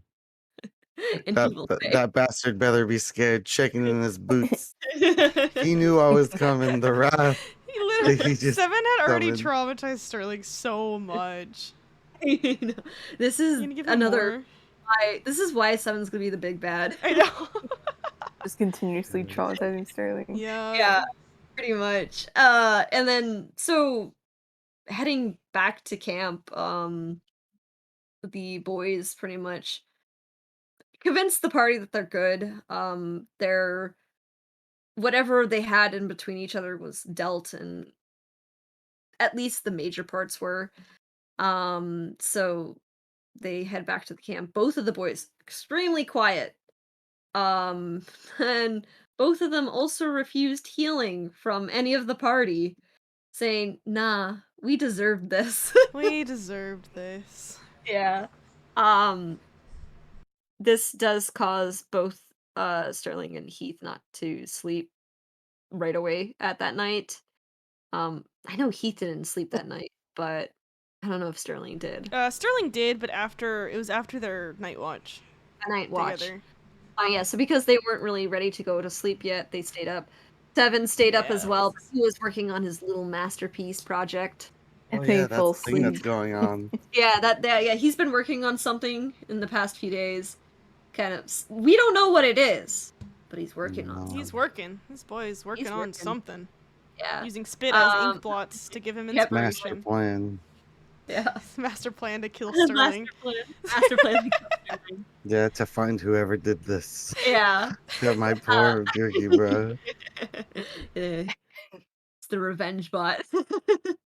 Oh my Mhm. goodness, who knows? But but during that watch, Seven does eventually out, and Sterling using this as an opportunity to kind of talk to Heath about what just happened. Um, but I think beforehand he actually asked Heath to if he needed to heal first, Oh yeah, which he had convinced Heath to let him heal yeah, just a little bit. just a little bit. And later in that night, they absolutely just sat down and talked about things. They talked about Heath actually apologized for the shit that he did. He did, Um, which was very yeah, shook. I wasn't yeah, expect. Well, I guess Sterling wasn't expecting for Heath to yeah. actually just outright apologize for stuff. hmm And then, shit. What else did they talk about? They talked about why Sterling went so aggro, Yeah. and he Oh, talked yeah, about yeah. his father dying or getting killed in Father front of dying. him, and his town getting attacked by rogues. hmm And he mentioned how he didn't really get to say goodbye to his dad because it all happened so fast. And then Heath mentioned, Yeah. the same thing happened with his mother, and that Yeah. it sucks when the only person that cares about you dies. And then Sterling brings up that it's probably not the only person that cared about you. You got the party here with you. I can't really So- speak. You can't really speak for everyone, but Seven obviously cares about him. Sterling does too. And then Heath talks about how he hasn't exactly been the best person. Mhm. And then Sterling mentions that, well, he's not all bad because he did give him back his amulet, and he did mention that he wants to try and be better. Mhm. And Sterling says, oh, that's pretty admirable, You're trying. Yeah. You're trying to be You're better. right. That's he more than said- most. Yeah, and he kind of said, "Okay, I guess I'll try a little harder. I'll just try as best as I can." Yeah, and then I think that was the end of their night watch. Then, Yeah, that's the end of the night watch. Makaria had been also pretending to be asleep for this entire conversation and was listening into all of it. Yeah, pretty much. Wait, really? I didn't know that. Yeah, she was. She was eavesdropping during that entire conversation. So, And she pretended to Scared me. sleep. and she pretended to sleep. She pretended to sleep. So- She pretended to be waking up. Yeah, oh, pretty what a much. good She's sleep. like, wow, what great sleep. But yeah, and that pretty much led to the next night watch with, I think it was Zoe and Makaria. I think Mhm. so, but Zoe was in wolf form, I believe. Mm-hmm. I think she was in wolf I form. believe so. Yeah, so they didn't talk at all. Makaria was just doing a peaceful watch for that night. Taking it all in. Yeah. It's been hectic for everybody. Yeah, it's been a wild Yeah. ride. The whole Wave Echo Cave thing, That stressing must- out the entire it- party. in Yeah. game time, what, like a week? Yeah. Real time, been- like a year? Here. yeah. So yeah, it's been a lot for both players and characters. So it's like, Yeah. man, it's outside. Yeah. And it was kind of like this whole night was kind of like a good breather and refresher of like, we're out of the cave and we're so far done with the cave. The Mhm. party did mention that they want to go back maybe to check out what was going on with like the weird magic and stuff like that. But Mm-hmm. Yet to be known. yeah. So after They all needed that, a little bit of a break after all that though first. Yeah. so after that night watch, we went back to the town to good old Phandalin Vandalin. Yeah. to Good old Phandalin. to finally reunite the brothers. The whole yeah. the whole the reason why that cave was like he wanted us to go to that cave, right? The main story Gundren? quest. Yeah. Yeah. It was the MSQ.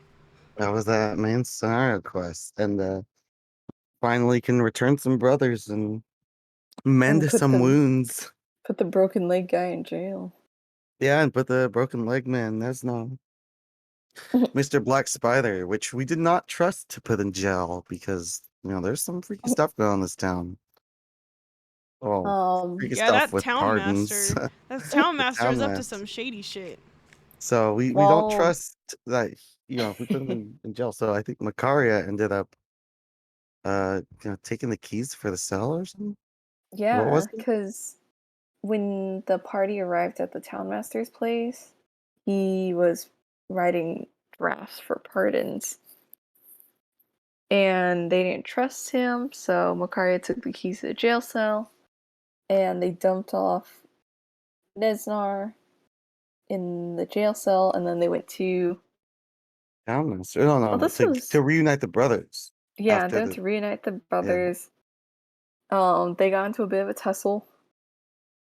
Yeah, they're like, you And- bastard, you left me to die, pretty much. Yeah, pretty much.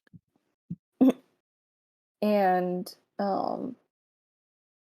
they were trying to figure out payment when Sildar said, I can cover whatever you guys can't pay, but it'll take a few days because I need to go to my people to ask them for money. His And so- network in Netherwinter, pretty much. Yeah. Yeah. And so in the meantime, the party has been kind of chilling out, hanging out in Phandalin. Mm-hmm. Shenanigans, I know. So- Excuse me? Sorry. That's why I stopped. You I rank? Yeah, I'm name dropping you. But basically Keith wanting to cool his head a bit more and kind of get away from the party, drags Seven along into a long walk around the town, eventually leading up to the orchards and saying, Seven, This is free food. Let's eat. And then leaving him when Seven gets caught. And then I think Zoe went off to do some Doing some fish. fish and like investigate some weirdness that's been having around the area and like the weird undead Mhm. kind of vibes that she was getting. And pretty much Vicaria took a shower back over, or like pretty much showered and rest up in the inn, while Sterling and Cyril kind of just sat in the lobby in the dining area, or like the tavern area. The party kind of ends up eating over there and realizing that they all have kind of intervened except for, or like all kind of caught up with each other except for Zoe and Seven, and Heath revealing that he left Seven in the town unaccompanied by causes the party to go look for him. Seven, not Seven, pretty much was talking to the orchard keeper, Causing a ruckus, causing a ruckus. Yeah. frustration, Lots giving of- migraines. Lots of misunderstandings between Yeah. Seven and the orchard Pretty farmer. pretty much, and then which ends up getting away scot-free, pretty much. Heath and Mikaria do end up, while the party looks for Seven, head over to Bartholomew Provisions to buy supplies, intimidating Barthen yet again. Pulling a Karen. This poor shopkeep. I He's know, this just- poor man. We've been antagonizing him this entire time. No wonder he hates us so much. Yeah, no wonder. Yeah, the rest of the party ends up finding Seven. They collect him. And when the whole party kind of meets up again, they end up seeing a salesman in the courtyard in the middle of town, and kind of curious just because of there's the big crowd surrounding him. Kind of curiosity, they went to go check him out. Ends up he was a snake oil salesman selling a bunch of wares, which potentially were kind of dumb items. They were snake oil salesmen, so a lot of what he was saying is this kind of shitty items. It's a bunch of uh, lies. A bunch of lies. But there is Scammer. some business. There is some business that the party does with him.